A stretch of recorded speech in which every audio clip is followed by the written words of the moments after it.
Hello everyone, how are you? Sreenarayana Guru open university second semester marathon റിവിഷന്റെ ഭാഗമായിട്ടാണ് നമ്മൾ ഇവിടെ ഒരുമിച്ച് കൂടിയിട്ടുള്ളത്. സോ ഇനി നമുക്ക് സംസാരിക്കാനുള്ള വിഷയം ഇൻട്രൊഡക്ഷൻ ടു മാസ് കമ്മ്യൂണിക്കേഷനെ കുറിച്ചാണ്. ഓരോ സബ്ജക്റ്റുകളും ഓരോ വീക്കുകളിലായിട്ട് നമ്മുടെ ഇൻസ്റ്റിറ്റ്യൂഷന്റെ കീഴിൽ നമ്മൾ പഠിച്ചു വരികയായിരുന്നു.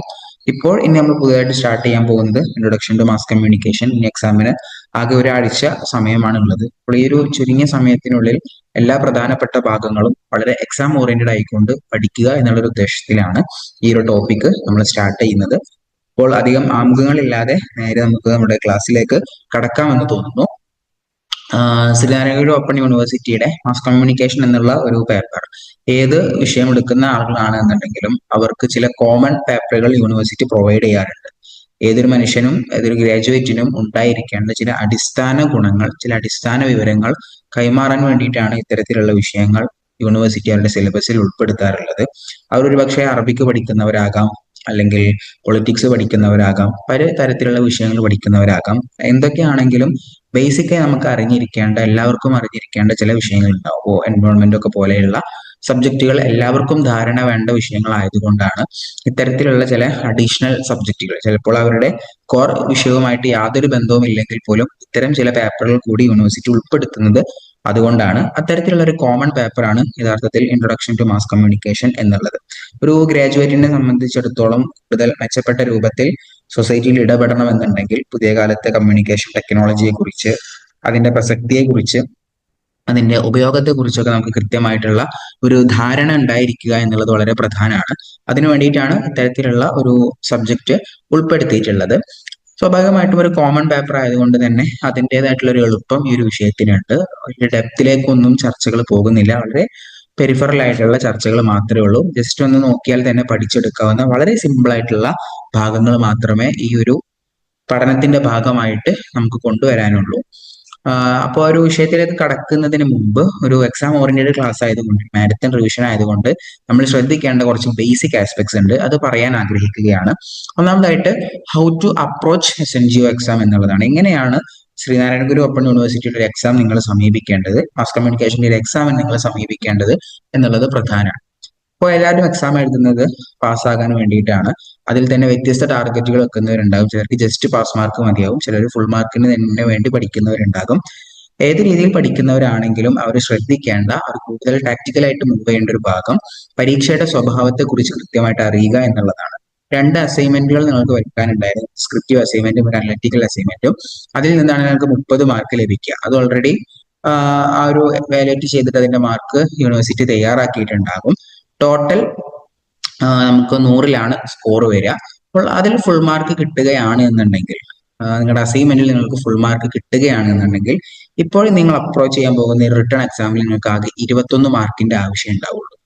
ബാക്കി നിങ്ങളുടെ അസൈൻമെന്റ് മാർക്ക് കൂട്ടുന്നത് വഴി അതിലൂടെ ഒരു സ്കോർ വരുന്നത് കൊണ്ട് പിന്നെ ഒരു 21 മാർക്ക് മാത്രമേ നിങ്ങൾ ഇതിൽ എഴുതി വാങ്ങേണ്ടതായിട്ടുള്ളൂ. മിനിമം 21 മാർക്ക് ഉണ്ടായിരിക്കുക എന്നുള്ളത് ഇമ്പോർട്ടന്റ് ആണ്. അപ്പൊ മറ്റതിൽ എത്ര മാർക്ക് ഉണ്ടായിട്ടും കാര്യമില്ല, ഇവിടെ 21 മാർക്ക് എഴുതി വാങ്ങൽ നിർബന്ധമാണ്. അപ്പോൾ ബാക്കിയുള്ള സ്കോർ എന്തായാലും പാസ് മാർക്കിലേക്കുള്ള ഒരു സ്കോർ നിങ്ങളുടെ അസൈൻമെന്റിൽ നിന്ന് വരും എന്നുള്ളത് കൊണ്ട് തന്നെ 21 മാർക്ക് എന്തായാലും നിങ്ങൾ എഴുതി വാങ്ങുക നിർബന്ധമാണ്. വളരെ എക്സാം ആയതുകൊണ്ട് തന്നെ മിനിമം നിങ്ങൾ എക്സാം കഴിഞ്ഞ് വരുന്നതിന് മുമ്പ് ഒരു 30 or 35 മാർക്കിനുള്ള കാര്യങ്ങൾ ഞാൻ അറ്റൻഡ് ചെയ്ത് വൃത്തിയിൽ ചെയ്തിട്ടുണ്ട് എന്ന് ഉറപ്പുവരുത്തണം. അതിന് ഒരു ബുദ്ധിമുട്ടില്ലാത്ത ഒരു എക്സാം പാറ്റേൺ ആണ് SNGO കീപ്പ് ചെയ്യുന്നത്. അപ്പോൾ ഈ ഒരു സ്ലൈഡിൽ കാണുന്നത് പോലെ വെരി ഷോർട്ട് ആൻസർ, അതായത് 1 മാർക്കിന്റെ ചോദ്യങ്ങൾ 10 എണ്ണമാണ് എഴുതാനുള്ളത്. ആ സ്ഥാനത്ത് 15 ക്വസ്റ്റ്യൻ ചോദിക്കുന്നുണ്ട്. ഷോർട്ട് ആൻസർ എന്നുള്ളത് 2x5, അതായത് 10 മാർക്കിനുള്ള ഒരു അവസരമാണ്. അവിടെയും 5 ചോദ്യങ്ങൾ ചോദിക്കേണ്ട സ്ഥലത്ത് 10 ചോദ്യങ്ങൾ ചോദിക്കുന്നുണ്ട്. പാരഗ്രാഫ് 6 ചോദ്യമാണ് ആകെയുള്ളത്. അതിൽ 12 ചോദ്യം ചോദിക്കുന്നുണ്ട്. 2 essay എഴുതാനുള്ള സ്ഥലത്ത് 4 essay ക്വസ്റ്റ്യൻ ചോദിക്കുന്നുണ്ട്. അപ്പോൾ എല്ലാത്തിന്റെയും കുറെ ഡബിൾ ക്വസ്റ്റ്യൻ പേപ്പറിൽ ഉണ്ടാകുന്ന ചുരുക്കം. സ്വാഭാവികമായിട്ടും നമ്മളൊരു ബ്ലോക്ക് നമുക്ക് പഠിക്കാൻ കഴിയില്ല. അത് സ്കിപ്പ് ചെയ്യേണ്ടി വന്നെങ്കിൽ പോലും ഫുൾ മാർക്ക് വാങ്ങാൻ പറ്റുന്ന ഒരു പാറ്റേൺ ആണ് യഥാർത്ഥത്തിൽ SNGO കീപ്പ് ചെയ്യുന്നത് എന്നുള്ളതാണ്. നമ്മൾ ബ്ലോക്ക് മൊത്തത്തിൽ നമ്മൾ ഒഴിവാക്കി കഴിഞ്ഞാലും essayയുടെ ഭാഗത്തല്ലാതെ ബാക്കിയുള്ളിടത്തൊക്കെ ബാക്കി 5 ബ്ലോക്കുകൾ നമുക്ക് കൃത്യമായിട്ട് അറിയുമെന്നുണ്ടെങ്കിൽ അത് വെച്ച് 70 മാർക്കിനുള്ള ക്വസ്റ്റ്യൻസ് നമുക്ക് അറ്റൻഡ് ചെയ്യാൻ പറ്റുന്ന വളരെ സിമ്പിൾ ആയ ഒരു മെത്തേഡാണ് ഈ ഒരു എക്സാം പാറ്റേൺ കൂടെ നമുക്ക് നിലവിലുള്ളത്. അപ്പോൾ ആ ഒരു അവസരം ഉപയോഗപ്പെടുത്തിയിട്ട് ബുദ്ധിപരമായിട്ട് നീങ്ങുക. കുറഞ്ഞ സമയമേ ഉള്ളൂ. ഇപ്പൊ നിങ്ങൾ 6 ബ്ലോക്കിലൂടെയും 29 ചാപ്റ്റേഴ്സിലൂടെയും ഒന്ന് കണ്ണോടിക്കുക. ശേഷം ചെയ്യേണ്ട കാര്യം, അതിൽ നിങ്ങൾക്ക് ഏറ്റവും സ്യൂട്ടബിൾ ആയ ഭാഗം ഏതാണോ അവിടെ learn thoroughly what you learn. നിങ്ങൾ പഠിക്കാൻ പോകുന്ന ഭാഗം, നിങ്ങൾക്ക് ഏറ്റവും എളുപ്പമുള്ള ഭാഗം, അത് പരമാവധി എഫേർട്ട് കൊടുത്തിട്ട് പഠിക്കുക എന്നുള്ളതാണ്. അതിൽ പിന്നെ ഒരു ചോദ്യം നിങ്ങൾക്ക് മിസ്സാവാൻ പാടില്ല, എഴുതുന്ന ഒരു ഉത്തരവും ഫ്ലോപ്പായി പോകാൻ പാടില്ല. അപ്പൊ പഠിക്കുന്ന ഭാഗം ഏതാണോ, അതിപ്പോ ഒരുപക്ഷെ 3 ബ്ലോക്ക് ആവാം, 4 ബ്ലോക്ക് ആവാം, 5 ബ്ലോക്ക് ആവാം, മുഴുവൻ പഠിക്കുന്നവരുണ്ടാകാം. നിങ്ങൾ പഠിക്കുന്ന ഭാഗം അത് ആ ചാപ്റ്ററിൽ ഒന്നും വിടാതെ, ആ ബ്ലോക്കിൽ ഒന്നും വിടാതെ മുഴുവൻ കൃത്യമായിട്ട് നിങ്ങൾ നന്നായിട്ട് പഠിച്ചിരിക്കണം. എല്ലാ ഏരിയയെ കുറിച്ച് ഒരു പ്രാഥമിക ധാരണ ഉണ്ടാകാം, പക്ഷെ ചില ഏരിയകളെ കുറിച്ച് ഫോക്കസ് ചെയ്ത് പഠിച്ചു കഴിഞ്ഞാൽ ആ ഒരു ഏരിയയിൽ നിന്ന് തന്നെ നിങ്ങൾക്ക് എന്ത് ചെയ്യാൻ പറ്റും, പാസ് മാർക്കിനുള്ള ഒരു വലിയൊരു ശതമാനത്തിലുള്ള കാര്യങ്ങൾ എഴുതിയെടുക്കാൻ പറ്റും എന്നുള്ളതാണ്. പിന്നെ ഒരു പോയിന്റ് ആണ് ഡെഫിനിഷൻസ് കൃത്യമായിട്ട് മെമ്മറൈസ് ചെയ്യുക. ഒരു പേപ്പർ നോക്കുന്ന സമയത്ത് ഏത് ക്വസ്റ്റ്യൻ ആണെങ്കിലും നമ്മൾ ആദ്യം അതിന്റെ ഡെഫിനിഷൻ വെച്ചിട്ടാണ് എഴുതി തുടങ്ങുക. അപ്പോൾ ആ ഒരു ഡെഫിനിഷൻ ടെക്സ്റ്റ് ബുക്കിൽ ഉള്ളതുപോലെ തന്നെ കൃത്യമായിട്ട് കൊടുത്തിട്ടുണ്ടെന്ന് കണ്ടു കഴിഞ്ഞാൽ കുറെയൊക്കെ ഇംപ്രസ്ഡ് ആവുകയും നിങ്ങൾക്ക് സ്കോർ ചെയ്യാനും പറ്റും. അപ്പോൾ ഇനിയുള്ള ഈ ഒരു ക്ലാസ്സിൽ ഡെഫിനിഷൻസ് വരുന്ന സമയത്ത് അത് കൂടുതൽ കൃത്യമായിട്ട് അതിലുള്ളത് പോലെ തന്നെ പഠിക്കാൻ പരമാവധി ശ്രദ്ധിക്കുക. പിന്നെ മൊത്തം ടെക്സ്റ്റ് ബുക്കിനെ ഒരു ക്വസ്റ്റ്യൻ ആൻസർ മെന്റാലിറ്റിയിൽ അപ്രോച്ച് ചെയ്യുക എന്നുള്ളത് പ്രധാനമാണ്. കാരണം ഇപ്പോൾ നമ്മൾ പഠിക്കുന്നത് ഈ വിഷയം മനസ്സിലാക്കണം, പഠിക്കണം, അതൊക്കെ ആവശ്യമാണെന്നുണ്ടെങ്കിലും ഒരു എക്സാം ഓറിയന്റഡ് സമയമായതുകൊണ്ട് സാധാരണ നമ്മൾ പാഠങ്ങൾ മൊത്തം പഠിച്ചിട്ട് ലാസ്റ്റ് ആണ് ഇതിൽ എങ്ങനെ ക്വസ്റ്റ്യൻ വരാൻ നോക്കുക. എന്നാൽ ഇവിടെ അങ്ങനെയല്ല ചെയ്യേണ്ടത്. ക്വസ്റ്റ്യൻ പേപ്പേഴ്സ് നമ്മൾ ഗ്രൂപ്പിലും മറ്റൊക്കെ ആയിട്ട് അവൈലബിൾ ആക്കും, പ്രീവിയസ് ഇയർ ക്വസ്റ്റ്യൻ പേപ്പേഴ്സ്. അത് നോക്കി അനലൈസ് ചെയ്തിട്ട് വേണം നിങ്ങൾ പഠനം തുടങ്ങാനായിട്ട്. കാരണം അത് അപ്പൊ എങ്ങനെയാണ് ചോദ്യം വരുന്നത് നിങ്ങൾക്ക് മനസ്സിലാക്കും. ഉത്തരം ചിലപ്പോൾ അപ്പൊ കിട്ടിക്കൊള്ളണമെന്നില്ല. ചോദ്യം വരുന്ന രീതി മനസ്സിലാക്കി കഴിഞ്ഞാൽ പിന്നെ ഓരോ പാഠഭാഗം പഠിക്കുന്ന സമയത്തും ആ രീതിക്ക് അനുയോജ്യമായിട്ട് എങ്ങനെയാണ് ആ ഒരു ഈ ഒരു പാരഗ്രാഫിൽ നിന്നും 1 മാർക്കിന് ഇങ്ങനെ ചോദിച്ചേക്കാം, അല്ലെങ്കിൽ 2 മാർക്കിന് ചോദിക്കാൻ സാധ്യതയുണ്ട്, അങ്ങനെ കൃത്യമായ ഒരു ക്വസ്റ്റ്യൻ ആൻസർ പാറ്റേണിൽ അപ്പോൾ തന്നെ പഠിച്ചു പോയി കഴിഞ്ഞാൽ പിന്നെ രണ്ടാമത് വീണ്ടും ഒരു എക്സാം മോഡിൽ വീണ്ടും അതിന്റെ പിറകെ നടക്കേണ്ട ഒരു ആവശ്യം വരില്ല. കുറഞ്ഞ സമയം ഉള്ളതുകൊണ്ട് ഇപ്പോൾ തന്നെ ഒരു ക്വസ്റ്റ്യൻ ആൻസർ മെത്തേഡിൽ ഓരോ ചാപ്റ്റേഴ്സും കവർ ചെയ്ത് പോവുക എന്നുള്ളതാണ് പ്രധാനം. പിന്നെ പരമാവധി നമ്പേർഡ് പോയിന്റ്സ് ആയിട്ട് പഠിക്കുക. കൂട്ടത്തിൽ ഒരു ജസ്റ്റ് ഒരു വായിച്ചു പോയി കഴിഞ്ഞാൽ പലതും നമുക്ക് മിസ്സായി പോകാൻ സാധ്യതയുണ്ട്. അപ്പോൾ ഒരു പാഠത്തിൽ എത്ര സബ് ടോപ്പിക്സ് ഉണ്ടാവും, ഓരോ സബ് ടോപ്പിക്സിന്റെ അകത്തും എത്ര പോയിന്റ്സ് പറയുന്നുണ്ട്, ആ ഒരു എണ്ണവും മറ്റും ഒക്കെ കൃത്യമായിട്ട് ഓർത്തെടുത്തിട്ട് സ്ട്രക്ചേർഡ് ആയിട്ട് എഴുതാൻ വേണ്ടിയിട്ട് പരമാവധി ശ്രമിക്കുക. പിന്നെ സക്സസ് മന്ത്ര എന്നുള്ളത് റിവൈസ്, റിവൈസ് ആൻഡ് റിവൈസ് എന്നുള്ളതാണ്. വീണ്ടും വീണ്ടും നിങ്ങൾ റിവൈസ് ചെയ്യണം. നിങ്ങൾ ചോദിക്കും ഇനി ആകെ 7 ദിവസമല്ലേ ഉള്ളൂ, എങ്ങനെ റിവൈസ് ചെയ്യും എന്നുള്ളത്. നിങ്ങൾ അതിന് സമയം കണ്ടെത്തിയേ പറ്റൂ. നമ്മൾ നോട്ട്സ് പ്രൊവൈഡ് ചെയ്തിട്ടുണ്ട്. ഒരു നോട്ട് എന്ന് പറയുന്ന ഒരു ചാപ്റ്ററിന്റെ നോട്ട് കൂടി ഇപ്പോൾ 2-3 പേജേ വരുന്നുള്ളൂ. അപ്പോൾ അത് നിങ്ങൾക്ക് കിട്ടുന്ന ഏറ്റവും സുഖകരമായിട്ടുള്ള സമയങ്ങളിൽ ജസ്റ്റ് നിങ്ങൾ റെസ്റ്റ് എടുക്കുന്ന സമയമായിരിക്കും. അപ്പൊ അങ്ങനെ പഠിക്കുക, അങ്ങനെ ഒരു വലിയ എഫേർട്ട് കൊടുത്തിട്ടൊന്നും ചെയ്യേണ്ടതില്ല. ജസ്റ്റ് നമ്മൾ ഇൻസ്റ്റാഗ്രാമും ഫേസ്ബുക്കും സ്ക്രോൾ ചെയ്യുന്നത് പോലെ ഈ നോട്ട് ഇടയ്ക്കിടയ്ക്ക് ഒന്ന് സ്ക്രോൾ ചെയ്താൽ മാത്രം മതി. അപ്പോൾ തന്നെ ആ ഒരു റിവിഷൻ എന്നുള്ള പ്രോസസ്സ് നടക്കും. അതിനായിട്ട് നിങ്ങൾ എല്ലാ തിരക്കുകളും മാറ്റി വെച്ച് പേനയും പേപ്പറും ഒന്നും എടുത്തിരിക്കണം എന്നില്ല. നമ്മുടെ ഫോണുകളിലൊക്കെ ഈ നോട്ട് അവൈലബിൾ ആണ്. അപ്പൊ ഒഴിവ് കിട്ടുന്ന സമയത്തൊക്കെ നമ്മൾ ഇൻസ്റ്റാഗ്രാം, യൂട്യൂബ് ഷോർട്സ് ഒക്കെ കാണുന്ന രൂപത്തിൽ ഈ നോട്ട്സ് ഇടയ്ക്ക് ഇങ്ങനെ സ്ക്രോൾ ചെയ്ത് നോക്കിക്കഴിഞ്ഞാൽ അങ്ങനെ എത്ര തവണ നിങ്ങൾ വീണ്ടും ഒരു ഭാഗം റിവൈസ് ചെയ്യുന്നോ അതായിരിക്കും ആത്യന്തികമായിട്ട് നിങ്ങളുടെ ഓർമ്മയിൽ അവസാനവും ഉണ്ടാവുക എന്നുള്ള വിഷയം ഒരിക്കൽ കൂടി ഓർമ്മപ്പെടുത്തുകയാണ്. ആ രീതിയിലാണ് നിങ്ങൾ ഈ ഒരു എക്സാമിനെ സമീപിക്കേണ്ടത്. ഓക്കെ, അപ്പോൾ എക്സാം എങ്ങനെയാണ് അപ്രോച്ച് ചെയ്യേണ്ടത് നമ്മൾ പറഞ്ഞു. ഇന്ന് നമ്മൾ കവർ ചെയ്യാൻ പോകുന്നത് നമ്മുടെ ഫസ്റ്റത്തെ ബ്ലോക്കാണ്. അണ്ടർസ്റ്റാൻഡിങ് കമ്മ്യൂണിക്കേഷൻ എന്നുള്ള ഒരു ഭാഗമാണ് നമ്മൾ ഇന്ന് ടോട്ടലി കവർ ചെയ്യാനായിട്ട് പോകുന്നത്. വളരെ ഇമ്പോർട്ടന്റ് ആയിട്ടുള്ള ഒരു ഭാഗമാണ്. നമ്മുടെ വിഷയം മാസ് കമ്മ്യൂണിക്കേഷൻ ആണ്, ബഹുജന ആശയവിനിമയമാണ്. അപ്പോൾ ആ ഒരു മാസ് കമ്മ്യൂണിക്കേഷനിലേക്ക് കടക്കുന്നതിന് മുമ്പ് എന്താണ് കമ്മ്യൂണിക്കേഷൻ എന്ന് നമ്മുടെ ഈ ഒരു ടെക്സ്റ്റ് ബുക്കിൽ പറയുന്നുണ്ട്. അപ്പോൾ കൂട്ടത്തിൽ സൂചിപ്പിക്കാനുള്ള ഒരു വിഷയം നമ്മുടെ ടെക്സ്റ്റ് ബുക്ക് മുഴുവൻ എക്സാമിന് ഉണ്ടാകില്ല. ചില ഭാഗങ്ങൾ സിലബസിൽ നിന്നും ഡിലീറ്റ് ചെയ്തിട്ടുണ്ട്. ഒരു ചാപ്റ്റർ മാത്രമേ പൂർണ്ണമായിട്ട് ഡിലീറ്റ് ചെയ്തിട്ടുള്ളൂ. അത് 4th ബ്ലോക്കിലാണ്. ഒരു തിയറി ചാപ്റ്റർ പൂർണ്ണമായിട്ട് ഒഴിവാക്കിയിട്ടുണ്ട്. ബാക്കിയുള്ള ചാപ്റ്റേഴ്സിലൊക്കെ ചിലതിൽ, പ്രത്യേകിച്ച് ഫസ്റ്റത്തെ ബ്ലോക്കുകളിലൊക്കെ ചില സബ് ഹെഡിങ്സുകൾ സിലബസിൽ നിന്ന് ഒഴിവാക്കിയിട്ടുണ്ട്. അപ്പൊ ഇതിന്റെ കൃത്യമായ PDF നമ്മൾ ഷെയർ ചെയ്യുന്നതായിരിക്കും. അപ്പൊ അത് നോക്കിക്കഴിഞ്ഞാൽ എവിടെയാണ് ഡിലീഷൻ എന്ന് മനസ്സിലാക്കും. ഇന്ന് നമ്മൾ ക്ലാസ് എടുക്കുന്നതും സിലബസിൽ ഉൾപ്പെട്ടിട്ടുള്ള ഭാഗങ്ങളെ ബേസ് ചെയ്തുകൊണ്ടാണ്. അപ്പോൾ നമുക്ക് യൂണിറ്റുകൾ 5 വരുന്നത്.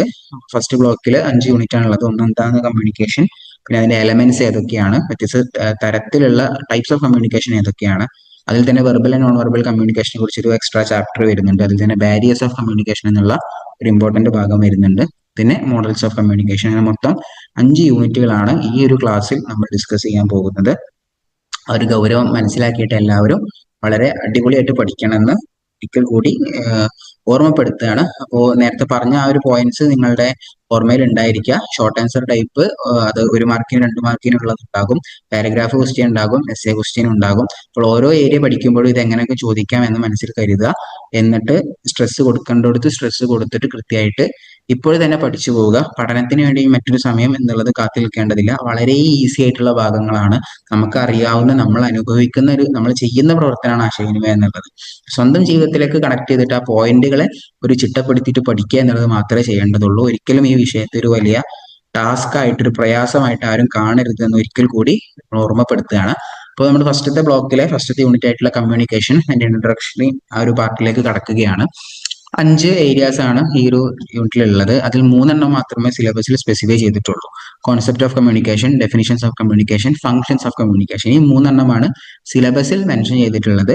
ഫീച്ചേഴ്സും പ്രിൻസിപ്പിൾസും പറഞ്ഞിട്ടില്ല, പക്ഷെ മുമ്പ് ചോദ്യം വന്നിട്ട് കണ്ടിട്ടുണ്ട്. ഒരു പക്ഷെ അന്ന് സിലബസിൽ ഒഴിവാക്കാത്തത് കൊണ്ടാകാം.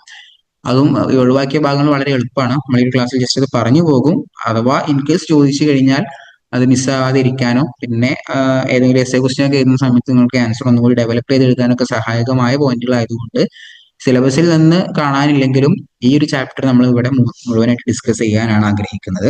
അപ്പോൾ ആദ്യമായിട്ട് എന്താണ് കമ്മ്യൂണിക്കേഷൻ? കോൺസെപ്റ്റ് ഓഫ് കമ്മ്യൂണിക്കേഷൻ ആണ് നമുക്ക് ഫസ്റ്റ് പറയാനുള്ള കാര്യം. കമ്മ്യൂണിക്കേഷൻ എന്നുള്ളത് കൊണ്ട് എന്താണ് ഉദ്ദേശിക്കുന്നത്, ഒരു ആശയം എന്താണ്, ആശയവിനിമയം കൊണ്ട് എന്താണ് അർത്ഥമാക്കുന്നത് എന്നുള്ള കാര്യം. ഒന്നാമതായിട്ട് the act of transmitting knowledge, concept and attitudes from one person to another is known as communication. ആശയവിനിമയം എന്ന് പറഞ്ഞു കഴിഞ്ഞാൽ ഒരാളുടെ കൈവശമുള്ള അറിവ്, ആ അറിവ്, അതുപോലെ തന്നെ അയാളുടെ പക്കലുള്ള ആശയങ്ങൾ, മനോഭാവങ്ങൾ, അതൊക്കെ ഒരാളിൽ നിന്നും മറ്റൊരാളിലേക്ക് കൈമാറ്റം ചെയ്യുന്ന പ്രക്രിയയാണ് ആശയവിനിമയം എന്ന് പറയുന്നത്. ഇപ്പോൾ എനിക്ക് ഈ പാഠത്തെ കുറിച്ച് അറിയാം, ആ പാഠം ഞാൻ നിങ്ങൾക്ക് പറഞ്ഞു തരുന്നു. ഒരു ഇൻഫർമേഷൻ അല്ലെങ്കിൽ നോളജ് നിങ്ങൾക്ക് ട്രാൻസ്മിറ്റ് ചെയ്യാണ്, നിങ്ങൾക്ക് കൈമാറുകയാണ്. ഈ ഒരു പ്രക്രിയയാണ് ആശയവിനിമയം എന്ന് പറയുന്നത്. ലാറ്റിൻ വേർഡായിട്ടുള്ള കമ്മ്യൂണിക്കർ എന്നുള്ള ടേമിൽ നിന്നാണ് ഇത് വന്നിട്ടുള്ളത്. സ്വാഭാവികമായിട്ടും ഈ ഒരു പ്രക്രിയ നടക്കണമെന്നുണ്ടെങ്കിൽ ഒരു സോഴ്സ് ഉണ്ടായിരിക്കും. ഇപ്പോൾ ഈ ക്ലാസ്സിൽ ഞാനാണ് സോഴ്സ്. ഈ ഗൂഗിൾ മീറ്റ് എന്ന് പറയുന്ന അല്ലെങ്കിൽ ഈ ഒരു ഓൺലൈൻ പ്ലാറ്റ്ഫോം വഴിയാണ്, ഈ ചാനൽ വഴിയാണ് ഞാൻ ക്ലാസ് എടുക്കുന്നത്. നിങ്ങളാണ് ഓഡിയൻസ്. അപ്പോൾ ആര് പറയുന്നു, ഏതിലൂടെ പറയുന്നു എന്നുള്ളതൊക്കെ ഇമ്പോർട്ടന്റ് ആണ്. അപ്പോൾ ഒരു സ്പീക്കറാണ് അവിടെ സോഴ്സ് ആയിട്ട് ഉണ്ടാവുക, ലിസണർ ആണ് ഓഡിയൻസ് ആയിട്ട് ഉണ്ടാവുക. എന്താണോ പറയുന്നത് അത് മാധ്യമമായിട്ട്, അല്ലെങ്കിൽ അതിന് എന്താണോ ഉപയോഗപ്പെടുത്തുന്നത് അത് അതിന്റെ മാധ്യമമായിട്ട് നിലനിൽക്കുമെന്നുള്ള ഇതാണ് ആശയവിനിമയവുമായി ബന്ധപ്പെട്ട് നമുക്ക് ബേസിക്കലി പറയാനുള്ള ഒരു വിഷയം. ഇനി ഇമ്പോർട്ടന്റ് ആയിട്ടുള്ള ഒരു ഭാഗമാണ് ഡെഫിനിഷൻസ് ഓഫ് കമ്മ്യൂണിക്കേഷൻ. നേരത്തെ ആ ഒരു ഭാഗത്തിൽ ആ ഒരു ഡെഫിനിഷൻ അത് നിർബന്ധമായിട്ടും പഠിച്ചിരിക്കണം. പല ക്വസ്റ്റ്യനും ഫസ്റ്റത്തെ സെന്റൻസ് ആയിട്ട് എഴുതേണ്ടത് ദ ആക്ട് ഓഫ് ട്രാൻസ്മിറ്റിംഗ് തുടങ്ങുന്ന ആ ഒരു ഭാഗമാണ്. അപ്പൊ ആ ഒരു ഡെഫിനിഷൻ കൃത്യമായിട്ട് അതുപോലെ തന്നെ പഠിക്കുക. മലയാളം നോട്ട്സ് നമ്മൾ പ്രൊവൈഡ് ചെയ്തിട്ടുണ്ട്. മലയാളത്തിൽ എക്സാം എഴുതുന്നവർ ആ ലാംഗ്വേജ് യൂസ് ചെയ്തുകൊണ്ട് അതിന്റെ കമ്മ്യൂണിക്കേഷന്റെ ഡെഫിനിഷൻ കൃത്യമായിട്ട് ഓർത്ത് പഠിച്ചു വെക്കുക. ഓക്കെ, ഇനി വ്യത്യസ്ത ആളുകൾ നൽകിയിട്ടുള്ള ഡെഫിനിഷൻസ് ആണ് പറയാനുള്ളത്. അപ്പോൾ സാധാരണ ഇവിടെ നിന്നൊക്കെ ക്വസ്റ്റ്യൻ വരുന്ന ഒരു രീതി റൈറ്റ് എ ഡെഫിനിഷൻ എന്നൊക്കെ ചോദിക്കും. ഏതെങ്കിലും ഒരു ഡെഫിനിഷൻ എഴുതുക, അല്ലെങ്കിൽ കുറച്ച് ചിലപ്പോൾ അപൂർവമായിട്ട് 5 മാർക്കിന് എല്ലാ ഡെഫിനിഷൻസും എഴുതാൻ ചോദിക്കാറുണ്ട്. അപ്പോൾ 5 ഡെഫിനിഷനാണ് ഇവിടെ പഠിക്കാനുള്ളത്. രണ്ടും ഏറെക്കുറെ സെയിം ആണ്, അല്ലാതെ റിസ്ക് എടുക്കാനുള്ള ഭാഗങ്ങളൊന്നുമില്ല. അത് എവിടെയാണോ മാറ്റം വരുന്നത് എന്നുള്ളതൊന്ന് കൃത്യമായിട്ട് കണ്ടെത്തുക എന്നുള്ളത് മാത്രം. അപ്പൊ അങ്ങനെ ക്വസ്റ്റ്യൻ വന്നു കഴിഞ്ഞാൽ റൈറ്റ് എ ഡെഫിനിഷൻ അല്ലെങ്കിൽ റൈറ്റ് ടു ഡെഫിനിഷൻ എന്ന് പറഞ്ഞു കഴിഞ്ഞാൽ അക്കോർഡിംഗ് ടു ഓക്സ്ഫോർഡ് യൂണിവേഴ്സിറ്റി എന്ന് പറഞ്ഞിട്ട് ആ ഒരു ഡെഫിനിഷൻ എഴുതുക. Then according to John Adair എന്ന് പറഞ്ഞിട്ട് അദ്ദേഹത്തിന്റെ ഡെഫിനിഷൻ എഴുതുക. അങ്ങനെയാണ് അത് ആൻസർ ചെയ്യേണ്ടത്. നമ്മുടെ ഡെഫിനിഷൻ എഴുതരുത്. ഡെഫിനിഷൻസ് ഓഫ് കമ്മ്യൂണിക്കേഷൻ എന്ന് പ്രത്യേകം എടുത്ത് ചോദിക്കുമ്പോൾ ഇപ്പോൾ ഒരു ക്വസ്റ്റ്യന്റെ സ്റ്റാർട്ടിങ്ങിൽ നമുക്ക് എന്ത് എഴുതാം, നമ്മുടെ ഇഷ്ടത്തിലുള്ള ഡെഫിനിഷൻ എഴുതാം. ഇവിടെ ചോദിക്കുന്നത് ഓരോരുത്തരും കൊടുത്ത ഡെഫിനിഷൻ എന്താണെന്നുള്ളതാണ്. അപ്പൊ അത് ബൈഹാർട്ട് ചെയ്തിട്ട് അങ്ങനെ തന്നെ പഠിക്കണം. മുഴുവൻ പഠിക്കാൻ ബുദ്ധിമുട്ടുണ്ടെങ്കിൽ ചുരുങ്ങിയത് 1-2 എണ്ണമെങ്കിലും നിർബന്ധമായിട്ടും ഈ ഒരു ഭാഗത്ത് നിന്നും പഠിച്ചു വെക്കുക. പലപ്പോഴും നമുക്കത് യൂസ് ചെയ്യാൻ പറ്റും. ഇപ്പോൾ അക്കോർഡിംഗ് ടു ഓക്സ്ഫോർഡ് യൂണിവേഴ്സിറ്റി എന്നൊക്കെ പറഞ്ഞിട്ട് ആൻസർ എഴുതുമ്പോൾ കുറച്ചുകൂടി ഒതന്റിക് ആയിട്ട് അത് ഫീൽ ചെയ്യും. നമ്മൾ കൂടുതൽ പഠിച്ചിട്ടാണ് ആൻസർ എഴുതുന്നത് എന്നുള്ള ഒരു പ്രതീതി ഉള്ളത് കൊണ്ട് നന്നായിട്ട് സ്കോർ ചെയ്യാൻ അത് സഹായകമാകും. അപ്പോൾ നമുക്ക് ഓരോ ഡെഫിനിഷനും പഠിക്കാം. ഓക്സ്ഫോർഡ് ഡിക്ഷണറി എന്താണ് കൊടുത്തിട്ടുള്ളത്? According to Oxford dictionary, communication is imparting or exchange of information by speaking, writing or using some other media. സംസാരത്തിലൂടെയോ എഴുത്തിലൂടെയോ അല്ലെങ്കിൽ ഏതോ ഒരു മാധ്യമം ഉപയോഗിച്ചുകൊണ്ട് ഒരാളുടെ പക്കലുള്ള ഒരു അറിവ് അത് മറ്റൊരാളിലേക്ക് ഇമ്പാർട്ട് മീൻസ് പകർന്നു കൊടുക്കുന്ന അല്ലെങ്കിൽ കൈമാറുന്ന പ്രക്രിയയാണ് കമ്മ്യൂണിക്കേഷൻ എന്ന് വിളിക്കുന്നത്. അപ്പോൾ ഇവിടെ ഇമ്പാർട്ടിംഗ് ഓർ എക്സ്ചേഞ്ച് എന്നുള്ളതാണ് കീ ടേം. ആ ഒരു പ്രക്രിയ, കൈമാറുന്ന പ്രക്രിയയാണ് ഓക്സ്ഫോർഡ് ഡിക്ഷണറി ഇവിടെ കമ്മ്യൂണിക്കേഷൻ എന്ന് പറഞ്ഞിട്ടുള്ളത്. ജോൺ അഡയറിലേക്ക് വരുന്ന സമയത്ത് അദ്ദേഹം പറഞ്ഞിട്ടുള്ളത് എന്താണ്? ഈ പ്രക്രിയയല്ല അദ്ദേഹം പറഞ്ഞിട്ടുള്ളത്, മറിച്ച് മനുഷ്യന്റെ ആ ഒരു കഴിവിനെയാണ്.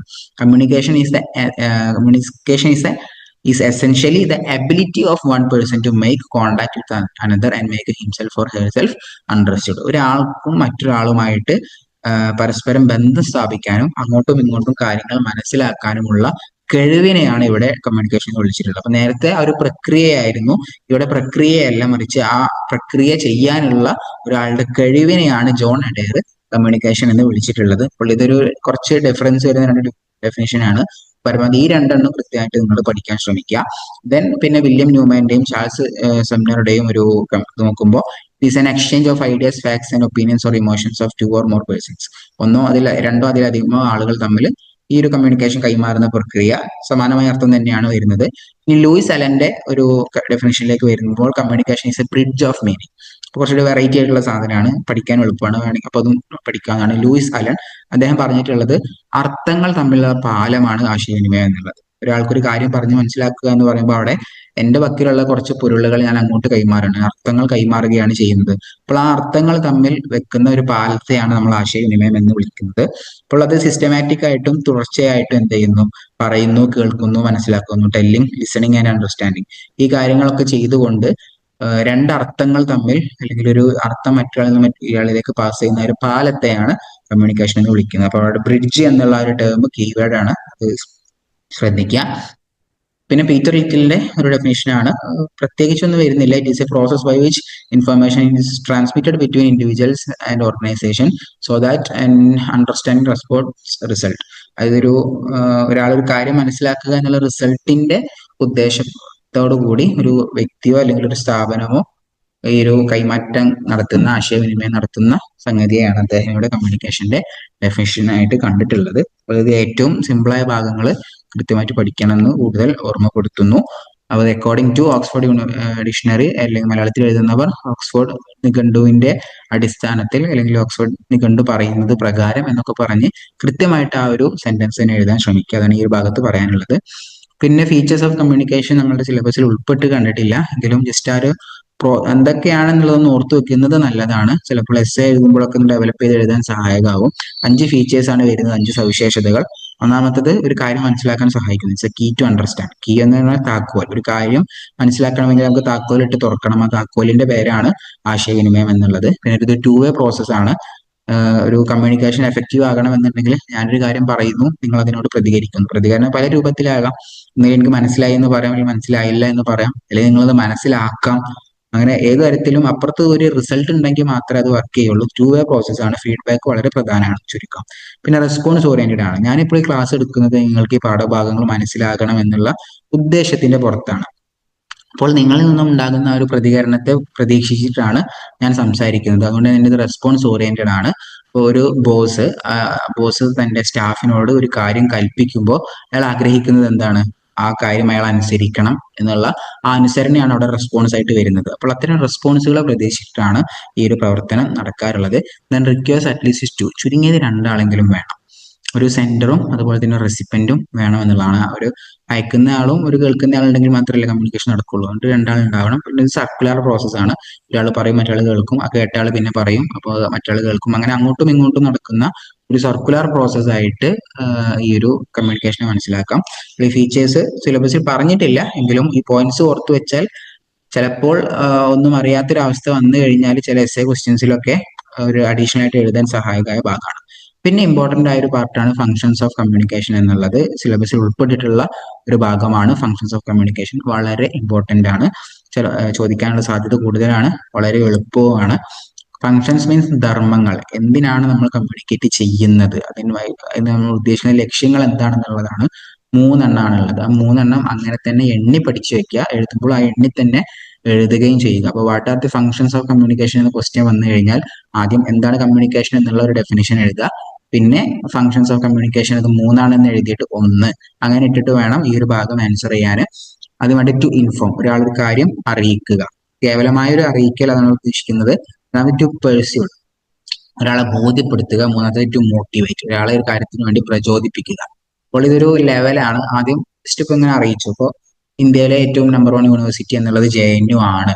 അത് കേവലം ഒരു അറിയിക്കൽ മാത്രമാണ്. പിന്നെ കൺവിൻസിങ് നടക്കുകയാണെന്നുണ്ടെങ്കിൽ ഇപ്പോൾ ഇന്ത്യയിലെ ഏറ്റവും വലിയ ബുദ്ധിജീവികൾ വർക്ക് ചെയ്യുന്ന സ്ഥാപനം JNU ആണ്.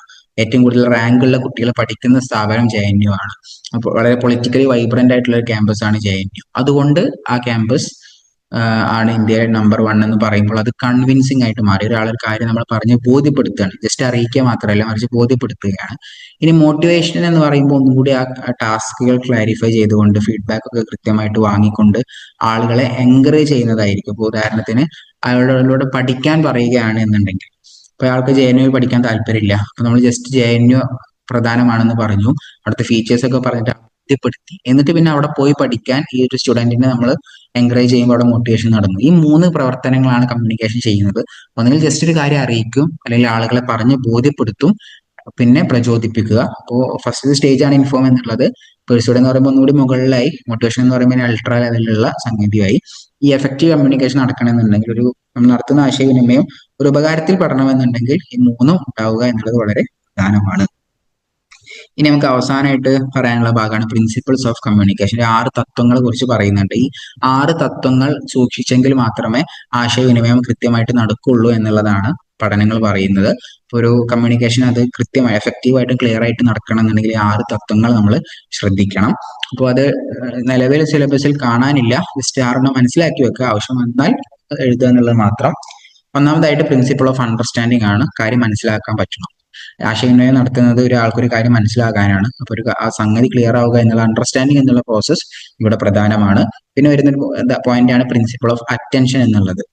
ആരാണോ പറയുന്നത് അയാൾ ഒരാൾ കേട്ടിരിക്കണം. അവിടെ റിസീവറുടെ അറ്റൻഷൻ, ആരാണോ ഇത് സ്വീകരിക്കുന്ന ആൾ, അയാൾ എത്രത്തോളം ശ്രദ്ധയോടെ ഈ ഒരു ആശയവിനിമയത്തിൽ പങ്കാളിയാകുന്നുണ്ട് എന്നുള്ള കാര്യം പ്രധാനമാണ്. അപ്പോൾ അറ്റൻഷൻ ആണ് രണ്ടാമത്തെ തത്വം. മൂന്നാമത്തത് പ്രിൻസിപ്പിൾ ഓഫ് ബ്രെവിറ്റി. ഇതായിരിക്കും കുറച്ച് പുതുമ നിങ്ങൾക്ക് തോന്നുന്ന ഒരു തത്വം. പ്രത്യേകിച്ച് ഒന്നുമില്ല, സംക്ഷിപ്തത. സംക്ഷിപ്തം എന്ന് വെച്ചാൽ വളരെ ചുരുക്കി ആറ്റിക്കുറുക്കി എന്നാൽ ഒന്നും മിസ്സാവാതെ അതിന്റെ കോർ ഭാഗം പറയുന്നതിനെയാണ് നമ്മൾ സംക്ഷിപ്തത അല്ലെങ്കിൽ ബ്രെവിറ്റി എന്ന് പറയാം. ഷോർട്ടായിട്ട്, ക്ലിയർ ആയിട്ട്, കംപ്ലീറ്റ് ആയിട്ട്, കോംപ്രഹെൻസീവ് ആയിട്ട്, സമഗ്രമായിട്ട്, അതിലൊന്നും മിസ്സായിട്ടൊന്നും ഉണ്ടാവില്ല. പക്ഷെ അനാവശ്യമായിട്ട് വിശദീകരിക്കാതെ, സുദീർഘമായിട്ട് പറയാതെ, വളരെ സിമ്പിൾ ആയിട്ട് ചുരുങ്ങിയ വാക്കുകളിൽ മുഴുവൻ കാര്യങ്ങൾ പറയാൻ പറ്റണം. എന്നെങ്കിൽ മാത്രമേ ആളുകൾ അത് കേട്ടിരിക്കുള്ളൂ, ആ കമ്മ്യൂണിക്കേഷനിൽ കൃത്യമായിട്ട് പങ്കാളികളാകുള്ളൂ. അപ്പോൾ ആരെയും പ്രയാസപ്പെടുത്താതെ വളരെ കൃത്യമായിട്ട് സംക്ഷിപ്തമായിട്ട് സംസാരിക്കുക എന്നുള്ളതാണ് ഒന്നാമത്തെ തത്വം. അതായത് ടൈംലിനെസ്, കൃത്യസമയത്ത് പറയണം. ഇപ്പോൾ നാളെ റെഡ് അലേർട്ട് ആണ്, സ്ഥാപനങ്ങൾക്കൊക്കെ ലീവ് കൊടുക്കണം എന്നുള്ള ഒരു തീരുമാനം വന്നു കഴിഞ്ഞാൽ അത് മഴ പെയ്തതിന് ശേഷമല്ല പറയേണ്ടത്. ഇത് നാളേക്ക് ശേഷം, മറ്റന്നാളല്ല അത് പറയേണ്ടത്. ഇപ്പോൾ നമ്മുടെ ന്യൂസ് ചാനലിലൊക്കെ വാർത്ത വരാറ് എങ്ങനെയാണ്? കേരളത്തിൽ നാളെ റെഡ് അലേർട്ട്, സ്കൂളുകൾക്കും കോളേജുകൾക്കും അവധി എന്നുള്ള വാർത്ത വരും. നിങ്ങൾ നേരെ തിരിച്ചാലോചിച്ച് നോക്കൂ, ഒരു ദിവസം കഴിഞ്ഞിട്ട് കേരളത്തിൽ ഇന്നലെ റെഡ് അലേർട്ട് ആയിരുന്നു എന്ന് പറഞ്ഞതുകൊണ്ട് കാര്യമുണ്ടോ? ഒരിക്കലുമില്ല. അപ്പോൾ പ്രവചനങ്ങൾ അതുപോലെ തന്നെ മുൻകൂട്ടി കൊടുക്കേണ്ട ഇൻസ്ട്രക്ഷൻസ് ഒക്കെ ആ സമയത്ത് കൊടുക്കണം. ശേഷം കൊടുത്തത് കൊണ്ട് കാര്യം ഉണ്ടാകില്ല. പിന്നെ പോയിന്റിൽ പോയിട്ട് പറയേണ്ട ഒരു കാര്യം ഉണ്ടാകും, അത് കുറെ മുമ്പ് പറഞ്ഞാലും പ്രശ്നമാണ്. അപ്പോൾ അനുയോജ്യമായ സമയത്തിന് അനുയോജ്യമായ ആ ഒരു അനുയോജ്യമായ സമയത്താണ് നമ്മൾ സംസാരിക്കേണ്ടത്. അഞ്ചാമത്തെ തത്വമാണ് അപ്രോപ്രിയേറ്റ്നെസ്. അനുയോജ്യമായ രീതിയിലാണ് സംസാരിക്കേണ്ടത്. അതായത് ഇപ്പോൾ ലോജിക്കലായിട്ടും മറ്റുമൊക്കെയുള്ള റിയലിസ്റ്റിക് ആയിട്ടുള്ള ആളുകൾക്ക് ഉൾക്കൊള്ളാൻ പറ്റുന്ന തെളിവുകളും മറ്റും, അങ്ങനെ ഒരു നമ്മൾ മലയാളത്തിൽ നമ്മളെ പറയാനുള്ള ബോധമുള്ള സംസാരം, ആളുകൾക്ക് ഉൾക്കൊള്ളാൻ കഴിയുന്ന യുക്തിപരമായിട്ടുള്ള സംസാരമാകാൻ ശ്രദ്ധിക്കണം. ഫൈനലി ഫീഡ്ബാക്ക് ഉണ്ടായിരിക്കണം. ഫീഡ്ബാക്ക് മീൻസ് പ്രതികരണം ഉണ്ടായിരിക്കണം. ആളൊരു കാര്യം കമ്മ്യൂണിക്കേറ്റ് ചെയ്ത് കഴിഞ്ഞാൽ തിരിച്ചിങ്ങോട്ടും പ്രതികരണം ഉണ്ടാകണം എന്നുള്ള തത്വം. അപ്പോൾ ഇതാണ് ഈ ഒരു ചാപ്റ്ററിൽ നമുക്ക് ആകെ പറയാനുള്ള ഭാഗങ്ങൾ. പ്രീവിയസ് ക്വസ്റ്റ്യൻ പേപ്പർ നോക്കുമ്പോൾ ഒരു പ്രിൻസിപ്പൽ 2 മാർക്കിന് ചോദിച്ചിട്ടുണ്ട്, പിന്നെ ഫങ്ഷൻസ് ചോദിച്ചിട്ടുണ്ട്. അപ്പൊ ശ്രദ്ധിക്കേണ്ടത് ഇപ്പൊ ഇവിടെ പറയപ്പെട്ട ഭാഗങ്ങളൊക്കെ, അതായത് എന്താണ് കമ്മ്യൂണിക്കേഷൻ, ആ ഡെഫിനിഷൻ നിർബന്ധമായിട്ട് പഠിക്കുക. പിന്നെ ഈ ഒരു വ്യത്യസ്ത ഡെഫിനിഷനിൽ നിന്നായിട്ട് എളുപ്പമുള്ളത് പഠിക്കുക. അതിൽ അക്കോർഡിംഗ് ടു ഓക്സ്ഫോർഡ് ഡിക്ഷണറി എന്നൊക്കെ പറഞ്ഞിട്ട് സ്റ്റാൻഡേർഡ് ആയിട്ട് ആൻസർ എഴുതാൻ ശ്രദ്ധിക്കുക. പിന്നെ ഈ ഫീച്ചേഴ്സ് ജസ്റ്റ് 5 ഒന്ന് ഓർത്ത് വെക്കുന്നത് നല്ലതാണ്. സിലബസിൽ ഇല്ല, ചിലപ്പോൾ ചോദിച്ചേക്കാം. പിന്നെ ഇത് വളരെ ഇമ്പോർട്ടന്റ് ആണ്, ഫങ്ഷൻസ് ഓഫ് കമ്മ്യൂണിക്കേഷൻ എന്നുള്ളത്. To inform, to persuade and to motivate. ഈ ഒരു 3 കാര്യങ്ങളൊക്കെ അങ്ങനെ തന്നെ പഠിക്കുക. വിശദീകരിച്ച് എഴുതാനും ഒരു ഏകദേശ ധാരണ ഉണ്ടാകുക.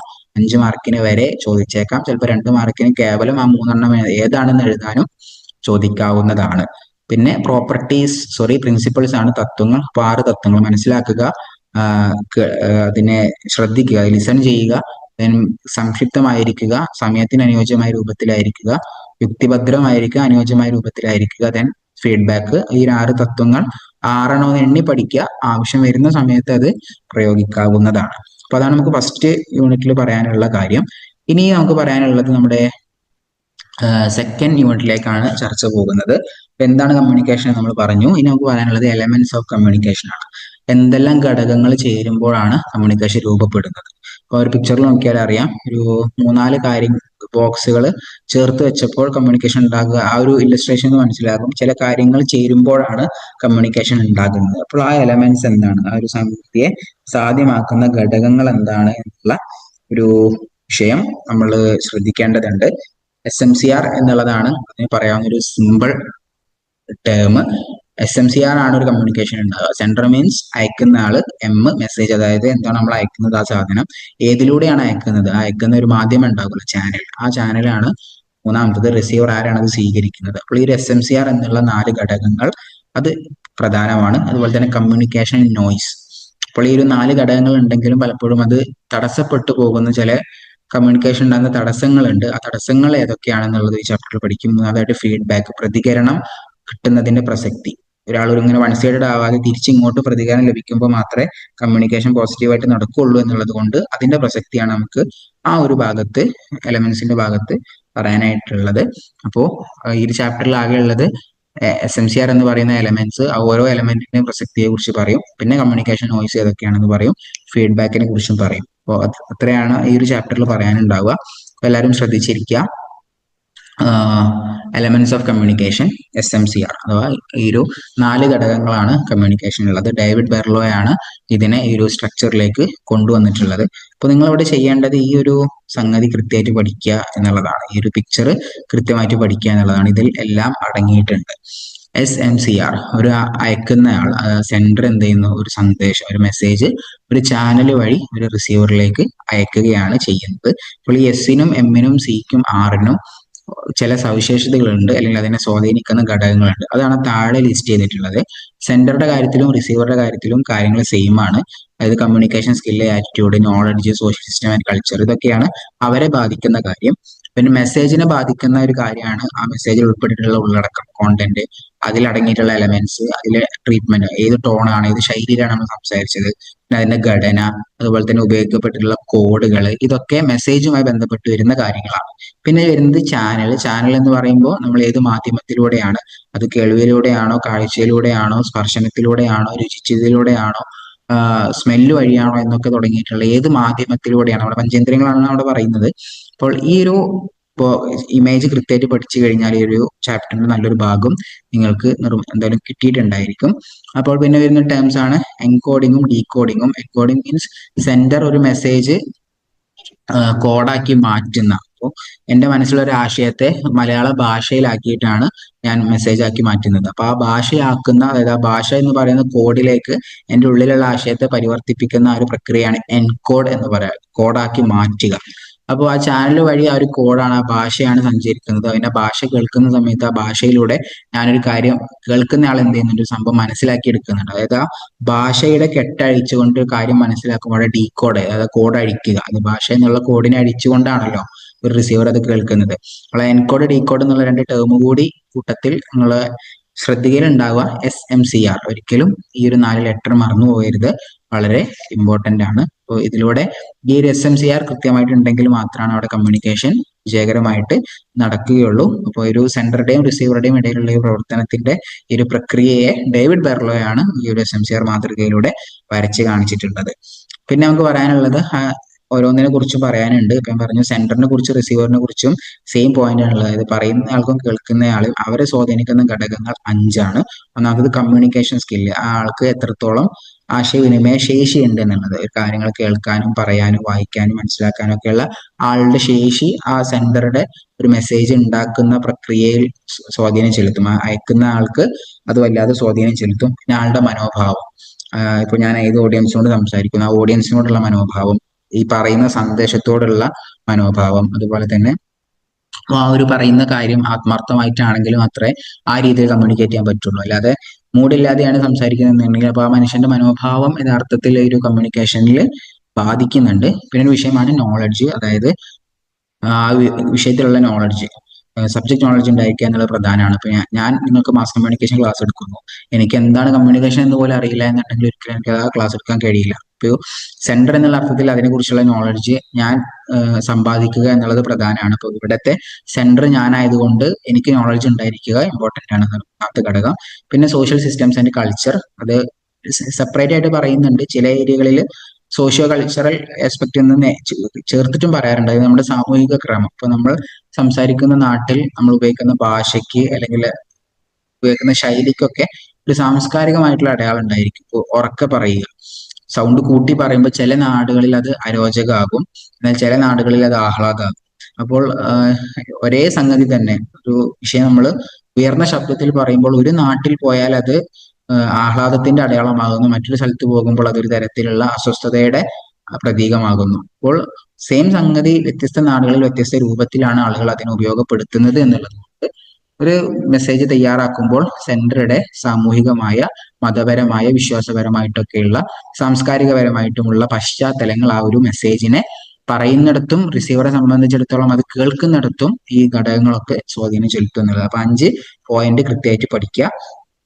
പിന്നെ പറയുന്നത് മെസ്സേജിനെ കുറിച്ചാണ്. മെസ്സേജ് എന്ന് പറഞ്ഞു കഴിഞ്ഞാൽ എന്താണ് സന്ദേശം? ഈ ആശയവിനിമയം ചെയ്യപ്പെടുന്ന കാര്യമുണ്ടല്ലോ, അപ്പൊ അത് ഓഡിയോ ആകാം, ടെക്സ്റ്റ് ആകാം, വീഡിയോ, സ്പീച്ച്, അങ്ങനെ എന്തും ആകാം.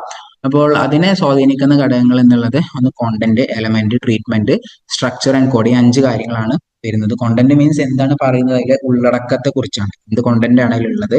ദെൻ എലമെന്റ്സ് മീൻസ് അതിൽ അടങ്ങിയിട്ടുള്ള ഘടകങ്ങൾ, ആ ഉള്ളടക്കം ഏതെല്ലാം ഘടകങ്ങൾ ചേർന്നിട്ടാണ് രൂപപ്പെട്ടിട്ടുള്ളത്. അപ്പൊ അതിൽ വെർബൽ ആയതുണ്ടാകും, നോൺ വെർബൽ ആയതുണ്ടാകും. വെർബൽ മീൻസ് വാചികമായിട്ടുള്ളത്, നോൺ വെർബൽ മീൻസ് അവാചികമായത്, അതായത് ഈ ആംഗ്യഭാഷ, നമ്മുടെ മുഖഭാവം, അത്തരത്തിലുള്ള വിഷയങ്ങളാണ് അവിടെ വരുന്നത്. ദെൻ ട്രീറ്റ്മെന്റ്, നമ്മൾ അതിനെ ഏത് രീതിയിലാണ് അതിനോട് പെരുമാറിയിട്ടുള്ളത്, അതിനെ അവതരിപ്പിച്ചിട്ടുള്ളത്, ഇപ്പോൾ ടോണ്, നമ്മൾ അതുപോലെ തന്നെ സ്റ്റൈല്, ഫോർമാറ്റ്, ഏത് ശൈലിയിലൂടെയാണ് സംസാരിച്ചത് എന്നുള്ളത്, ആ മെസ്സേജിന്റെ ശൈലി ഇമ്പോർട്ടന്റ് ആണ്. ദെൻ സ്ട്രക്ചർ, കൃത്യമായ ഒരു ഇൻട്രൊഡക്ഷൻ, പോയിന്റ് ആയിട്ട് ദെൻ കൺക്ലൂഷൻ, അങ്ങനെയൊക്കെ ആകുമ്പോൾ മെസ്സേജ് കൂടുതൽ കൃത്യമായിട്ട് കൈമാറ്റം ചെയ്യാൻ പറ്റും. അതല്ലാതെ ഒരു വെറും വർത്താനം ഇങ്ങനെ പറഞ്ഞു പോയാൽ അത് ചിലപ്പോൾ ഒരു എഫക്റ്റീവ് ഉണ്ടായിക്കൊള്ളണമെന്നില്ല. അപ്പോൾ സ്ട്രക്ചർ വളരെ പ്രധാനമാണ്. ദെൻ കോഡ്, ഇപ്പോൾ ഉദാഹരണത്തിന് സിമ്പലുകൾ, വേർഡ്സ്, വിഷ്വൽസ് ഒക്കെ ഉപയോഗപ്പെടുത്തിയിട്ട് ആശയവിനിമയം നടത്തുമ്പോൾ കൂടുതൽ എഫക്റ്റീവ് ആകും. അപ്പൊ നമ്മളവിടെ ഒരു ഭാഷയോ മറ്റോ ഒക്കെ അവിടെ കോഡായിട്ട് യൂസ് ചെയ്യുന്നുണ്ടാകും. ആ കോഡും മെസ്സേജിന്റെ കാര്യത്തിൽ പഠിക്കേണ്ട ഒരു കാര്യമാണ്. മൂന്നാമത്തതാണ് ചാനൽ. ചാനൽ മീൻസ് നമ്മുടെ പഞ്ചേന്ദ്രിയങ്ങൾ തന്നെ. നമ്മളിപ്പോ ഒരു സംഗതി കണ്ടിട്ടായിരിക്കും ആശയവിനിമയം നടക്കുക, ചിലപ്പോൾ കേട്ടിട്ടായിരിക്കും, ചിലപ്പോൾ സ്പർശനം. ഒരാളെ അടിക്കുക അല്ലെങ്കിൽ ഒരാളെ ഷെയ്ക്ക് ഹാൻഡ് കൊടുക്കുന്നത് അവിടെ ടച്ച് വഴിയാണ് നമ്മളൊരു ആശയവിനിമയം കൊടുക്കുന്നത്. ടേസ്റ്റ് സ്മെൽ എന്നൊക്കെ പറയുമ്പോൾ ഇപ്പോൾ ഒരു ഫുഡ്, ആ ഫുഡ് ടേസ്റ്റ് ഉണ്ടോ ഇല്ല എന്ന് നമ്മൾ മനസ്സിലാക്കുന്നത് ഒരു ആശയവിനിമയത്തിലൂടെയാണ്. കാരണം ആ ഫുഡ് നമ്മൾ ടേസ്റ്റ് ചെയ്യുന്നു, അപ്പൊ ആ ഫുഡിലുള്ള എരിവാണ് അവിടെ നമുക്ക് കൈമാറ്റം ചെയ്യപ്പെടുന്നത്. അപ്പോൾ അവിടെ നമ്മൾ നമ്മുടെ ടേസ്റ്റ് ആണ് യൂസ് ചെയ്തിട്ടുള്ളത്. ഇപ്പൊ ഒരു റോസാപ്പൂ മണക്കുന്ന സമയത്ത് വളരെ നല്ല ഫ്രാഗ്രൻസ് ആണെന്നുണ്ടെങ്കിൽ ആ റോസാപ്പൂ ആണ് അവിടെ സെന്റർ ആയിട്ടുള്ളത്, അതിന്റെ ഫ്രാഗ്രൻസ് ആണ് അതിന്റെ മെസ്സേജ് എന്നുള്ളത്. അപ്പോൾ നമുക്ക് അവിടെ ചാനലായിട്ട് ഉണ്ടാവുക സ്മെല്ലിംഗ് എന്ന് പറയുന്ന ആ ഒരു പ്രോസസ് ആയിരിക്കും. അപ്പൊ നമുക്കൊരു സുഗന്ധം ലഭിക്കുന്നു, അവിടെ നമ്മളായിരിക്കും അതിന്റെ റിസീവർ ആയിട്ട് ഉണ്ടാവുക. അപ്പോൾ അത്തരത്തിലുള്ള വിശാലമായ ഒരു ആശയമാണ് കമ്മ്യൂണിക്കേഷൻ എന്നുള്ളത്. കേവലം ഒരു സംസാരം, എഴുത്ത് എന്നുള്ളതിൽ മാത്രം അതിനെ പരിമിതപ്പെടുത്തരുത്. ഒന്നിൽ നിന്ന് മറ്റൊന്നിലേക്ക് നടക്കുന്ന സർവ്വ പ്രോസസ്സുകളും ഈ ഒരു കമ്മ്യൂണിക്കേഷന്റെ പരിധിയിലായിരിക്കും വരിക. ദെൻ റിസീവർ, അത് സ്വീകരിക്കുന്ന ആളെ സംബന്ധിച്ചിടത്തോളം നമ്മൾ സെന്ററിന്റെ കാര്യത്തിൽ പറഞ്ഞ പോയിന്റ്സ് എവിടെയും പറയാനുള്ളൂ. റിസീവർ എന്ന് പറഞ്ഞു കഴിഞ്ഞാൽ ഒരു സംഗതി കേൾക്കുന്ന അല്ലെങ്കിൽ അതിനെ വ്യാഖ്യാനിക്കുന്ന ആരിലേക്കാണോ ഒരു ആശയം എത്തുന്നത് അത് സ്വീകരിക്കുന്ന ആളെയാണ് റിസീവർ എന്ന് വിളിക്കുക. അപ്പോൾ SMCR എന്നുള്ള ആ ഒരു ടേം മറക്കാതെ വെക്കുക. അതിൽ പറയപ്പെട്ടിട്ടുള്ള ഈ 5 സബ് പോയിന്റ്സും നിങ്ങളുടെ ഓർമ്മയിൽ കൃത്യമായിട്ട് ഉണ്ടാകണമെന്ന് ഒരിക്കൽ കൂടി ഉണർത്തുന്നു. ഓക്കെ, എത്രയാണ് SMCRനെ കുറിച്ച് പറയാനുള്ളൂ. ഇനി ഈ ചാപ്റ്ററിൽ അടുത്ത പോയിന്റ് ആയിട്ടുള്ള കമ്മ്യൂണിക്കേഷൻ നോയ്സിനെ കുറിച്ച് പറയാം. കമ്മ്യൂണിക്കേഷൻ നോയ്സ് എന്ന് പറഞ്ഞു കഴിഞ്ഞാൽ ഒരു പ്രോസസ്സിനെ, ഒരു കമ്മ്യൂണിക്കേഷൻ പ്രോസസ്സിനെ തടസ്സം നിൽക്കുന്ന, നോയ്സ് എന്ന് പറഞ്ഞാൽ മലയാളത്തിൽ ബഹളം എന്നാണ്. ഇവിടെ ബഹളം കൊണ്ട് ഉദ്ദേശിക്കുന്നത് തടസ്സങ്ങൾ എന്നുള്ളത്. പല തടസ്സങ്ങളും ഒരു ആശയവിനിമയത്തിൽ ഉണ്ടാകാറുണ്ട്, വ്യത്യസ്ത തരത്തിലുള്ള തടസ്സങ്ങൾ. തടസ്സങ്ങളാണ് ഇവിടെ പറയുന്നത്. ചിലപ്പോൾ അത് ഇന്റേണൽ ആവാം, അതായത് ആന്തരികമായിട്ടുള്ള, ഇപ്പൊ നമുക്ക് മാനസികമായിട്ട് ഇപ്പൊ ഒരു മൂഡില്ല, ആ ഒരു മൂഡിന്റെ പ്രശ്നം നമ്മുടെ ആശയവിനിമയത്തെ ബാധിക്കും. ചിലപ്പോൾ എക്സ്റ്റേണൽ ആവാം. ഉദാഹരണത്തിന് എനിക്ക് ചെവി കേൾക്കില്ല അല്ലെങ്കിൽ എനിക്ക് സംസാരശേഷി ഇല്ല എന്നുണ്ടെങ്കിൽ അത് എക്സ്റ്റേണൽ ആയിട്ടുള്ള, ഫിസിക്കൽ ആയിട്ടുള്ള തടസ്സങ്ങളാണ്. അപ്പോൾ മൊത്തം നമുക്ക് പറയാനുള്ളത് 7 നോയ്സുകളെ കുറിച്ചാണ്. ഈ 7 നോയ്സും ഇല്ലാതിരിക്കുമ്പോഴാണ്, അതായത് അത് മിനിമൈസ് ചെയ്യുമ്പോഴാണ് കമ്മ്യൂണിക്കേഷൻ വിജയകരമായിട്ട് നടക്കുക. ആ 7 എണ്ണം ഏതൊക്കെയാണ്? Physical, semantic, physiological, psychological, cultural, technical and organisation. അപ്പൊ ഇത് ഓരോന്നും എന്താണെന്ന് മനസ്സിലാക്കാം. ഫിസിക്കൽ നോയ്സ് എന്ന് പറയുമ്പോൾ ഭൗതികമായിട്ടുള്ള തടസ്സങ്ങൾ, അതായത് ശാരീരികമായിട്ട് പല രീതിയിൽ വരുന്ന തടസ്സങ്ങൾ. ഉദാഹരണത്തിന് വലിയ ശബ്ദത്തിൽ അവിടെ മറ്റുള്ളവർ സംസാരിക്കുന്നുണ്ട്. വാഹനങ്ങൾ ഇങ്ങനെ സൗണ്ട് ഉണ്ടാകുന്ന സമയത്ത് പറയുന്നത് അങ്ങോട്ടും ഇങ്ങോട്ടും കേൾക്കൂല. അപ്പോൾ അത്തരത്തിലുള്ള ഒരാൾ വളരെ ഒഫീഷ്യലായിട്ട് സംസാരിക്കുന്നതിന്റെ ഇടയിൽ ഫോൺ റിങ് ചെയ്യുക, അങ്ങനെ വരുന്ന ഒരു എക്സ്റ്റേണൽ സൗണ്ടുകളോ മറ്റ് ഫിസിക്കൽ കണ്ടീഷൻസോ ഒക്കെ കമ്മ്യൂണിക്കേഷനെ ഡിസ്റ്റർബ് ചെയ്യുന്ന ഒരു അവസ്ഥയാണ് ഫിസിക്കൽ നോയ്സ് എന്ന് പറയാ. സെമാന്റിക് നോയ്സ് എന്ന് പറയുമ്പോൾ ഭാഷാപരമായിട്ടുള്ള പ്രശ്നങ്ങൾ. ഇപ്പൊ ഉദാഹരണത്തിന് ഒരു മെഡിക്കൽ ടേംസ് ഒരു ഡോക്ടറും നഴ്സും തമ്മിൽ പറയുമ്പോൾ പേഷ്യന്റിന് എന്താവില്ല, അത് മനസ്സിലാവില്ല, രോഗിക്ക് മനസ്സിലായിട്ടുണ്ടാവില്ല. അപ്പോൾ അവർ തമ്മിലുള്ള കമ്മ്യൂണിക്കേഷൻ അല്ലെങ്കിൽ ആ മരുന്ന് എഴുതി തന്ന ലിസ്റ്റ് നമുക്ക് വായിക്കാൻ പോലും പറ്റില്ല. അപ്പോൾ അതിൽ ഉപയോഗിച്ചിട്ടുള്ളതൊക്കെ ടെക്നിക്കൽ ടേംസ് ആണ്, അതായത് അവർക്ക് മാത്രം മനസ്സിലാകുന്ന കോഡ് ഭാഷകളായിരിക്കും അതിൽ ഉപയോഗിച്ചിട്ടുണ്ടാകുക. അപ്പൊ അത്തരത്തിൽ ഒരു സംഗതി കിട്ടുമ്പോൾ സാധാരണക്കാർക്ക് അത് മനസ്സിലാകാത്ത അവസ്ഥയാണ് നമ്മൾ സെമാന്റിക് നോയ്സ് എന്ന് പറയാ. പിന്നെ വരുന്നതാണ് ഫിസിയോളജിക്കൽ നോയ്സ്. ഫിസിയോളജിക്കൽ നോയ്സ് എന്ന് പറയുമ്പോൾ കേൾവി, കാഴ്ച, ഇത്തരത്തിലുള്ള ശാരീരികമായിട്ടുള്ള നമുക്ക് വേണ്ട ശേഷികൾ അതില്ലാത്ത അവസ്ഥയാണ് ഫിസിയോളജിക്കൽ നോയ്സ് എന്ന് പറയാ. സൈക്കോളജിക്കൽ നോയ്സ് ആണ്, അതായത് ഒരാള് വെച്ച് പുലർത്തുന്ന മനോഭാവം, മനഃശാസ്ത്രപരമായിട്ട് നിലനിൽക്കുന്ന ചില തടസ്സങ്ങൾ. ഇപ്പൊ ഉദാഹരണത്തിന് ഒരു ചാനൽ ചർച്ച നടക്കുകയാണ്, അതിൽ എന്റെ എതിർ പാർട്ടിയിലുള്ള ഒരാൾ എത്ര വലിയ യാഥാർത്ഥ്യം പറഞ്ഞാലും ശരി ഞാനത് ഉൾക്കൊള്ളില്ല, കാരണം അത് എതിർ പാർട്ടിയാണ്, അയാൾ അങ്ങനെ തന്നെ പറയുകയുള്ളൂ എന്നുള്ള മാനസികമായിട്ട് നമുക്ക് ആളോട് ഒരു വിരോധമോ അല്ലെങ്കിൽ ഒരു വ്യത്യാസമോ ഉള്ളത് കൊണ്ട് തന്നെ ആ ആള് പറയുന്നത് നമുക്ക് സ്വീകാര്യമാകാത്തത് കൊണ്ട് കമ്മ്യൂണിക്കേഷൻ അവിടെ എഫക്റ്റീവ് ആകാതെ പോകുന്ന അവസരങ്ങൾ ഉണ്ടാകാറുണ്ട്. പിന്നെ വരുന്ന വിഷയമാണ് കൾച്ചറൽ നോയ്സ് എന്നുള്ളത്, സാംസ്കാരികപരമായിട്ടുള്ള കാര്യങ്ങൾ. അപ്പൊ അതേപോലെ ഒരു ഹാൻഡ് ഷേക്ക് കൊടുക്കുന്നത്, ചില നാടുകളിൽ ഒരു സ്ത്രീയും പുരുഷനും തമ്മിൽ ഹാൻഡ് ഷേക്ക് കൊടുത്തു എന്നുള്ളത് കൊണ്ട് ആ നാട്ടിൽ അത് തെറ്റൊന്നും ഉണ്ടാകില്ല, എന്നാൽ ചില സംസ്കാരങ്ങളിൽ അത് വലിയ ബാധകമായിരിക്കും. അപ്പോൾ ഒരേ പ്രവൃത്തി തന്നെ രണ്ടിടത്ത് ചെല്ലുമ്പോൾ രണ്ടാണ് എന്നുള്ളത് കൊണ്ട് പലയിടങ്ങളിലുമുള്ള കൾച്ചർ എന്താണെന്ന് കൃത്യമായിട്ട് മനസ്സിലാക്കണം, അതിനനുസരിച്ച് പെരുമാറണം. അല്ലാതെ പെരുമാറിക്കഴിഞ്ഞാൽ ആ കമ്മ്യൂണിക്കേഷൻ നെഗറ്റീവായിട്ട് ഫലിക്കും എന്നുള്ള. അപ്പൊ കൾച്ചറൽ ആയിട്ടുള്ള വ്യത്യാസങ്ങൾ മനസ്സിലാക്കുക, അത്തരം തടസ്സങ്ങൾ അവിടെ ഉണ്ടോ ഇല്ല എന്നുള്ളത് മനസ്സിലാക്കിയിട്ട് വേണം നമ്മൾ പെരുമാറാനായിട്ട് പോകേണ്ടത്. ദെൻ ടെക്നിക്കൽ നോയ്സ് ആണ്. ഉദാഹരണത്തിന് ഇതൊരു ഓൺലൈൻ ക്ലാസ് ആണ്, പെട്ടെന്ന് എന്റെ ഇന്റർനെറ്റ് കണക്ഷൻ കട്ടായി കഴിഞ്ഞാൽ ഈ ക്ലാസ് ക്യാൻസൽ ആയി പോകും. അപ്പോൾ അത്തരത്തിലുള്ള പോർ ഇന്റർനെറ്റ്, സിസ്റ്റം ക്രാഷസ്, അതുപോലെ തന്നെ സൈറൺ പോലെയുള്ള ബാക്ക്ഗ്രൗണ്ട് സൗണ്ടുകൾ, ഇതൊക്കെ ടെക്നിക്കൽ ഇഷ്യൂസ് ആണ്. ദെൻ ഓർഗനൈസേഷൻ നോയ്സ് എന്ന് പറയുമ്പോൾ അവിടെയുള്ള ഹൈറാർക്കി സംബന്ധമായിട്ടുള്ള പ്രശ്നങ്ങൾ. ഉദാഹരണത്തിന് അവിടുത്തെ സാധാ സ്റ്റാഫിനോട് ഒരു MDക്ക് സംസാരിക്കാൻ കഴിയില്ല, ആ MD മാനേജറോട് പറഞ്ഞ് മാനേജർ അത് പോയിട്ട് സ്റ്റാഫിനോട് പറയേണ്ട ഒരു സിസ്റ്റത്തിലായിരിക്കും ചിലപ്പോൾ ഒരു കമ്പനി വർക്ക് ചെയ്യുന്നുണ്ടാവുക. അപ്പോൾ ആ മാനേജർ പ്രശ്നക്കാരനാണ് എന്നുണ്ടെങ്കിൽ അവിടെ കൃത്യമായ കമ്മ്യൂണിക്കേഷൻ നടക്കില്ല. അപ്പോൾ അത്തരത്തിലുള്ള ചില ഹൈറാർക്കികൾ, ചില ഘടനകൾ എന്ത് ചെയ്യാറുണ്ട്, പലപ്പോഴും കമ്മ്യൂണിക്കേഷന് വിഘ്നം സൃഷ്ടിക്കാറുണ്ട്. അപ്പോൾ അത്രയൊക്കെയാണ് നമുക്ക് നോയ്സ് ആയിട്ട് പറയാനുള്ളത്. Physical noise, semantic noise, physiological noise, psychological noise, cultural noise, technical noise, organisation noise. ആ ടേമിൽ നിന്ന് തന്നെ കാര്യം പിടികിട്ടാവുന്നതേ ഉള്ളൂ, കൂടുതൽ എക്സാമ്പിൾ കൂടി ഓർത്തെടുക്കുക എന്നുള്ളത് മാത്രം. ഇനി നമുക്ക് ഈ ചാപ്റ്ററിലെ അവസാനത്തെ ചർച്ചയാണ് ഫീഡ്ബാക്ക് എന്നുള്ളത്. ഫീഡ്ബാക്ക് എന്ന് പറഞ്ഞു കഴിഞ്ഞാൽ the response of the communications recipient to the message is referred as feedback. ഒരു ആശയവിനിമയം നടന്നു കഴിഞ്ഞാൽ ആ സ്വീകരിക്കുന്ന ആൾ അത് ആ അയച്ചയാൾക്ക് നൽകുന്ന ഒരു പ്രതികരണം ഉണ്ടല്ലോ, ആ പ്രതികരണത്തെയാണ് നമ്മൾ ഫീഡ്ബാക്ക് എന്ന് വിളിക്കുന്നത്. അത് വെർബൽ ആകാം, നോൺ വെർബൽ ആകാം. കൃത്യമായിട്ട് ഫീഡ്ബാക്ക് ഉണ്ടെങ്കിൽ മാത്രമേ അവിടെ കമ്മ്യൂണിക്കേഷൻ കൃത്യമായിട്ട് പ്രോപ്പറായിട്ട് വർക്ക് ചെയ്തു എന്ന് നമുക്ക് പറയാൻ പറ്റുള്ളൂ. അപ്പോൾ ഇതുവരെ നമ്മൾ ചർച്ച ചെയ്ത കാര്യങ്ങളൊക്കെ ഒന്ന് ആറ്റിക്കുറിക്കി ഒരു എക്സാമ്പിളിലേക്ക് കൊണ്ടുവരികയാണെങ്കിൽ, ഒരു TV ന്യൂസ് ചാനലിന്റെ പ്ലാറ്റ്ഫോമിനെ നമുക്കൊരു ഉദാഹരണമായിട്ട് എടുക്കാം. അപ്പൊ അവിടെ സെൻഡർ, അതായത് ആരാണ് ഈ വാർത്ത അയക്കുന്ന ആളുണ്ടല്ലോ, ഇപ്പോൾ ഏഷ്യാനെറ്റ് ന്യൂസ് ആണെന്നുണ്ടെങ്കിൽ ഏഷ്യാനെറ്റ് ന്യൂസിന്റെ TV സ്റ്റേഷനാണ് അത് അയക്കുന്ന സംഭവം, സെൻഡർ എന്നുള്ളത്. ആരാണ് സ്വീകരിക്കുന്നത്? ആ ഒരു ഏഷ്യാനെറ്റ് ന്യൂസിന്റെ പ്രേക്ഷകരായിട്ടുള്ള പബ്ലിക് ആയിരിക്കും. ദെൻ അതിലൊരു മെസ്സേജ് എന്താണ് അവിടെ പ്രക്ഷേപണം ചെയ്തിട്ടുള്ള വാർത്ത. അപ്പൊ ഉദാഹരണത്തിൽ കേരളത്തിൽ നാളെ റെഡ് അലേർട്ട് ആണ്, ആ വാർത്തയാണ് കൈമാറ്റം ചെയ്തിട്ടുണ്ടാവുക. അപ്പൊ സ്വാഭാവികമായിട്ടും അതിനൊരു പ്രതികരണം ഉണ്ടാകും, പബ്ലിക് റെസ്പോൺസ് ഉണ്ടാകും.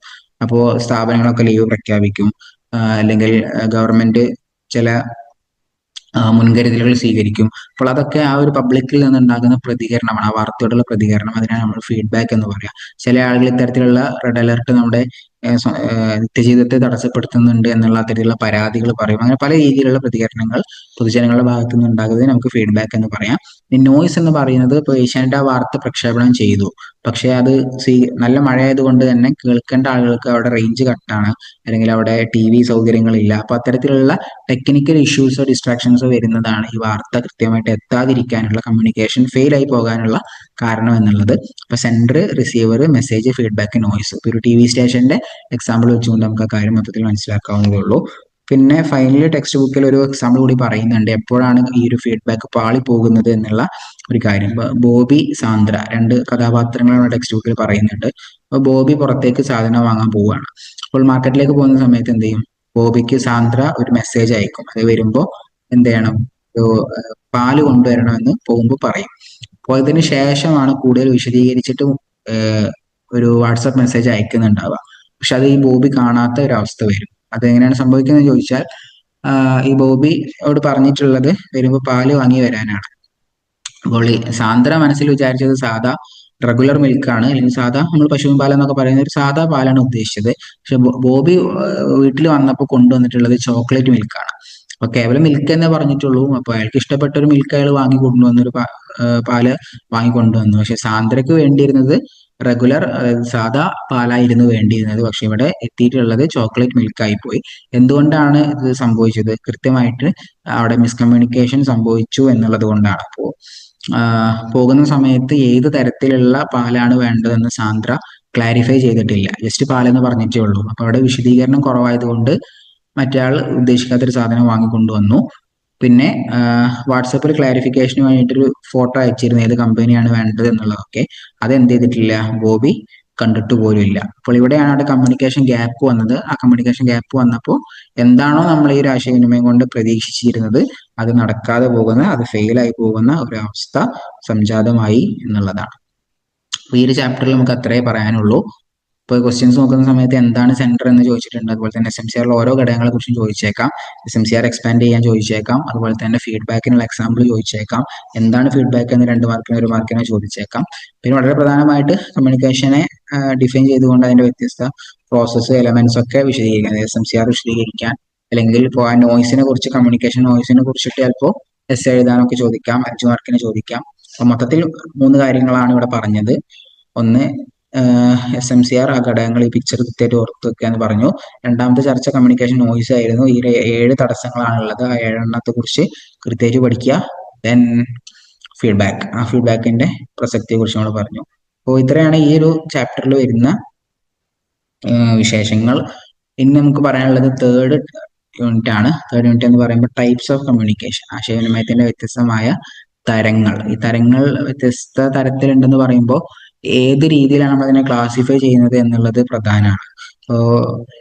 ഭക്ഷണം ഏതൊക്കെ തരത്തിലുണ്ടെന്ന് ചോദിച്ചു കഴിഞ്ഞാൽ ചിലർ പറയും ചൂടുള്ളത്, തണുപ്പുള്ളത് എന്ന് പറയും.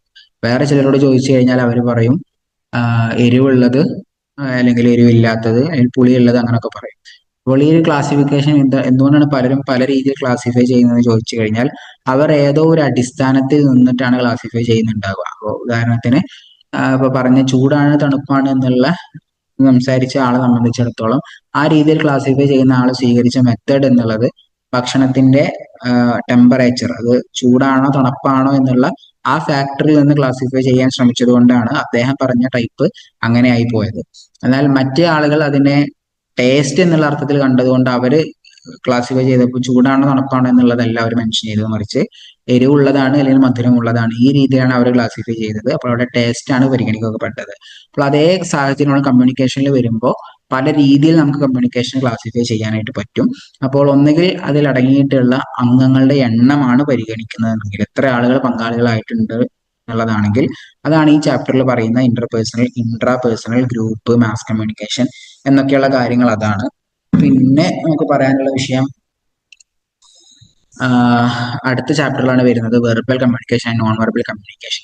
അപ്പോൾ അത് മെസ്സേജിൽ ഉൾപ്പെട്ടിട്ടുള്ളത് വാക്കുകൾ ഉപയോഗിച്ചിട്ടാണോ വാക്കുകൾ ഉപയോഗിക്കാതെയാണോ എന്നുള്ള പ്രോസസ് ആയിരിക്കും എന്തിൽ വരിക, അവിടെ ടൈപ്സ് ആയിട്ട് വരുന്നുണ്ടാവുക. അപ്പോൾ രണ്ടും ടൈപ്സ് തന്നെയാണ്, പക്ഷെ അതിനെ ക്ലാസിഫൈ ചെയ്യുന്നിടത്ത് ചില വ്യത്യാസങ്ങൾ ഉണ്ട് എന്നുള്ളത് മാത്രം. അപ്പോൾ interpersonal, intrapersonal, then group communication, mass communication, എത്ര ആൾ പങ്കെടുത്തിട്ടുണ്ട് എന്നതുമായി ബന്ധപ്പെട്ട് വരുന്ന ഒരു ക്ലാസിഫിക്കേഷൻ ആണിത്. ഇന്റർപേഴ്സണൽ എന്ന് പറയുമ്പോൾ രണ്ടാൾ തമ്മിൽ അപ്പോൾ കൃത്യമായി പഠിക്കണമെന്നുണ്ടെങ്കിൽ, ഇപ്പോൾ ഇന്ത്യ പാകിസ്ഥാൻ ക്രിക്കറ്റ് മാച്ച് നടക്കുകയാണെന്ന് വിചാരിക്കുക, അല്ലെങ്കിൽ ബ്രസീൽ അർജന്റീന ഫുട്ബോൾ മാച്ച് ഒക്കെ നടക്കുന്ന സമയത്ത് അത് ഇന്റർനാഷണൽ മാച്ചാണ്. ഇന്റർനാഷണൽ മാച്ചാണ്. എന്താണ് ഇന്റർനാഷണൽ എന്ന് പറയുമ്പോൾ? രണ്ട് രാഷ്ട്രങ്ങൾ തമ്മിൽ, ഇന്റർനാഷണൽ രണ്ട് രാഷ്ട്രങ്ങൾ തമ്മിൽ. ഇന്റർപേഴ്സണൽ എന്ന് പറയുമ്പോൾ രണ്ടാളുകൾ തമ്മിൽ. അതായത് ഫേസ് ടു ഫേസ് ആയിട്ട് രണ്ടാൾ തമ്മിൽ കമ്മ്യൂണിക്കേറ്റ് ചെയ്യുന്ന അല്ലെങ്കിൽ കുറഞ്ഞ ആളുകൾ തമ്മിൽ പരസ്പരം അതായത് ഒരു അങ്ങോട്ടും ഇങ്ങോട്ടും നോക്കി സംസാരിക്കാൻ പറ്റുന്ന രൂപത്തിൽ വളരെ കുറഞ്ഞ ആളുകൾ മാത്രം പങ്കെടുക്കുന്ന കമ്മ്യൂണിക്കേഷനെയാണ് നമ്മൾ ഇന്റർ പേഴ്സണൽ കമ്മ്യൂണിക്കേഷൻ എന്ന് പറയാം. രണ്ടാമത്തേതാണ് ഇൻട്രാ പേഴ്സണൽ. ചെറിയ വ്യത്യാസം ഉള്ളത് നോട്ട് ചെയ്യണം. ഇൻട്രാ പേഴ്സണൽ എന്ന് പറയുമ്പോൾ സ്വയം സംസാരിക്കുന്നത്, നമ്മുടെ മനസ്സിനോട് പറയുന്നത്, ഒരു കാര്യം പറയുന്നതിന് മുമ്പ് ആലോചിക്കുന്നത്. അപ്പോൾ നമ്മൾ നമ്മളെ ബ്രെയിന് നമ്മുടെ മനസ്സുമായിട്ട് തലച്ചോറുമായിട്ടാണ് ഒരു ആശയവിനിമയത്തിൽ ഏർപ്പെടുന്നത്. അതും ആശയവിനിമയം തന്നെയാണ്, പക്ഷെ നമ്മുടെ ശരീരത്തിൽ സ്വയം നടക്കുന്നതായതുകൊണ്ട് അത് ഇൻട്രാ പേഴ്സണൽ ആണ്. അപ്പൊ കാര്യം മനസ്സിലാക്കുക. ദെൻ ഗ്രൂപ്പ് കമ്മ്യൂണിക്കേഷനും മാസ് കമ്മ്യൂണിക്കേഷനും. ഗ്രൂപ്പ് കമ്മ്യൂണിക്കേഷൻ എന്ന് പറയുമ്പോൾ നമ്മൾ നേരത്തെ പറഞ്ഞു ഇന്റർ പേഴ്സണൽ എന്ന് പറഞ്ഞാൽ രണ്ടാളാണ്. ഗ്രൂപ്പ് എന്ന് പറയുമ്പോൾ 3 മുതൽ 200 ആൾക്ക് വരെയുള്ള ഒരു ടീമിന്റെ ഇടയിൽ നടക്കുന്ന സംസാരങ്ങൾ, അതായത് ക്ലാസ് റൂമുകൾ അല്ലെങ്കിൽ മീറ്റിങ്ങുകൾ അല്ലെങ്കിൽ സമ്മേളനങ്ങൾ, അതൊക്കെ ഗ്രൂപ്പ് കമ്മ്യൂണിക്കേഷന്റെ പരിധിയിലാണ് വരിക. പിന്നെയുള്ളത് മാസ് കമ്മ്യൂണിക്കേഷൻ ആണ്. അതായത് പിടിച്ചാൽ കിട്ടാത്ത അത്ര ഓഡിയൻസ്, ലക്ഷക്കണക്കിന് കോടിക്കണക്കിന് ഓഡിയൻസ്. ഇപ്പൊ നമ്മളൊരു സോഷ്യൽ മീഡിയ പോസ്റ്റ്, ഇപ്പൊ ഫേസ്ബുക്കിലൂടെയോ ഇൻസ്റ്റാഗ്രാമിലൂടെ ഒക്കെ പോസ്റ്റ് ഇടുന്നത് ലക്ഷക്കണക്കിന് ആളുകളാണ് വ്യൂവർഷിപ്പ് ഉള്ളത്. അപ്പോൾ ആ ഒരു പ്രക്രിയ വരുന്നത് എവിടെയാണ്? മാസ് കമ്മ്യൂണിക്കേഷനിലാണ്. അപ്പോൾ എത്ര ഓഡിയൻസ് ഉണ്ട് അല്ലെങ്കിൽ എത്ര ആളുകൾ ഈ ഒരു കമ്മ്യൂണിക്കേഷന്റെ ഭാഗവാക്കാകുന്നുണ്ട് എന്നുള്ളത് പരിഗണിച്ചിട്ടാണ് ഇവിടെ നമ്മളത് പരിഗണിക്കുന്നത്. അപ്പോൾ ഇന്റർപേഴ്സണൽ കമ്മ്യൂണിക്കേഷനിലേക്ക് വരുമ്പോൾ പ്രധാനപ്പെട്ട പോയിന്റ് എന്നുള്ളത് experience between 2 or more people. 2 അതിലധികമോ ആളുകൾ തമ്മിൽ നടക്കുന്ന പ്രക്രിയയാണ് ഇന്റർപേഴ്സണൽ എന്ന് പറയാം. ഇൻട്രാപേഴ്സണൽ ഒറ്റയ്ക്ക് നടക്കുന്നതാണ്. ഇന്റർപേഴ്സണൽ എന്ന് പറയുമ്പോൾ പ്രധാനമായും 2 ആളുകൾ, ചില ഡെഫിനേഷൻസിന്റെ അടിസ്ഥാനത്തിൽ 2 കുറച്ചധികം ആളുകളൊക്കെ അതിൽ പരിഗണിക്കാറുണ്ട്. അപ്പൊ അതിന്റെ സവിശേഷത എന്നുള്ളത് ഫേസ് ടു ഫേസ് ആണ്, മുഖാമുഖമാണ് അത്തരത്തിലുള്ള കമ്മ്യൂണിക്കേഷൻ നടക്കുക. അപ്പോൾ നമ്മൾ ഫേസ്ബുക്ക് പോസ്റ്റ് ഇടുമ്പോൾ അത് കേൾക്കുന്നത് ആരാണ്, കാണുന്നത് ആരാണെന്ന് നമുക്കറിയില്ല. എന്നാൽ ഒരു ഇന്റർപേഴ്സണൽ കമ്മ്യൂണിക്കേഷനിൽ ഇപ്പോൾ ഒരു ഭാര്യ ഭർത്താവിനോട് അല്ലെങ്കിൽ അച്ഛൻ മകനോട്, മകൻ അമ്മയോടൊക്കെ സംസാരിക്കുന്ന പ്രോസസ്സ് എന്നുള്ളത് വളരെ ഫേസ് ടു ഫേസ് ആണ്, മുഖത്തോട് മുഖം നോക്കിയിട്ടാണ്, സ്പോണ്ടാനിയസ് ആണ്, പെട്ടെന്നാണ്, വിത്തൗട്ട് പ്ലാനിങ്. ഇപ്പോൾ നമ്മൾ നമ്മുടെ ഭാര്യയോട് സംസാരിക്കുമ്പോൾ അല്ലെങ്കിൽ അച്ഛനോട് സംസാരിക്കുമ്പോൾ അവിടെ ഒരിക്കലും നമ്മൾ കൃത്യമായി ഇന്ന വാക്ക് പറയണമെന്ന് പ്ലാൻ ചെയ്ത് എഴുതി തയ്യാറാക്കിയിട്ടൊന്നുമല്ല പോവുക. വളരെ ഫ്രാങ്ക് ആയിട്ട് നമ്മൾ സംസാരിക്കും, പെട്ടെന്ന് തന്നെ തിരിച്ച് മറുപടി കിട്ടും, നമ്മൾ അതിന്റെ ബാക്കി സംസാരിക്കും എന്നുള്ളതല്ലാതെ അതിനോട് പ്ലാനിങ് ഒന്നും ഉണ്ടാകാറില്ല. അപ്പോൾ വളരെ നോർമൽ ആയിട്ട് നടക്കുന്ന സാധാരണ കമ്മ്യൂണിക്കേഷനെയാണ്, ഫേസ് ടു ഫേസ് കമ്മ്യൂണിക്കേഷനെയാണ് നമ്മൾ ഇന്റർപേഴ്സണൽ കമ്മ്യൂണിക്കേഷൻ എന്ന് പറയാം. അതിന് ഒരുപാട് നേട്ടങ്ങളുണ്ട്. ഇപ്പോൾ ഉദാഹരണത്തിന് ആളുകൾ തമ്മിൽ ബന്ധം സ്ഥാപിക്കുന്നത്, ഉള്ള ബന്ധങ്ങൾ തന്നെ കൂടുതൽ ശക്തിപ്പെടുത്തുന്നത്, നമ്മുടെ കയ്യിലുള്ള ലീഡർഷിപ്പ് ക്വാളിറ്റീസ് പ്രസന്റ് ചെയ്യുന്നത്, നമ്മുടെ ആവശ്യങ്ങൾ മറ്റുമൊക്കെ ഒരു എഫക്റ്റീവ് ആൻഡ് ക്ലിയർ മാനറിൽ മറ്റൊരാൾക്ക് വേണ്ടി കൈമാറുന്നത്, അതുപോലെ തന്നെ ഇമോഷണൽ സപ്പോർട്ട് സമ്പാദിക്കാൻ, നമ്മുടെ വൈകാരികമായിട്ടുള്ള നമ്മുടെ വിവേക ബുദ്ധി അത് പ്രകടമാക്കാനൊക്കെ ഇന്റർപേഴ്സണൽ കമ്മ്യൂണിക്കേഷൻ നമ്മളെ സഹായിക്കാറുണ്ട്. പിന്നെ വരുന്ന വിഷയമാണ് ഫോർ നെസസറി സ്കിൽ. ഒരാൾക്ക് ഇന്റർപേഴ്സണൽ കമ്മ്യൂണിക്കേഷന്റെ ഭാഗമാകണം എന്നുണ്ടെങ്കിൽ 4 സ്കില്ലുകൾ ഉണ്ടായിരിക്കുക അത്യാവശ്യമാണ്. ഒന്നാണ് വെർബൽ കമ്മ്യൂണിക്കേഷൻ എന്നുള്ളത്. അതായത് പ്രൈമറി മോഡ് ഓഫ് കമ്മ്യൂണിക്കേഷൻ ആണ്. വാക്കുകൾ ഉപയോഗിച്ചുകൊണ്ടുള്ള സംസാരം. അപ്പോൾ സംസാരം കേൾക്കുന്ന ആൾക്ക് മനസ്സിലാകുന്ന രൂപത്തിൽ വാക്കുകൾ ഉപയോഗിച്ചുകൊണ്ട് നമുക്ക് സംസാരിക്കാം. ഇനി വാക്കുകൾ ഉപയോഗിക്കാതെ കേവലം ആംഗ്യ ഭാഷ കൊണ്ട്, മുഖഭാവങ്ങൾ കൊണ്ട്, പോസ്ചർ കൊണ്ട് മറ്റൊക്കെ നമ്മൾക്ക് ആശയവിനിമയം നടത്താറുണ്ട്. അപ്പൊ അതാണ് നോൺ വെർബൽ കമ്മ്യൂണിക്കേഷൻ എന്നുള്ളത്. ചിലപ്പോഴൊക്കെ വെർബൽ കമ്മ്യൂണിക്കേഷൻ ഒരു സപ്പോർട്ടിംഗ് എലമെന്റ് ആയിട്ടാണ് നോൺ വെർബൽ വർക്ക് ചെയ്യാറുള്ളത്. ഇന്റർപേഴ്സണൽ കമ്മ്യൂണിക്കേഷനിൽ പങ്കെടുക്കുന്ന ആളെ സംബന്ധിച്ചിടത്തോളം അയാൾക്ക് വെർബലായും നോൺ വെർബലായുള്ള സ്കിൽ ഉണ്ടാകണം, then ലിസണിങ് സ്കിൽ ഉണ്ടാകണം. കേൾക്കുന്ന ആളുകൾ കൃത്യമായിട്ട് കേട്ട് മനസ്സിലാക്കി ആ പറയുന്നതിന്റെ അർത്ഥം വായിച്ചെടുത്ത് അതിനെ വ്യാഖ്യാനിക്കാനുള്ള ശേഷി ഉണ്ടായിരിക്കുക എന്നുള്ളത് ഇമ്പോർട്ടന്റ് ആണ്. ദെൻ ഇമോഷണൽ ഇന്റലിജൻസ് ആണ്, അതായത് വികാരങ്ങളെ പിടിച്ചു നിർത്താനുള്ള അല്ലെങ്കിൽ വൈകാരികമായിട്ടുള്ള ബുദ്ധി അല്ലെങ്കിൽ വിവേകം. ആ ഒരു സംഗതി പ്രധാനമാണ്. കാരണം അവിടെ അൺസ്പോക്കൺ ആയിട്ടുള്ള ഇമോഷൻസ് ഉണ്ടായിരിക്കും. പറഞ്ഞ വാക്കിന് അതേപോലെ എടുക്കാതെ അയാൾ പറയുന്ന രീതി, പറഞ്ഞ സന്ദർഭം, അതിൽ നിന്നൊക്കെ ചില എക്സ്ട്രാ കാര്യങ്ങൾ നമ്മൾ നമ്മുടെ വൈകാരിക ബുദ്ധി കൊണ്ട് മനസ്സിലാക്കിയെടുക്കേണ്ടതുണ്ട്. അതും അത്തരം സ്കിൽ ഉണ്ടായിരിക്കുക എന്നുള്ളതും ഇന്റർപേഴ്സണൽ കമ്മ്യൂണിക്കേഷന്റെ കാര്യത്തിൽ വളരെ ഇമ്പോർട്ടന്റ് ആണ്. പിന്നെ വരുന്ന കാര്യമാണ് ഇൻട്രാ പേഴ്സണൽ എന്നുള്ളത്. ഇൻട്രാ പേഴ്സണൽ എന്ന് പറയുമ്പോൾ അത് സെൽഫ് കമ്മ്യൂണിക്കേഷൻ ആണ്. സെൽഫ് കമ്മ്യൂണിക്കേഷൻ എന്ന് പറഞ്ഞു കഴിഞ്ഞാൽ സ്വയം സംസാരിക്കുക, സെൽഫ് ടോക്ക്, അല്ലെങ്കിൽ നമ്മൾ ഭാവനയിൽ കൊണ്ടുവരുന്നത്, സംഗതി നമ്മൾ ഓർത്തെടുക്കുന്നത് ഒക്കെ നമ്മുടെ മനസ്സുമായിട്ടാണ് നമ്മൾ കമ്മ്യൂണിക്കേറ്റ് ചെയ്യുന്നത്. അപ്പോൾ സ്വയം നടക്കുന്ന കമ്മ്യൂണിക്കേഷൻ ആയതുകൊണ്ടാണ് അതിന് സെൽഫ് കമ്മ്യൂണിക്കേഷൻ എന്ന് പറയുന്നത്. ഉദാഹരണത്തിന് ഒരു വാട്സാപ്പ് മെസ്സേജ് നമ്മൾ അയക്കുന്നത് ഇന്റർപേഴ്സണൽ കമ്മ്യൂണിക്കേഷൻ ആണ്. മറ്റൊരാൾക്ക് ഒരു മെസ്സേജ് അയക്കുകയാണ് ചെയ്യുന്നത്. പക്ഷെ ആ മെസ്സേജ് അയക്കുന്നതിന് മുമ്പ് ഞാനതിൽ എന്ത് വാക്ക് ഉപയോഗിക്കണം അല്ലെങ്കിൽ ഏത് ഇമോജി കൂടെ ചേർക്കണം എന്ന് ആലോചിക്കുന്നത് സ്വന്തം തലച്ചോറിനോടാണ്. അപ്പോൾ അവിടെ നടക്കുന്നത് ഇൻട്രാ പേഴ്സണൽ കമ്മ്യൂണിക്കേഷൻ ആണ് എന്നുള്ളത് മനസ്സിലാക്കുക. പിന്നെ അതിൽ മനസ്സിലാക്കേണ്ടത് ഒരു ഇന്റർപേഴ്സണൽ കമ്മ്യൂണിക്കേഷന്റെ ഒരു 8 കോമ്പോണന്റുകളാണ്. ലേണാർഡ് ഷെഡ്ലിസ്കൈ എന്ന് പറയുന്ന സ്കോളർ മുന്നോട്ട് വെച്ചിട്ടുള്ള 8 കോമ്പോണന്റുകൾ ഉണ്ട്. അപ്പോൾ അത് ഒരാൾ സ്വയം സംസാരിക്കുന്ന സമയത്ത് ഒരു സോഴ്സ് ഉണ്ട്, റിസീവർ ഉണ്ട്, അങ്ങനെ ആലോചിക്കപ്പെടുന്ന ഒരു മെസ്സേജ് ഉണ്ട്, അത് പോകുന്ന ഒരു ചാനൽ ഉണ്ട്, അതിനോട് ഉണ്ടാകുന്ന ഒരു പ്രതികരണമുണ്ട്, feedback, environment, context and interference. Environment എന്ന് പറയുമ്പോൾ നമ്മൾ ഏത് പരിസ്ഥിതിയിൽ നിന്നിട്ടാണ്, കോണ്ടക്സ്റ്റ് എന്ന് പറയുമ്പോൾ ഏത് സന്ദർഭം, അതിന്റെ പശ്ചാത്തലം എന്താണ്, interference within the mind means അത് ആലോചിക്കുന്ന സമയത്ത് അതിനിടയിലൂടെ കടന്നു വരുന്ന മറ്റ് ഇന്റർഫറൻസുകൾ. അപ്പോൾ ഉദാഹരണത്തിന് എന്റെ ചില മുൻ അനുഭവങ്ങൾ ഞാൻ തീരുമാനം എടുക്കുന്നതിന് മുമ്പ് എന്നെ സ്വാധീനിക്കുന്നുണ്ടാവും. അപ്പോൾ ആ ഒരു മുൻ അനുഭവത്തിന്റെ ഓർമ്മ, അത്തരം കാര്യങ്ങൾക്ക് ഇന്റർഫറൻസ് ആണ്. അങ്ങനെ source, receiver, message, channel, feedback, environment, context, interference, ഈ ഒരു 8 ടേംസ് കൃത്യമായിട്ട് പഠിച്ചു വെക്കുക. ഇന്റർപേഴ്സണിൽ നിന്നും പൊതുവെ കമ്പാരിറ്റീവ്ലി ചോദ്യം കുറവാണ്. ഇനി അഥവാ ചോദിച്ചാൽ ചിലപ്പോൾ 5 മാർക്കിനൊക്കെ അഥവാ ചോദിച്ചു കഴിഞ്ഞാൽ ആ ഒരു എക്സാമിന് അത് കൂടുതൽ ഡെവലപ്പ് ചെയ്ത് എഴുതണമെന്നുണ്ടെങ്കിൽ ഇദ്ദേഹത്തിന്റെ കോൺട്രിബ്യൂഷൻ ഒക്കെ കൂടുതൽ ചേർക്കേണ്ടി വരും. അതുകൊണ്ട് ആ ഒരു 8 പോയിന്റും കൂടി മനസ്സിലാക്കി വെക്കൽ ഇമ്പോർട്ടന്റ് ആണ്. പിന്നെ ഇന്റർണൽ ഡയലോഗും കാര്യങ്ങളൊക്കെയാണ് ഈ ഒരു ഇന്റർപേഴ്സണൽ. ആദ്യത്തെ ഗ്രൂപ്പ് കമ്മ്യൂണിക്കേഷൻ ആണ്. 2 തരത്തിലുണ്ട്. സ്മോൾ ഗ്രൂപ്പ് കമ്മ്യൂണിക്കേഷൻ ഉണ്ട്, ലാർജ് ഗ്രൂപ്പും ഉണ്ട്. സ്മോൾ ഗ്രൂപ്പ് എന്ന് പറയുമ്പോൾ ഒരു 10 ആളുകളൊക്കെ നടത്തുമ്പോൾ ഒരു എക്സിക്യൂട്ടീവ് കമ്മിറ്റിയുടെ മീറ്റിംഗ് നടക്കുകയാണ്. അതിലൊരു ലാർജ് ഗ്രൂപ്പ് ആണെങ്കിൽ 100 മുതൽ 200 ആളുകൾ, ഒരു സമ്മേളനം നടക്കുന്നു, വലിയ ഒരു സെമിനാർ ഒക്കെ നടക്കുന്ന സമയത്ത് അവിടെ ഗ്രൂപ്പ് കമ്മ്യൂണിക്കേഷൻ ആണ്. അതായത് കുറച്ചധികം ആളുകൾ അതിൽ പങ്കാളികളാകുന്നത് ചുരുക്കം. അപ്പോൾ സ്വാഭാവികമായിട്ടും ആളുകൾ കൂടുന്തോറും എല്ലാവർക്കും ഇടപെടാനുള്ള അവസരങ്ങൾ കുറയും. അത് വൺ സൈഡഡ് ആകാതെ ശ്രദ്ധിക്കൽ പ്രധാനമാണ്. ആ കമ്മ്യൂണിക്കേഷൻ വൺ സൈഡഡ് ആയി പോകരുത്. പ്രസംഗിക്കുന്ന ആളിങ്ങനെ പറയുന്നതല്ലാതെ തിരിച്ച് അവിടെ നിന്നും പ്രതികരണങ്ങളൊന്നും ഇല്ല, എല്ലാവരും അത് കേൾക്കുന്നില്ല എന്നുണ്ടെങ്കിൽ കമ്മ്യൂണിക്കേഷൻ ഫെയിൽ ആകും. അപ്പൊ ഗ്രൂപ്പ് കമ്മ്യൂണിക്കേഷൻ ശ്രദ്ധിക്കാനുള്ള പ്രധാന കാര്യം ഇത് വൺ സൈഡഡ് ആകി ചുരുങ്ങി പോകാതെ ശ്രദ്ധിക്കുക ഇമ്പോർട്ടന്റ് ആണ്. മാർക്കറ്റിംഗ് പോലുള്ള രംഗത്തൊക്കെ അത് വളരെ പ്രധാനമാണ്. ദെൻ ഓഡിയൻസ്, നമുക്ക് അവൈലബിൾ ആയിട്ടുള്ള മെത്തേഡുകൾ, ഏതെല്ലാം മാർക്കുകൾ അവൈലബിൾ ആണ്, അതുപോലെ തന്നെ കോസ്റ്റ് എഫക്റ്റീവ്നെസ്, ചെലവ്. ഇപ്പൊ ഒരു ഗ്രൂപ്പ് കമ്മ്യൂണിക്കേഷൻ കുറച്ച് ചെലവേറിയ പ്രവർത്തനമാണ്, അതിന് അനുയോജ്യമായിട്ടുള്ള റിസൾട്ട് ഉണ്ടാകുന്നുണ്ടോ, ഇത്തരം കാര്യങ്ങളൊക്കെ പരിഗണിച്ചിട്ടായിരിക്കും കമ്മ്യൂണിക്കേഷൻ വേണോ വേണ്ടേ എന്നുള്ളത് ആളുകൾ തീരുമാനിക്കുന്നുണ്ടാകുക. പിന്നെ പറയാനുള്ളത് ടൈപ്സ് ഓഫ് ഗ്രൂപ്പ് കമ്മ്യൂണിക്കേഷൻ ആണ്. ടൈപ്സ് ഓഫ് ഗ്രൂപ്പ് കമ്മ്യൂണിക്കേഷൻ എന്ന് പറയുമ്പോൾ 5 എണ്ണമാണ് വരുന്നത്. നമ്മൾ ടെക്സ്റ്റ് ബുക്കിൽ കൊടുത്ത ഓർഡർ കുറച്ച് കൺഫ്യൂസിംഗ് ആയിരിക്കും, ഞാൻ സിമ്പിൾ ആയിട്ട് പറഞ്ഞുതരാം. അതുപോലെ ക്ലസ്റ്റർ ആയിട്ട് പഠിക്കുക. വെർബൽ, നോൺ വെർബൽ, അതൊരു type. Then powered by technology, in person വേറൊരു ടൈപ്പ്. ചേർത്ത് പറയാവുന്ന ഒരു സംഗതിയാണ് വെർച്വൽ എന്നുള്ളത്. ഓരോന്നും സംസാരിക്കാം. വെർബൽ മീൻസ് ഇപ്പോൾ സെമിനാറുകൾ, ക്ലാസ് റൂമിലൊക്കെ നമ്മൾ നടത്തുന്ന ഗ്രൂപ്പ് കമ്മ്യൂണിക്കേഷൻ, വാക്കുകൾ ഉപയോഗിച്ചിട്ടാണ് നമ്മൾ ക്ലാസ്സുകൾ നടത്തുന്നുണ്ടാവുക, ഐഡിയാസ് ഷെയർ ചെയ്യുന്നതൊക്കെ. അപ്പോൾ ആ ഒരു ഗ്രൂപ്പിന്റെ ഇടയിൽ 10 ആളാവട്ടെ 200 ആളാകട്ടെ, സെമിനാറിലും ഒരു ക്ലാസ് റൂമിലൊക്കെ നമ്മൾ നടത്തുന്ന വാചികമായിട്ടുള്ള സംസാരങ്ങൾ.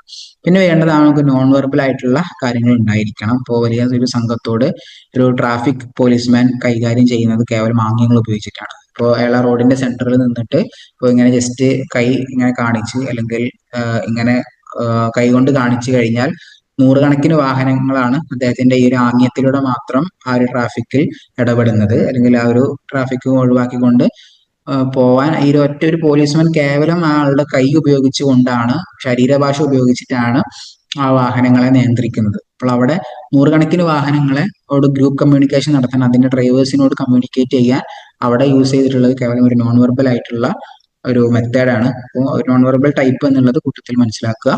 ദെൻ പവേർഡ് ബൈ ടെക്നോളജിയും ഇൻ പേഴ്സണുമാണ്. പവേർഡ് ബൈ ടെക്നോളജി എന്ന് പറയുമ്പോൾ നമ്മൾ ഈ ഒരു പ്രക്രിയയ്ക്ക് വേണ്ടിയിട്ട് ടെക്നോളജി യൂസ് ചെയ്യുന്നുണ്ടെങ്കിൽ, ഇപ്പോൾ ക്ലാസ് എടുക്കാൻ വേണ്ടിയിട്ട് ഞാൻ ഗൂഗിൾ മീറ്റ് ആണ് സെലക്ട് ചെയ്യുന്നത്, അല്ലെങ്കിൽ സൂം പോലെയുള്ള പ്ലാറ്റ്ഫോം ആണ് സെലക്ട് ചെയ്യുന്നതെങ്കിൽ അവിടെ വെബിനാർ നടക്കുമ്പോൾ, അല്ലെങ്കിൽ ഒരു ഓൺലൈൻ ക്ലാസ് നടക്കുമ്പോൾ ടെക്നോളജിയുടെ സഹായം തേടിയിട്ടാണ് നടത്തുന്നത് എന്നുണ്ടെങ്കിൽ അത് പവേർഡ് ബൈ ടെക്നോളജി ആയി. അതില്ലാതെ വിത്തൗട്ട് ടെക്നോളജി ആണ് അത് ഇൻ പേഴ്സൺ ആയി.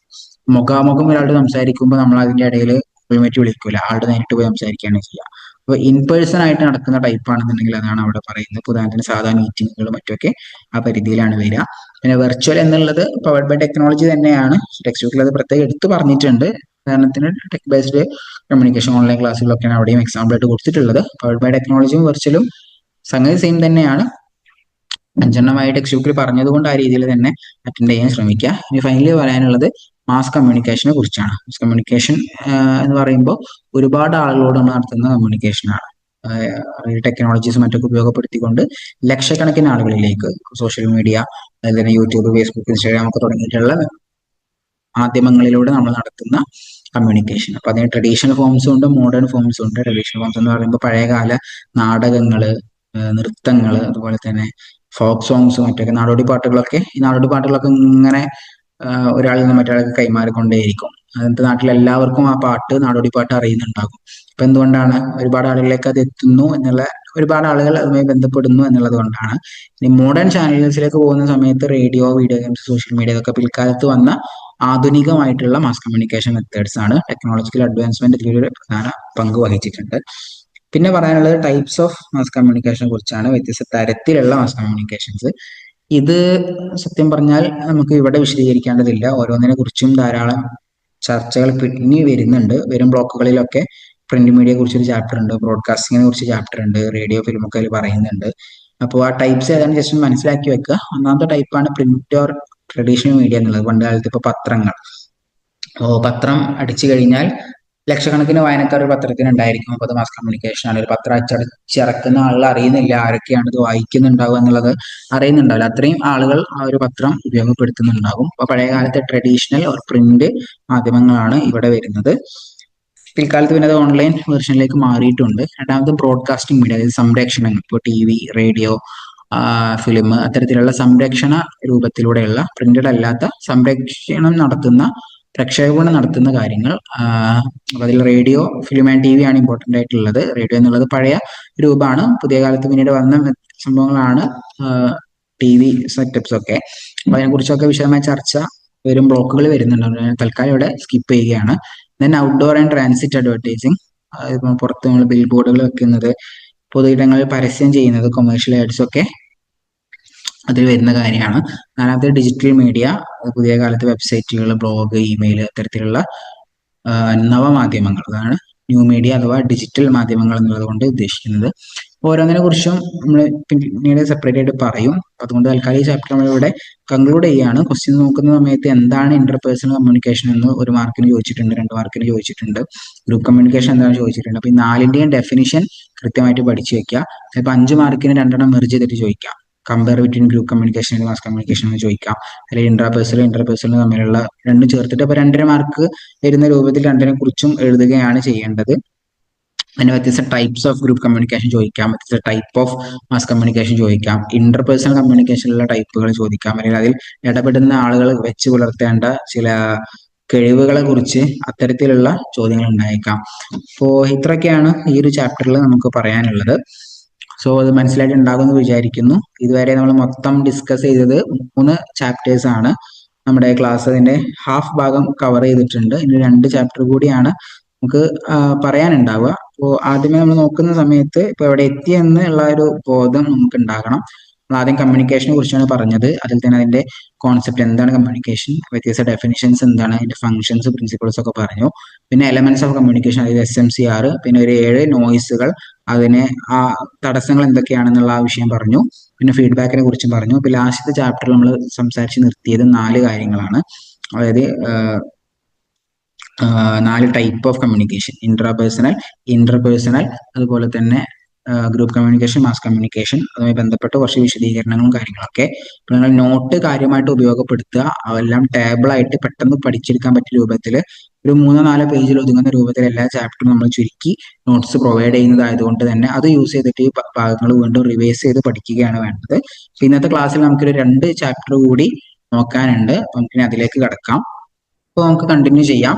ഈ 4th യൂണിറ്റാണ് സംസാരിക്കാനുള്ളത്. Verbal and non verbal communication, barriers of communication എന്ന് പറയുന്ന ഭാഗമാണ്. അപ്പൊ കഴിഞ്ഞ 4 ടൈപ്സ് നമ്മൾ പറഞ്ഞു. അത് എത്ര ഓഡിയൻസ് പങ്കെടുക്കുന്നുണ്ടെന്നതിനെ ബേസ് ചെയ്തിട്ടായിരുന്നു ആ ക്ലാസിഫിക്കേഷൻ വന്നത്. ഇനിയുള്ള ക്ലാസിഫിക്കേഷൻ എന്നുള്ളത് അതിൽ ഉപയോഗിച്ചിട്ടുള്ള മെസ്സേജ്, അത് വെർബൽ ആണോ നോൺ വെർബൽ ആണോ? വെർബൽ മീൻസ് വാചികം, അതായത് വാക്കുകൾ ഉപയോഗിച്ചു കൊണ്ടുള്ളതാണോ? നോൺ വെർബൽ മീൻസ് വാക്കുകൾ ഉപയോഗിക്കാതെ ആംഗ്യ ഭാഷയിലൂടെ, സിഗ്നൽസിലൂടെ മറ്റൊക്കെ കൊടുക്കുന്ന കമ്മ്യൂണിക്കേഷനെ നമ്മൾ നോൺ വെർബൽ കമ്മ്യൂണിക്കേഷൻ എന്ന് പറയാം. അപ്പോൾ അത് രണ്ടും തമ്മിലുള്ള ഒരു മാറ്റങ്ങൾ എന്തൊക്കെയാണ്, രണ്ടിന്റെയും വ്യത്യസ്ത ടൈപ്സ് ഏതൊക്കെയാണ്, മെറിറ്റ്സ്, ഡിമെറിറ്റ്സ് എന്താണ്, and finally barriers of communication. നമ്മൾ കഴിഞ്ഞ ചാപ്റ്ററുകളിൽ, അതായത് 2ാമത്തെ യൂണിറ്റില് കമ്മ്യൂണിക്കേഷൻ നോയ്സിനെ കുറിച്ച് പഠിച്ചിരുന്നു. ആശയവിനിമയത്തിനിടയിൽ ഉണ്ടാകുന്ന തടസ്സങ്ങൾ. ആ തടസ്സങ്ങൾ അതിന്റെ മറ്റൊരു ടേം ആണ് ബാരിയേഴ്സ് ഓഫ് കമ്മ്യൂണിക്കേഷൻ എന്നുള്ളത്. രണ്ടും തമ്മിൽ ചെറിയ വ്യത്യാസമേ ഉള്ളൂ. അപ്പൊ ആ തടസ്സങ്ങൾ ഏതൊക്കെയാണ്, അതിനെങ്ങനെ മറികടക്കാം എന്നുള്ള വളരെ ഇമ്പോർട്ടന്റ് ആയിട്ടുള്ള ഭാഗങ്ങൾ പറയുന്ന ഒരു ചാപ്റ്റർ ആണ്. എല്ലാവരും ശ്രദ്ധിച്ചിരിക്കുക. ഓക്കെ, ഒരു കമ്മ്യൂണിക്കേഷൻ മെച്ചപ്പെട്ട രൂപത്തിൽ നടക്കണമെന്നുണ്ടെങ്കിൽ verbal and non verbal elements important ആണ്. ഒരാൾ ക്ലാസ് എടുക്കുമ്പോൾ ഇപ്പൊ നമ്മൾ സാധാ ക്ലാസ് റൂം ആലോചിക്കുക. ഒരാളിങ്ങനെ യാതൊരു ഭാവവ്യത്യാസവും ഇല്ലാതെ ശബ്ദത്തിൽ യാതൊരു വേരിയേഷൻ ഇല്ലാതെ ഇങ്ങനെ ഒരു വായന പോലെ ക്ലാസ് എടുത്തു കഴിഞ്ഞാൽ ആരും ഇൻട്രസ്റ്റഡ് ആയിട്ട് ഇരിക്കില്ല. എന്നാൽ അതേ ആള് തന്നെ കൂടുതൽ ഇന്ററാക്റ്റീവ് ആയിക്കൊണ്ട് എല്ലാവരോടും അങ്ങോട്ട് ചോദ്യങ്ങൾ ചോദിച്ച് ചില സമയത്ത് കുറച്ച് ഹ്യൂമർ കൊണ്ടുവന്ന് അതുപോലെ സംസാരത്തിന്റെ വേരിയേഷൻ കൊണ്ടുവന്ന് മുഖഭാവങ്ങളിലൂടെ മറ്റ് ആംഗ്യഭാഷയിലൂടെ ഒക്കെ സംസാരിച്ചു കഴിഞ്ഞാൽ കുട്ടികൾ കൂടുതൽ ഇന്ററാക്റ്റീവ് ആയിട്ട് കൂടുതൽ ഇൻട്രസ്റ്റഡ് ആയിട്ട് ആ ക്ലാസ് കേൾക്കും എന്നുള്ളതാണ്. അപ്പൊ വെർബലും നോൺ വെർബലുമായുള്ള ഘടകങ്ങൾ ചേരുമ്പോഴേ ഒരു കമ്മ്യൂണിക്കേഷൻ ശരിക്കും പ്രോപ്പർ ആയിട്ട് നടക്കുകയുള്ളൂ. അപ്പോൾ ആ രണ്ടിന്റെയും പ്രസക്തി അതിന്റെ ടൈപ്സ് ഒക്കെ മനസ്സിലാക്കിയിരിക്കൽ പ്രധാനമാണ്. വെർബൽ കമ്മ്യൂണിക്കേഷൻ മീൻസ് നമ്മുടെ വ്യത്യസ്തമായ സന്ദർഭങ്ങളിൽ നമ്മൾ വീടുകളിലാണെങ്കിലും നമ്മുടെ സ്ഥാപനങ്ങളിലും സാമൂഹിക ഇടങ്ങളിലൊക്കെ വാക്കുകൾ ഉപയോഗിച്ചുകൊണ്ട് ഇപ്പോൾ ഫോൺ കോൾ ആകാം, ഡിസ്കഷൻ ആകാം, പ്രസംഗങ്ങളാകാം, മീറ്റിങ്ങുകളാകാം, ക്ലാസ്സുകളാകാം, അങ്ങനെ വാക്കുകൾ ഉപയോഗിച്ചുകൊണ്ട് ഭാഷയെ ഒരു പ്രധാന മാർഗമായിക്കൊണ്ട് ലാംഗ്വേജ് ഇസ് എ കീ അവിടെ രണ്ടു കൂട്ടർക്കും മനസ്സിലാകുന്ന ഭാഷയിൽ അതിന്റെ ഗ്രാമർ ക്ലാരിറ്റിയോട് കൂടിയിട്ട് സംസാരിക്കുകയാണ് വെർബൽ കമ്മ്യൂണിക്കേഷനിൽ നമ്മൾ ചെയ്യുന്നത്. അപ്പോൾ ആളുകൾ തമ്മിൽ വളരെ പ്രൊഫഷണൽ ആയിട്ടും അതുപോലെ തന്നെ പേഴ്സണൽ ആയിട്ടുമുള്ള സന്ദർഭങ്ങളിൽ നല്ല പോസിറ്റീവ് റിലേഷൻഷിപ്പ് ഉണ്ടാക്കിയെടുക്കാൻ വെർബൽ കമ്മ്യൂണിക്കേഷൻ സഹായിക്കാറുണ്ട്. ഇവിടെ പറയുന്ന ഒരു സംഗതിയാണ് ടൈപ്സ് ഓഫ് വെർബൽ കമ്മ്യൂണിക്കേഷൻ. ഏതൊക്കെ തരത്തിലാണ് വെർബൽ കമ്മ്യൂണിക്കേഷൻ ഉള്ളത് എന്നുള്ള വിഷയം. അത് 4 തരത്തിലാണുള്ളത്. നമ്മൾ നേരത്തെ പറഞ്ഞ ബന്ധപ്പെട്ട് വരുന്ന സംഗതി തന്നെയാണ് public communication, small group communication, intra personal and Inter personal. അപ്പോൾ ഇൻട്രാ പേഴ്സണലും ഇന്റർ പേഴ്സണലാണ് നേരത്തെ പറഞ്ഞതേ ഉള്ളൂ. ഇൻട്രാ പേഴ്സണൽ എന്ന് പറയുമ്പോൾ എന്താ, സെൽഫിനോട് ചെയ്യുന്നതാണ്. ഇപ്പോൾ മെഡിറ്റേഷൻ പോലെ, സെൽഫ് ടോക്ക് ഒക്കെ പോലെയുള്ള, സെൽഫ് അവയർനെസ് ക്ലാസ് ഒക്കെ പോലെയുള്ള വിഷയങ്ങൾ. 4ാമത് ഇന്റർ പേഴ്സണൽ, അതായത് രണ്ടാളുകൾ തമ്മിൽ ഇപ്പോൾ ഫേസ് ടു ഫേസ് ആയിട്ട് നടക്കുന്ന കമ്മ്യൂണിക്കേഷൻസ്, ഫോൺ കോൾ മറ്റൊക്കെ രണ്ടാളുകൾ തമ്മിൽ ചെയ്യുന്നതായതുകൊണ്ട് ഇന്റർ പേഴ്സണൽ ഇൻട്രാ പേഴ്സണൽ കഴിഞ്ഞ ചാപ്റ്ററിനോട് പറഞ്ഞ് നിർത്തിയിട്ടേ ഉള്ളൂ. പിന്നെ വരുന്ന വിഷയമാണ് സ്മോൾ ഗ്രൂപ്പ് കമ്മ്യൂണിക്കേഷൻ എന്നുള്ളത്. പറഞ്ഞ ഗ്രൂപ്പ് കമ്മ്യൂണിക്കേഷന്റെ ഒരു ചെറിയ രൂപം, അത് ഒരു 2 മുതൽ 10 ആളുകളൊക്കെ വരെയുള്ള അത്തരത്തിലുള്ള ചെറിയ ഗ്രൂപ്പ്, ഇപ്പൊ ടീം മീറ്റിങ്ങുകൾ, കുടുംബ സംഗമങ്ങൾ, അതുപോലെ തന്നെ സ്കൂൾ ക്ലബ്ബുകളുടെ മീറ്റിംഗ് ഒക്കെ സ്മോൾ ഗ്രൂപ്പിലാണ് ഉപയോഗിക്കപ്പെടുക. പിന്നെ വരുന്നത് പബ്ലിക് കമ്മ്യൂണിക്കേഷൻ, ഉദാഹരണത്തിന് ഇലക്ഷൻ ക്യാമ്പയിനുകൾ, അതായത് കുറെ ആയിരക്കണക്കിന് ആളുകളോട് ചിലപ്പോൾ നൂറുകണക്കിനാകാം, ചിലപ്പോൾ ആയിരക്കണക്കിനാകാം, ഒരുപാട് ആളുകളോട് ഒരേ സമയം അവരൊരു കാര്യം ഇൻഫോം ചെയ്യാൻ, ഒരു കാര്യം അറിയിക്കാൻ, അവരെ മോട്ടിവേറ്റ് ചെയ്യാൻ, അവരൊരു കാര്യം പറഞ്ഞ് ബോധ്യപ്പെടുത്താൻ, അവരെ ബോധവൽക്കരിക്കാനൊക്കെ ഇലക്ഷൻ ക്യാമ്പയിൻ പോലെ പൊതുപ്രസംഗങ്ങളൊക്കെ പോലെയുള്ള പദ്ധതികൾ, അതൊക്കെ വെർബൽ കമ്മ്യൂണിക്കേഷൻ വരും. അപ്പൊ 4 ടൈപ്പാണ്. കൺഫ്യൂസ്ഡ് ആവരുത്. ടൈപ്സ് ഓഫ് കമ്മ്യൂണിക്കേഷൻ നമ്മൾ 4 നേരത്തെ പറഞ്ഞു. Interpersonal, intrapersonal, group and mass. ഇവിടെ intrapersonal, interpersonal, small group communication and public communication. വളരെ ചെറിയ വേരിയേഷൻസേ ഉള്ളൂ, മനസ്സിലാക്കാവുന്ന കാര്യങ്ങളേ ഉള്ളൂ. അത് വേറിട്ട് തന്നെ കൃത്യമായിട്ട് പഠിക്കുക. ഇടയ്ക്കിടയ്ക്ക് റിവൈസ് ചെയ്താൽ അത് പിന്നെ അങ്ങനെ മനസ്സിൽ പതിയുകയും ചെയ്യും കേട്ടോ. പിന്നെ അതിന്റെ മെറിറ്റ്സും ഡിമെറിറ്റ്സും ആണ്. മെറിറ്റ്സ് എന്താ, പെട്ടെന്ന് ആലോചിച്ചാൽ മനസ്സിലാകും. വളരെ ക്വിക്ക് ആൻഡ് ഡയറക്റ്റ്, സിമ്പിൾ ആയിട്ട് നമുക്ക് സംസാരിക്കാൻ പറ്റുന്നു എന്നുള്ളതാണ്. ഒരു ആംഗ്യ ഭാഷയൊക്കെ കാണിക്കുന്ന സമയത്ത് നമ്മൾ വല്ലാതെ പ്രയാസപ്പെടണം. ആംഗ്യം മറ്റൊരാൾക്ക് മനസ്സിലാകുന്നുണ്ടോ ഇല്ല എന്നൊക്കെ നോക്കി ചെയ്യുന്ന അതുപോലെ ഒന്നല്ല. വളരെ സിമ്പിൾ ആയിട്ട് ഒറ്റയടിക്ക് സംസാരിക്കാനാണ് നമുക്ക് ഏറ്റവും എളുപ്പമുള്ളത്. വാക്കുകൾ ഉപയോഗിച്ച് സംസാരിക്കാനാണ് എളുപ്പം. അത് കോസ്റ്റ് എഫക്റ്റീവ് ആണ്. മറ്റേതുപോലെ കൂടുതൽ സന്നാഹങ്ങളൊന്നും ആവശ്യമില്ല. ജസ്റ്റ് ഒന്ന് സംസാരിക്കേണ്ട ഒരു ആവശ്യമേ വരുന്നുള്ളൂ. ചെലവും കുറവാണ്. Then effective communication and understanding, ആളുകൾ തമ്മിൽ നല്ല ബന്ധങ്ങൾ സ്ഥാപിക്കാൻ സഹായിക്കുന്നുണ്ട്.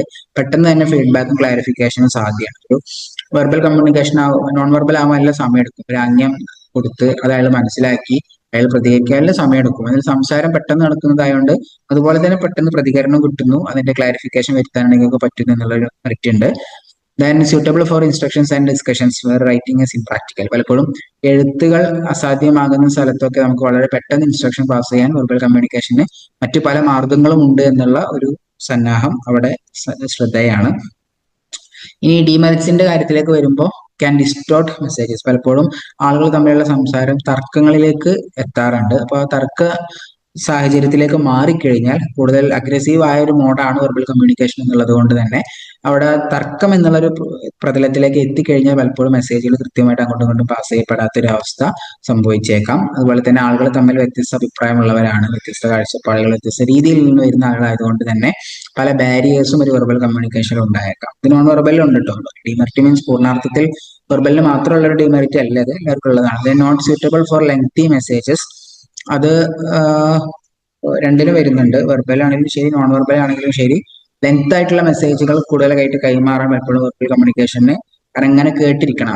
അയാൾ പറയുന്ന സമയത്തെ ആ ഒരു സംഭവം ഉണ്ടാവുള്ളൂ എന്നുള്ളത് കൊണ്ട് തന്നെ അത് എന്ത് ചെയ്യണം, ലെങ്തി മെസ്സേജ് കൊടുക്കാൻ ഇടയ്ക്കൊക്കെ പ്രയാസകരമാണ് എന്നുള്ള aspect. Impulsive response can be unclear. Verbal communication is most prone to misinterpretation. പലപ്പോഴും ദുർവ്യാഖ്യാനിക്കപ്പെടാൻ സാധ്യതയുള്ള സംഗതിയാണ് വെർബൽ കമ്മ്യൂണിക്കേഷൻ. നമ്മൾ പറയാത്തത് ആളുകൾ മനസ്സിലാക്കുകയും ആ രീതിയിൽ കൈകാര്യം ചെയ്യുകയും ചെയ്താൽ മിസ്ഇന്റർപ്രിട്ടേഷൻ സംഭവിച്ചേക്കാം. ഇനി വരുന്ന ഒരു ഭാഗമാണ് നോൺ വെർബൽ കമ്മ്യൂണിക്കേഷൻ. അപ്പൊ എന്റെ മെറിറ്റ്സ് ഡിമെറിറ്റ്സ് മനസ്സിലായിട്ടുണ്ടാകുമെന്ന് പ്രതീക്ഷിക്കുന്നു. നോൺ വെർബലിലേക്ക് വരുമ്പോൾ അവിടെ വാചികമായിട്ടുള്ള കാര്യങ്ങളെല്ലാം ഉണ്ടാവുക വിത്തൗട്ട് വേർഡ്സ് ആണ്. അതായത് നമ്മുടെ മുഖഭാവങ്ങൾ, നമ്മുടെ കൈകൊണ്ടുള്ള ആംഗ്യങ്ങൾ, ഐ കോണ്ടാക്ട്, അത്തരം വിഷയങ്ങളിലൂടെ നമ്മൾ നടത്തുന്ന കമ്മ്യൂണിക്കേഷൻ ആണ് ഇവിടെ പറയുന്നത്. അതിന് സൈലന്റ് ലാംഗ്വേജ് എന്നുള്ള പേരുണ്ട്. പിന്നെ കൂട്ടത്തിൽ മനസ്സിലാക്കിയിരിക്കേണ്ട ഒരു ടേമാണ് കിനസിക്സ് എന്നുള്ളത്. കിനസിക്സ് എന്ന് പറയുമ്പോൾ interpretation of body language such as facial expression, ഗെസ്റ്റേഴ്സ് and body movements. അപ്പോൾ നമ്മുടെ ആംഗ്യഭാഷ, മുഖഭാവങ്ങൾ, ശരീരഭാഷ, ഇതിനെ കുറിച്ചൊക്കെയുള്ള പഠനം അല്ലെങ്കിൽ അതിന്റെ വ്യാഖ്യാനമാണ് കിനസിക്സ് എന്ന് പറയാം.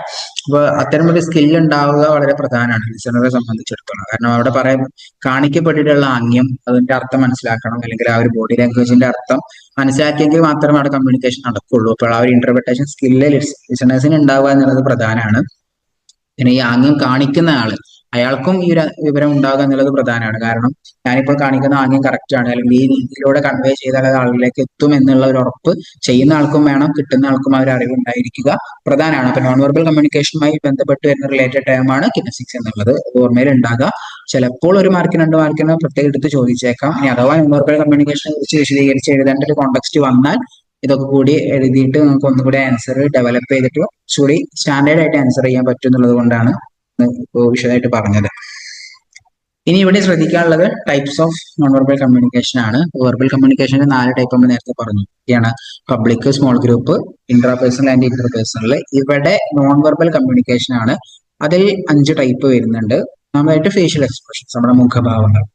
എനിക്ക് സങ്കടമാണോ സന്തോഷമാണോ ഉള്ളത് എന്നെ നോക്കിയാൽ നമുക്ക് മനസ്സിലാക്കാൻ പറ്റും. ഇപ്പോൾ ചില സമയത്ത് ആളുകൾ വളരെ ഡെസ്പായിട്ട് ഒരു മൂഡിൽ അതിങ്ങനെ ഇരിക്കുന്ന കണ്ടാല് വെറും കേവലം മുഖഭാവത്തിൽ നമുക്ക് ക്ലിയർ ആവും ആള് വളരെ എന്നാൽ ആ സമയത്ത് വളരെ ഹാപ്പി ആയിട്ട് ഇരിക്കുന്ന സമയത്തോ ഒരു പ്രശ്നം ഉണ്ടാവില്ല. പിന്നെ വരുന്നതാണ് ജെസ്റ്റേഴ്സ് എന്നുള്ള. ജെസ്റ്റേഴ്സ് മീൻസ് ഇപ്പോൾ ഒരാളെ ചൂണ്ടിയിട്ട്, ഇപ്പോൾ ആരാണ് സംസാരിക്കുക എന്ന് ചോദിച്ചു കഴിഞ്ഞാൽ അയാളെ ചൂണ്ടുക, അല്ലെങ്കിൽ എങ്ങോട്ടാണ് പോകേണ്ടതെന്ന് ചോദിച്ചാൽ ഒന്നും പറയാതെ ജസ്റ്റ് ഇങ്ങനെ അവിടേക്ക് പോയാൽ മതി. ഈ ഒരു ജസ്റ്റ് കാണിക്കുമ്പോൾ ഒന്നും പറയണ്ട, ജസ്റ്റ് ഇങ്ങനെ കാണിച്ചാൽ തന്നെ അവിടേക്ക് പോകണം എന്നുള്ള ഒരു പോയിന്റിങ്ങിലൂടെ പറ്റും. അല്ലെങ്കിൽ പല രീതിയിൽ ഇപ്പോ നമ്മളിങ്ങനെ കാണിക്കുകയാണ്, കമോൺ എന്നുള്ളതാണ് ഇതിന്റെ അർത്ഥം. വന്നോളൂ എന്ന് പറയണമെന്ന് ആവശ്യമില്ല. ജസ്റ്റ് അവിടെ ഇങ്ങനെ കാണിച്ചാൽ ആൾ ഇങ്ങോട്ട് വരും. അപ്പൊ നമുക്ക് ഇങ്ങനെ വിളിക്കാം. ആളുകൾ പല രീതിയിൽ ക്ഷണിക്കാറൊക്കെ ഉണ്ടല്ലോ. അതൊക്കെ നമ്മുടെ കൈ കൊണ്ടുള്ള ഹാൻഡ് മൂവ്മെന്റ്സ് കൊണ്ടുള്ള സംഗതിക്കാണ് നമ്മൾ ജെസ്റ്റേഴ്സ് എന്ന് പറയാം. ദെൻ പ്രോക്സിമിറ്റി, അതായത് ഡിസ്റ്റൻസ് ആണ്. ഉദാഹരണത്തിന് ഒരുപാട് ദൂരെ നിൽക്കുന്ന ഒരാളോട് നമ്മൾ സംസാരിക്കുന്നതും അടുത്ത് നിൽക്കുന്ന ആളോട് സംസാരിക്കുന്നത് 2 രൂപത്തിലായിരിക്കും. അപ്പോൾ നമ്മൾ എത്രത്തോളം ഒരാളെ ചേർത്ത് പിടിച്ച് സംസാരിക്കുന്നോ അത്രത്തോളം അതിൽ ഒരു വാചികമല്ലാത്തൊരു തരത്തിൽ അതിന്റെ പ്രസക്തിയെ കുറിച്ച്, അതിന്റെ സീരിയസ്നെസ്സിനെ കുറിച്ച്, ഇന്റിമസിയെ കുറിച്ചിട്ടുള്ള ഒരു സന്ദേശം അതിന്റെ ഇടയിലൂടെ നമ്മൾ എന്ത് ചെയ്യുന്നുണ്ട്, അറിയാതെ പാസ് ചെയ്യുന്നുണ്ട്. അതാണ് പ്രോക്സിമിറ്റി. ടൈം മാർക്ക് ചെയ്ത്, പ്രോക്സിമിറ്റി മീൻസ് ടൈം റിലേറ്റഡ് ആണ്. ദെൻ ടച്ച് റിലേറ്റഡ് ആണ്. അതായത് നമ്മൾ ഒരാളെ സ്പർശനത്തിലൂടെയുള്ള, ഇപ്പൊ ഒരാളുടെ തോളത്ത് ജസ്റ്റ് ഇങ്ങനെ തട്ടുക, ഒരാളൊരു നല്ല കാര്യം ചെയ്തു കഴിഞ്ഞാൽ നന്നായിട്ടുണ്ടെന്ന് പറയും, ജസ്റ്റ് ഒന്ന് ഇങ്ങനെ ടാപ്പ് ചെയ്തിട്ട് നമ്മൾ പോയി കഴിഞ്ഞാൽ അടിപൊളിയായിട്ടുണ്ട് എന്നുള്ള അർത്ഥം കിട്ടും. ഇപ്പൊ ഒരാൾ വളരെ പേടിച്ചിട്ട് അല്ലെങ്കിൽ വിഷമിച്ചിരിക്കുന്ന സമയത്ത് ജസ്റ്റ് ഒരു തലോടൽ, പേടിക്കൊന്നും വേണ്ട അല്ലെങ്കിൽ പ്രശ്നമില്ല എന്നുള്ള രീതിയിൽ ജസ്റ്റ് ഒന്ന് ഇങ്ങനെ തലോടി കൊടുക്കുന്നതൊക്കെ, ഇതൊക്കെ എന്താണ്, നമ്മൾ കേവലം നമ്മുടെ കൈ കൊണ്ട് അല്ലെങ്കിൽ ഹാൻഡ് ഷേക്ക് കസ്റ്റംസ്, ഇതൊക്കെ ടച്ചുമായി റിലേറ്റഡ് ആയിട്ട് വരുന്ന നോൺ വെർബൽ കമ്മ്യൂണിക്കേഷന്റെ ഉദാഹരണങ്ങളാണ്. Then eye contact. ഇപ്പൊ എനിക്ക് ഒരാളോട് നല്ല താല്പര്യത്തോടു കൂടിയാണ് ഞാൻ സംസാരിക്കുന്നതെങ്കിൽ അതിന്റെ കണ്ണിലൂടെ വായിച്ചെടുക്കാൻ സാധിക്കും. ഇപ്പൊ ഒരാളുടെ മുഖത്തേക്ക് നോക്കി സംസാരിക്കുമ്പോൾ ഒന്നുകൂടി ആക്റ്റീവ് ആയിട്ട് ആളോട് കമ്മ്യൂണിക്കേറ്റ് ചെയ്യാൻ പറ്റും എന്നുള്ള വിഷയം. ദെൻ അപ്പിയറൻസ്, ഇപ്പോൾ എന്റെ ക്ലോത്തിങ്, ഹെയർ സ്റ്റൈൽ, അതുപോലെ തന്നെ മറ്റ് പല നോൺ വെർബൽ വിഷയങ്ങളും ചേർന്ന് വരുമ്പോൾ ആളുടെ പേഴ്സണാലിറ്റി, അയാൾ ആ ഒരു ഒക്കേഷൻ എത്രത്തോളം സ്യൂട്ടബിൾ ആണ് ഉള്ള പല ഘടകങ്ങളും ആളുകൾ അവരുടെ രൂപത്തിൽ നിന്ന് തന്നെ പല ആളെ കുറിച്ച് പലതും മനസ്സിലാക്കുന്നു. അപ്പോൾ സംസാരത്തിലൂടെ അല്ല, കേവലം നമ്മുടെ വസ്ത്രങ്ങൾ പോലും ആശയവിനിമയം നടത്തുന്നുണ്ട് എന്നുള്ള ഒരു കാര്യം നിങ്ങൾ കൂട്ടത്തിൽ മനസ്സിലാക്കുക. പിന്നെ വരുന്ന വിഷയമാണ് merits and demerits. Non verbal കമ്മ്യൂണിക്കേഷനും രണ്ടിനും അതിൻ്റെതായ കുറവുകൾ ഉണ്ടായിരിക്കും, വെർബൽ ആണെങ്കിലും നോൺ വെർബൽ ആണെങ്കിലും. ഇവിടെ വരുന്നതാണ് it's uses visual aids and silent cues to share information. ഒരു മെറിറ്റ് ആണ്, കാരണം നമുക്ക് വിഷ്വലി ആയിട്ട് കാര്യങ്ങൾ പ്രകടിപ്പിക്കാൻ പറ്റും എന്നുള്ളത്. ഇപ്പോൾ ചില ആളുകളൊക്കെ കേട്ടിരിക്കാൻ താല്പര്യമില്ലാത്തവരായിരിക്കും, പക്ഷെ ഒരു സംഗതി കണ്ടിരിക്കാൻ അവർക്ക് വളരെ താല്പര്യമായിരിക്കും. അപ്പോൾ കമ്മ്യൂണിക്കേഷന് വേണ്ടി അത്തരം വിഷ്വൽ എയ്ഡ്സുകൾ യൂസ് ചെയ്യുക എന്നുള്ളത് ഇമ്പോർട്ടന്റ് ആണ്. പിന്നെ പലപ്പോഴും ഒരു ബഹളം ഉണ്ടാകുന്ന സമയത്ത്, ഭയങ്കര നോയ്സ് നടക്കുകയാണ്, ഒരു സമ്മേളന നഗരിയിലൊക്കെ അപ്പുറത്തും ഇപ്പുറത്തും ഇരിക്കുന്ന ആളോട് പോലും ഒന്നും പറയാൻ കഴിയില്ല, അത്രയും സൗണ്ട് ഉണ്ടാകുന്ന സമയത്ത് നമുക്ക് ആംഗ്യത്തിലൂടെ വിഷയം അവതരിപ്പിക്കാൻ പറ്റുമെന്നുള്ള ഒരു മെറിറ്റ് ഉണ്ട്. പിന്നെ അക്ഷരജ്ഞാനമില്ലാത്ത ആളുകൾ, നിരക്ഷരരായ ആളുകൾക്ക് കാര്യങ്ങൾ പറഞ്ഞു കൊടുക്കാൻ ആംഗ്യ ഭാഷ അല്ലെങ്കിൽ അതുപോലെ തന്നെ സിഗ്നൽസ് സഹായകമാണ്. അവർക്ക് ചിലപ്പോൾ എഴുതാനും വായിക്കാനും അറിയുന്നുണ്ടാവില്ല, ചില അടയാളങ്ങൾ ഉണ്ടെങ്കിൽ അവർക്ക് എന്ത് ചെയ്യാൻ പറ്റും, ആ കാര്യം ക്യാച്ച് ചെയ്യാൻ കഴിയും. പിന്നെ കേൾവിശക്തി ഇല്ലാത്ത ആളുകൾ ഉണ്ടാകും, സംസാരശേഷിയൊക്കെ ഇല്ലാത്ത ആളുകൾ ഉണ്ടാകും. അപ്പോൾ അവരുടെ ആശയവിനിമയത്തിനും ഇത്തരത്തിലുള്ള നോൺ വെർബൽ കമ്മ്യൂണിക്കേഷൻ സഹായകമാണ്. പിക്ചേഴ്സ്, ഗ്രാഫ്സ്, ഡയഗ്രാംസ് അത്തരം സംഗതികൾ യൂസ് ചെയ്യാൻ പറ്റുന്നു എന്നുള്ളത്, സിമ്പിൾസ് യൂസ് ചെയ്യാൻ പറ്റുന്നു എന്നുള്ളത്. പിന്നെ പലപ്പോഴും സമയം കൂടുതൽ ലാഭിക്കാൻ ഇത് സഹായകമാകാറുണ്ട്. ഇപ്പൊ ട്രാഫിക്കിലൊക്കെയാണ് അത് കൂടുതൽ ഉണ്ടാകാറുള്ളത്. കാരണം ട്രാഫിക്കിൽ ജസ്റ്റ് ആ റെഡ് സിഗ്നൽ കണ്ടു കഴിഞ്ഞാൽ വണ്ടി നിർത്തണം, ഗ്രീൻ സിഗ്നൽ കണ്ടാൽ പോകണം, യെല്ലോ സിഗ്നൽ ആണ് എന്നുണ്ടെങ്കിൽ വണ്ടി നിർത്താൻ തയ്യാറാകണം എന്നുള്ള ആ സന്ദേശങ്ങളൊക്കെ സെറ്റ് ചെയ്ത് വെച്ചത് കൊണ്ട് ജസ്റ്റ് ആ ഒരു ബോർഡിലൂടെ ഒരുപാട് ആളുകൾ ഒരേ സമയം നിയന്ത്രിക്കാൻ പറ്റും.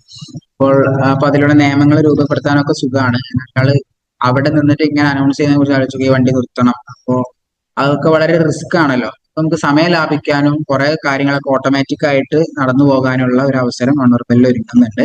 പിന്നെ ഒരു വിഷയമാണ് ഡീമെറിറ്റ്സ് എന്നുള്ളത്. ഡീമെറിറ്റ്സ് എന്ന് പറയുമ്പോൾ പലപ്പോഴും ഡീറ്റെയിൽ ടോക്കിന് അനുകൂലമല്ല. അപ്പൊ വെർബലും ചില സന്ദർഭങ്ങളിൽ അനുകൂലമാകാറില്ല. നോൺ വെർബൽ പ്രത്യേകിച്ചും അതെന്തല്ല, ഒരിക്കലും ഒരു ഡീറ്റെയിൽ ടോക്കിൽ എത്രയാണെന്ന് വെച്ചിട്ടുണ്ടെങ്കിൽ ഒരാൾ ആംഗ്യ ഭാഷയിൽ സംസാരിക്കുക, അതിന് പരിധി ഉണ്ടല്ലോ, ഒരുപാട് കാര്യങ്ങൾ അങ്ങനെ പറയാൻ കഴിയില്ല എന്നുള്ളത് കൊണ്ട് അങ്ങനത്തെ ഒരു പ്രശ്നം അതിന് നിലനിൽക്കുന്നുണ്ട്. പിന്നെ മനസ്സിലാക്കിയെടുക്കാൻ ചിലപ്പോഴൊക്കെ ബുദ്ധിമുട്ടാണ്, കൂടുതൽ റിപ്പീറ്റിംഗ് ആവശ്യമായിട്ട് വരും. ഒരാൾ ഒരു ആംഗ്യം കാണിച്ചു, അപ്പൊ അതൊക്കെ മനസ്സിലാവില്ല, അയാൾ ഇങ്ങനെ ചോദിക്കും എന്താണെന്ന് ചോദിച്ചാൽ വീണ്ടും പറയേണ്ടി വരും. അപ്പൊ റിപ്പീറ്റ് ചെയ്യേണ്ടി വരിക നിർബന്ധമായിട്ട് വരാറുണ്ട് പലപ്പോഴും. എന്നാൽ വെർബൽ ജസ്റ്റ് ആ കാര്യം പറഞ്ഞാൽ മതിയാകും. അതുപോലെ തന്നെ പലപ്പോഴും എക്സ്പെൻസീവ് ആവാനുള്ള, അത് ചെലവ് കൂടാനുള്ള ഒരു സാധ്യത കാണാറുണ്ട്. ഇപ്പൊ സയൻസ് അതുപോലെ തന്നെ പ്രസന്റേഷൻസിലൊക്കെ ചെലവ് കൂടുന്ന ഒരു അവസ്ഥ ഉണ്ടാവാറുണ്ട്. Then messages can be understood or distorted. പലപ്പോഴും ഈ ഒരു സന്ദേശങ്ങൾ എന്താ തെറ്റിദ്ധരിക്കപ്പെടുന്ന, അതുപോലെ തന്നെ പല രീതിയിൽ പ്രശ്നങ്ങൾ വരുന്ന ഒരു സാഹചര്യം അത് കാണാം. Then cultural difference can cause misinterpretation. പലപ്പോഴും സാംസ്കാരികപരമായിട്ടുള്ള വ്യത്യാസങ്ങൾ ഒരു തെറ്റിദ്ധാരണയിലേക്ക് പലപ്പോഴും എത്താറുണ്ട്. Then clarity without verbal explanation. കൃത്യമായിട്ടുള്ള വാചികമായിട്ടുള്ള വിവരണങ്ങൾ കിട്ടില്ല എന്നുണ്ടെങ്കിൽ ക്ലാരിറ്റി ഉണ്ടാകില്ല. അപ്പോൾ അത്തരത്തിലുള്ള പ്രശ്നങ്ങളും കാണാൻ കഴിയും.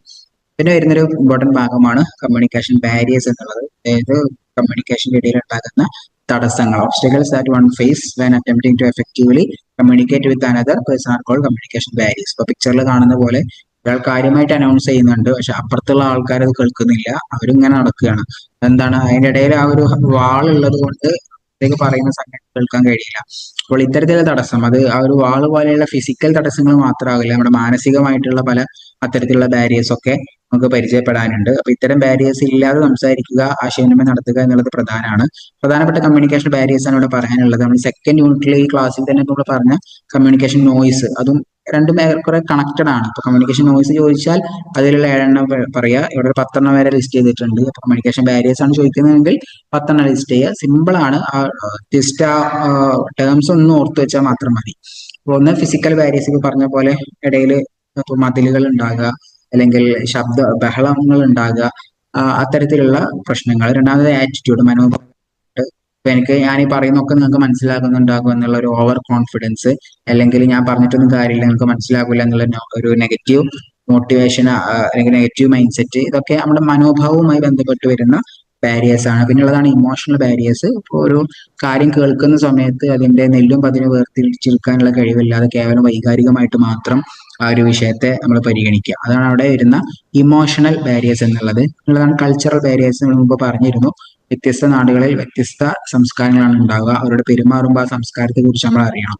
ഇപ്പൊ ചില ആളുകൾക്ക് കൈ കൊടുക്കുന്നത് അല്ലെങ്കിൽ ഒരാളെ ഹഗ് ചെയ്യുന്നതൊക്കെ ചില കൾച്ചറൽ നോർമൽ ആയിരിക്കും, എന്നാൽ ചില ഇടങ്ങളിൽ അത് വലിയ പാതകമായിട്ടൊക്കെ ആയിരിക്കും. അപ്പൊ ആ കൾച്ചറൽ ബാരിയേഴ്സ് മനസ്സിലാക്കിയിട്ട് പെരുമാറുക പ്രധാനമാണ്. അതുപോലെ തന്നെ ലാംഗ്വേജ് ബാരിയേഴ്സ്. ഇപ്പോൾ ഭാഷ അറിയുന്നുണ്ടാകില്ല, അപ്പൊ ആ ഭാഷ അറിയാത്ത ഒരാളോട് ആ ഭാഷയിൽ സംസാരിച്ചു കഴിഞ്ഞാൽ ആൾക്ക് ഒന്നും മനസ്സിലാക്കൂല. ഒരേ ഭാഷ സംസാരിക്കുന്നവരാണ് എന്നുണ്ടെങ്കിൽ വ്യത്യസ്ത സ്ലാങ്ങുകൾ. ഇപ്പോൾ ചില ആളുകളുടെ, ചില തിരുവനന്തപുരം ഭാഷ, കാസർഗോഡ് ഭാഗത്തുള്ള ആളുകളുടെ സംസാരമൊക്കെ തെക്കൻ ഏരിയയിലുള്ള ആളുകൾക്ക് മനസ്സിലാകാറില്ല. രണ്ടും മലയാളം തന്നെയാണ്, പക്ഷെ അവർ ഉപയോഗിക്കുന്ന സ്ലാങ്ങിൽ വ്യത്യാസമുണ്ട്, അവർ ഉപയോഗിക്കുന്ന വാക്യഘടനയിൽ ചില ചേഞ്ചസ് ഉണ്ട്, പദാവലിയിൽ വ്യത്യാസം ഉള്ളത് കൊണ്ട് തന്നെ ഭാഷാപരമായിട്ടുള്ള തടസ്സങ്ങൾ ആണ്. Then gender barriers. ഇപ്പൊ ഒരാണും ആണും സംസാരിക്കുന്ന പോലെ ആയിരിക്കില്ല ഒരു സ്ത്രീയും സംസാരിക്കുന്നുണ്ടാവും. അതുപോലെ തന്നെ തിരിച്ചും ഒരു ആണും സ്ത്രീയും തമ്മിൽ സംസാരിക്കുന്ന സമയത്ത്, പുരുഷനും സ്ത്രീയും തമ്മിൽ സംസാരിക്കുമ്പോഴൊക്കെ അവർ കാര്യങ്ങളെ അവതരിപ്പിക്കുന്ന രീതി, മനസ്സിലാക്കുന്ന രീതിയിലൊക്കെ പല ഇടങ്ങളിൽ ചില സ്പേസുകളിൽ വേരിയേഷൻസ് ഉള്ളത് കൊണ്ട് പലപ്പോഴും ജെൻഡർ ഒരു ബാരിയർ ആയിട്ട് നിലനിൽക്കാറുണ്ട്. Then lack of focus and eye contact, കൃത്യമായിട്ട് ആളുകളുടെ കണ്ണിൽ നോക്കിയിട്ട് അല്ലെങ്കിൽ അതുപോലെ എല്ലാവരുടെയും ഒരുപോലെ പരിഗണിച്ചിട്ട് സംസാരിക്കാത്തുമ്പോൾ ആരാണോ പരിഗണിക്കപ്പെടാത്തത് അവരെ ക്ലാസ്സിൽ ശ്രദ്ധിക്കാത്തൊരവസ്ഥ വരും. പിന്നെ വരുന്നതാണ് ഫിയർ ഓഫ് മിസ്റ്റേക്ക്, എനിക്ക് തെറ്റ് പറ്റുമോ എന്നുള്ള പേടി കൊണ്ട് സംസാരിക്കാതിരിക്കുക, അതും കമ്മ്യൂണിക്കേഷനിൽ വരുന്ന ഒരു തടസ്സമാണ്. ദെൻ സൈക്കോളജിക്കൽ ബാരിയേഴ്സ് മൈൻഡ് സെറ്റുമായി ബന്ധപ്പെട്ടതാണ്. നെഗറ്റീവ് മൈൻഡ് സെറ്റ്, ഞാൻ എത്ര പറഞ്ഞിട്ട് കാര്യമില്ല, അയാൾ മനസ്സിലാക്കില്ല, അത്തരത്തിലുള്ള അല്ലെങ്കിൽ ആ ആളല്ലേ പറയുന്നത്, അയാൾ അങ്ങനെ തന്നെ പറയുള്ളൂ എന്ന് തുടങ്ങിയിട്ടുള്ള മാനസികമായിട്ടുള്ള കുറച്ച് കാര്യങ്ങൾ. Then perception barriers, prejudice, assumptions of block understanding, നേരത്തെ പറഞ്ഞ ഈ ചാനൽ ചർച്ചയിലൊക്കെ നമ്മൾ കാണുന്ന വിഷയങ്ങളൊക്കെ, അതായത് ആ പാർട്ടിക്കാരനല്ലേ, അയാൾ എന്ത് പറഞ്ഞിട്ട് കാര്യമില്ല, ഞാൻ കേൾക്കൂല എന്നുള്ള ഒരു പിടിവാശി, ഇതൊക്കെ ധാരണയുമായി ബന്ധപ്പെട്ടാണ്. പെർസെപ്ഷൻ ബാരിയേഴ്സ് മീൻസ് ധാരണ സംബന്ധമായിട്ടുള്ള തടസ്സങ്ങൾ. ചിലതൊക്കെ ഇന്റർ കണക്റ്റഡ് ആണ്. ഇപ്പൊ ആറ്റിറ്റ്യൂഡ് ബാരിയേഴ്സും സൈക്കോളജിക്കൽ ബാരിയേഴ്സും ഒക്കെ ഇന്റർ കണക്റ്റഡ് ആണ്. പെർസെപ്ച്വൽ ബാരിയേഴ്സ് ഇന്റർ കണക്റ്റഡ് ആണ്. അപ്പൊ അത് വളരെ സ്ലൈറ്റ് ആയിട്ടുള്ള ഡിഫറൻസേ ഉള്ളൂ. ചിലതൊക്കെ ഓവർലാപ്പ് ചെയ്ത് വരുന്നതുണ്ട്. ഇപ്പൊ ഈ 10 ലിസ്റ്റ് ചെയ്ത് പഠിക്കുക, അതിന്റെ എക്സാമ്പിൾസും കൂട്ടത്തിൽ മനസ്സിലാക്കുക എന്നുള്ളത് മാത്രം ഇമ്പോർട്ടന്റ് ആയിട്ടുള്ള ഒരു ഭാഗമാണ്. Then ways to overcome communication barriers, അതായത് ഈ കമ്മ്യൂണിക്കേഷൻ ബാരിയേഴ്സ് മറികടക്കാനുള്ള മാർഗം. ഓവർകം മീൻസ് മറികടക്കുക, വേസ് ടു ഓവർകം മീൻസ് മറികടക്കാനുള്ള മാർഗങ്ങൾ. അദ്ദേഹത്തിന് simple and clear language use ചെയ്യുക, അതായത് ആൾക്ക് മനസ്സിലാകുന്ന ഭാഷ സംസാരിക്കാന്ന് ചുരുക്കം. പിന്നെ നല്ല കേൾവിക്കാരാവുക, ആൾ പറയുന്നത് കേൾക്കാതെ സംശയം ചോദിച്ചിട്ട് കാര്യമില്ല, നല്ല ശ്രദ്ധയോടെ കൂടി കേൾക്കുക. അതുപോലെ തന്നെ നോൺ വെർബൽ ആയിട്ട് കാര്യങ്ങൾ ഉപയോഗപ്പെടുത്തുക. അപ്പൊ മുഖഭാവങ്ങളിൽ മാറ്റം വരുത്തിയിട്ട്, ജസ്റ്റേഴ്സിൽ മാറ്റം വരുത്തിയിട്ട്, ബോഡി ലാംഗ്വേജ് ഒക്കെ ഉപയോഗപ്പെടുത്തിയിട്ട് ആളുകളെ കൂടുതൽ അറ്റൻറ്റീവ് ആക്കിയിട്ട് ഇരുത്താനുള്ള ശ്രമങ്ങൾ നടത്തുക. അതുപോലെ തന്നെ കൾച്ചറൽ ഡിഫറൻസുകളെ കുറിച്ച് ബോധ്യം ഉണ്ടാവുക. ഒരു സ്ഥലത്ത് ചെന്നിട്ട് നമ്മൾ പെരുമാറുന്ന സമയത്ത് അവിടുത്തെ സംസ്കാരം എന്താണ്, അവിടെ സ്വീകാര്യമായിട്ടുള്ള രീതികൾ എന്താണ് നമ്മൾ പ്രത്യേകം മനസ്സിലാക്കുക. അതുപോലെ തന്നെ പ്രൊവൈഡ് ഫീഡ്ബാക്ക്, കൃത്യമായിട്ടുള്ള ഫീഡ്ബാക്ക് കൊടുക്കുക. ഡയഗ്രാംസ്, ചാർട്ടൊക്കെ പോലെയുള്ള കാര്യങ്ങൾ ഉപയോഗിക്കുക. Use technology. അപ്പോൾ പുതിയ കാലത്ത് ഒരുപാട് ടെക്നോളജിക്കൽ ടേംസ്, ഇപ്പോൾ ലാംഗ്വേജ് ബാരിയർ ഉണ്ട്. ഇപ്പൊ നമ്മുടെ പാർലമെന്റിലൊക്കെ കുറെ ആളുകൾ ഹിന്ദിയിൽ സംസാരിക്കും. ചിലപ്പോൾ ഈ മലയാളി MP മാർക്ക് ആ ഹിന്ദി അറിയണമെന്നില്ല. അതേപോലെ മലയാളത്തിൽ ചിലർക്ക് മലയാളം സംസാരിക്കാൻ അറിയുള്ളൂ. അപ്പൊ ബാക്കിയുള്ള ബഹുഭൂരിപക്ഷം MP മാരും ഹിന്ദി സംസാരിക്കുന്നവരും കേൾക്കുന്നവരായിരിക്കും. അപ്പോൾ അവർക്ക് മലയാളവും മനസ്സിലാകില്ല. ഈ ഒരു കോണ്ടെക്സ്റ്റിൽ നമ്മൾ അവിടെ യൂസ് ചെയ്യാറ് എന്താണ്, ട്രാൻസ്ലേഷൻ ടൂൾസ് ആണ് യൂസ് ചെയ്യാറുള്ളത്. ഇപ്പോൾ നമുക്കറിയാം MP മാരൊക്കെ അവരുടെ ചെവിയിൽ ഒരു സംഗതി വെച്ചിട്ടാണ് പലപ്പോഴും ഈ ഒരു പാർലമെന്റ് അറ്റൻഡ് ചെയ്യാറുള്ളത്. അപ്പോൾ അവരവിടെ എന്ത് പറയുന്നു അത് ട്രാൻസ്ലേറ്റ് ചെയ്തുകൊണ്ടാണ് ഇവിടെ നമ്മൾ കേൾക്കുന്നുണ്ടാവുക. അപ്പൊ അത്തരത്തിലുള്ള ടെക്നോളജികൾ വന്നതുകൊണ്ട് തന്നെ ലാംഗ്വേജ് ബാരിയർ ഒക്കെ പോലെയുള്ള ഒരുപാട് തടസ്സങ്ങൾ മറികടക്കാൻ നമുക്ക് സാധിക്കുന്നുണ്ട്. അപ്പൊ ഈ 7 കൃത്യമായിട്ട് പഠിക്കുക, ചോദിക്കാൻ വലിയ സാധ്യതയുള്ള ഒരു ഭാഗമാണ് വേസ്റ്റ് ടു ഓവർകം. കൃത്യമായിട്ട് ഇങ്ങനെ തന്നെ എഴുതി കഴിഞ്ഞാൽ ടെക്സ്റ്റ് ബുക്കിലുള്ള ആ ഒരു പാറ്റേണിൽ തന്നെ എഴുതി കഴിഞ്ഞാൽ ആളുകൾ നോക്കുന്നവർക്ക് കൂടുതൽ യൂസ്ഫുൾ ആയിരിക്കും. പെട്ടെന്ന് അത് കവർ ചെയ്യാനും മാർക്ക് വീഴാനുള്ള സാധ്യത. സോ ഇത്രയാണ് ആ ചാപ്റ്ററിൽ പറയാനുള്ളത്. നമ്മൾ വെർബൽ ആൻഡ് നോൺ വെർബൽ ആയിരുന്നു ചർച്ച. വെർബൽ ടൈപ്സ് പറഞ്ഞു, മെറിറ്റ്സും ഡിമെറിറ്റ്സും പറഞ്ഞു. നോൺ വെർബലിലെ ടൈപ്സും അതിൽ മെറിറ്റ്സും ഡിമെറിറ്റ്സും പറഞ്ഞു. കമ്മ്യൂണിക്കേഷൻ ബാരിയേഴ്സ് ഏതൊക്കെയാണ് ബാരിയർ എന്ന് പറഞ്ഞു, അത് ഓവർകം ചെയ്യേണ്ട മെത്തേഡുകളും പറഞ്ഞു. അപ്പോൾ ഇനി ക്വസ്റ്റ്യൻ നോക്കുന്ന സമയത്ത് name any one communication barrier, ഏതെങ്കിലും ഒരു കമ്മ്യൂണിക്കേഷൻ ബാരിയറിന്റെ പേര് എഴുതാൻ ചോദിച്ചിട്ടുണ്ട്. അതുപോലെ തന്നെ write any four merits or demerits അങ്ങനെ ചോദിച്ചിട്ടുണ്ട്. പിന്നെ four ways to overcome communication barriers എന്ന് 2 മാർക്കിന് ചോദിച്ചിട്ടുണ്ട്. അതേ ക്വസ്റ്റ്യൻ നമുക്ക് 5 മാർക്കിനൊക്കെ പ്രതീക്ഷിക്കാവുന്നതാണ്. അപ്പൊ ആ രീതിയിൽ കൺസെപ്ച്വൽ ക്ലാരിറ്റി ഉണ്ടാകുക.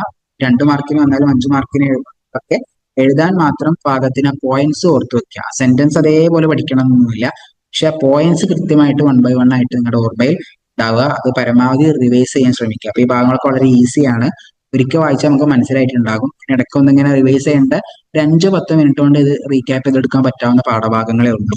അപ്പൊ ആ ഒരു അനുകൂല സാഹചര്യം നന്നായിട്ട് മുതലെടുക്കണമെന്ന് കൂടി സൂചിപ്പിക്കുകയാണ്.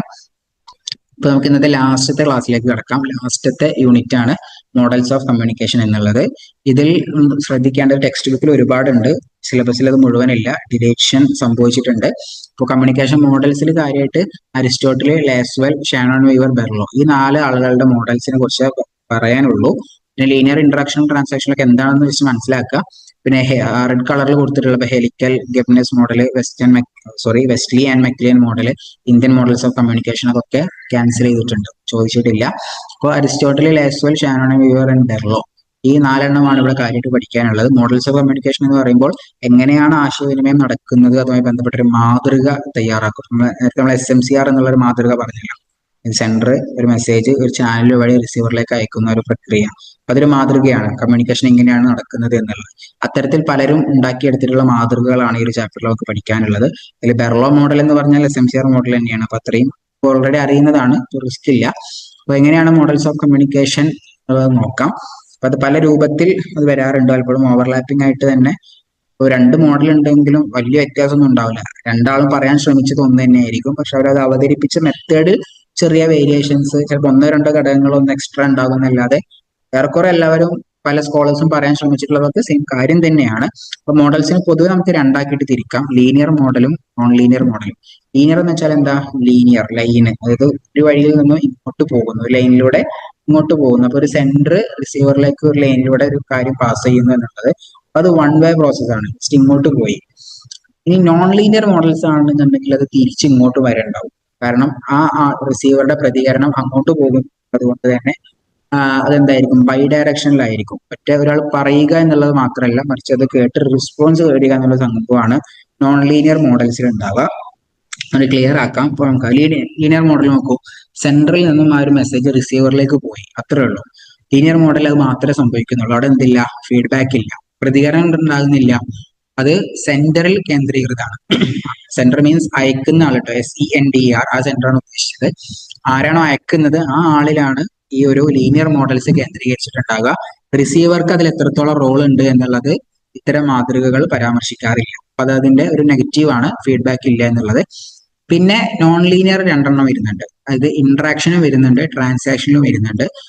സിലബസിൽ ഇത് മെൻഷൻ ചെയ്തിട്ടില്ല, ജസ്റ്റ് മനസ്സിലാക്കിയാൽ മതി.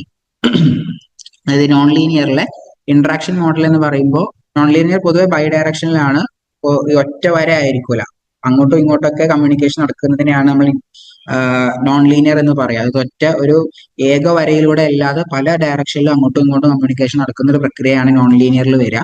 അപ്പൊ അതിന്റെ ഒരു മിനി വെർഷൻ ആണ് ഇന്ററാക്ഷൻ മോഡൽ, ഒരു എക്സ്ട്രീം വെർഷൻ ആണ് ട്രാൻസാക്ഷൻ മോഡൽ എന്നുള്ളത്. ഇപ്പൊ ഇന്ററാക്ഷൻ മോഡൽ എന്താണ്? ഇത് ബൈ ഡയറക്ഷനിലാണ്, അവിടെ ഫീഡ്ബാക്കിനുള്ള അവസരമുണ്ട്. അതായത് ഒരാൾ പറഞ്ഞു കഴിഞ്ഞാൽ തിരിച്ചിങ്ങോട്ടും പറയും.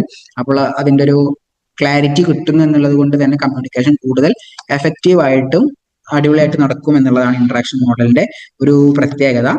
അപ്പൊ അവിടെ സ്വിച്ചിങ് റോൾ ഉണ്ടാവുക. ഇപ്പോൾ ഞാൻ പറയുമ്പോൾ ഞാനാണ് സെന്റർ, നിങ്ങൾ കേൾക്കുന്നത്, നിങ്ങൾ റിസീവർ. ഇപ്പൊ നിങ്ങൾ എന്നോട് സംശയം ചോദിക്കുമ്പോൾ നിങ്ങൾ സെന്റർ ആവും, ഞാൻ റിസീവർ ആവും.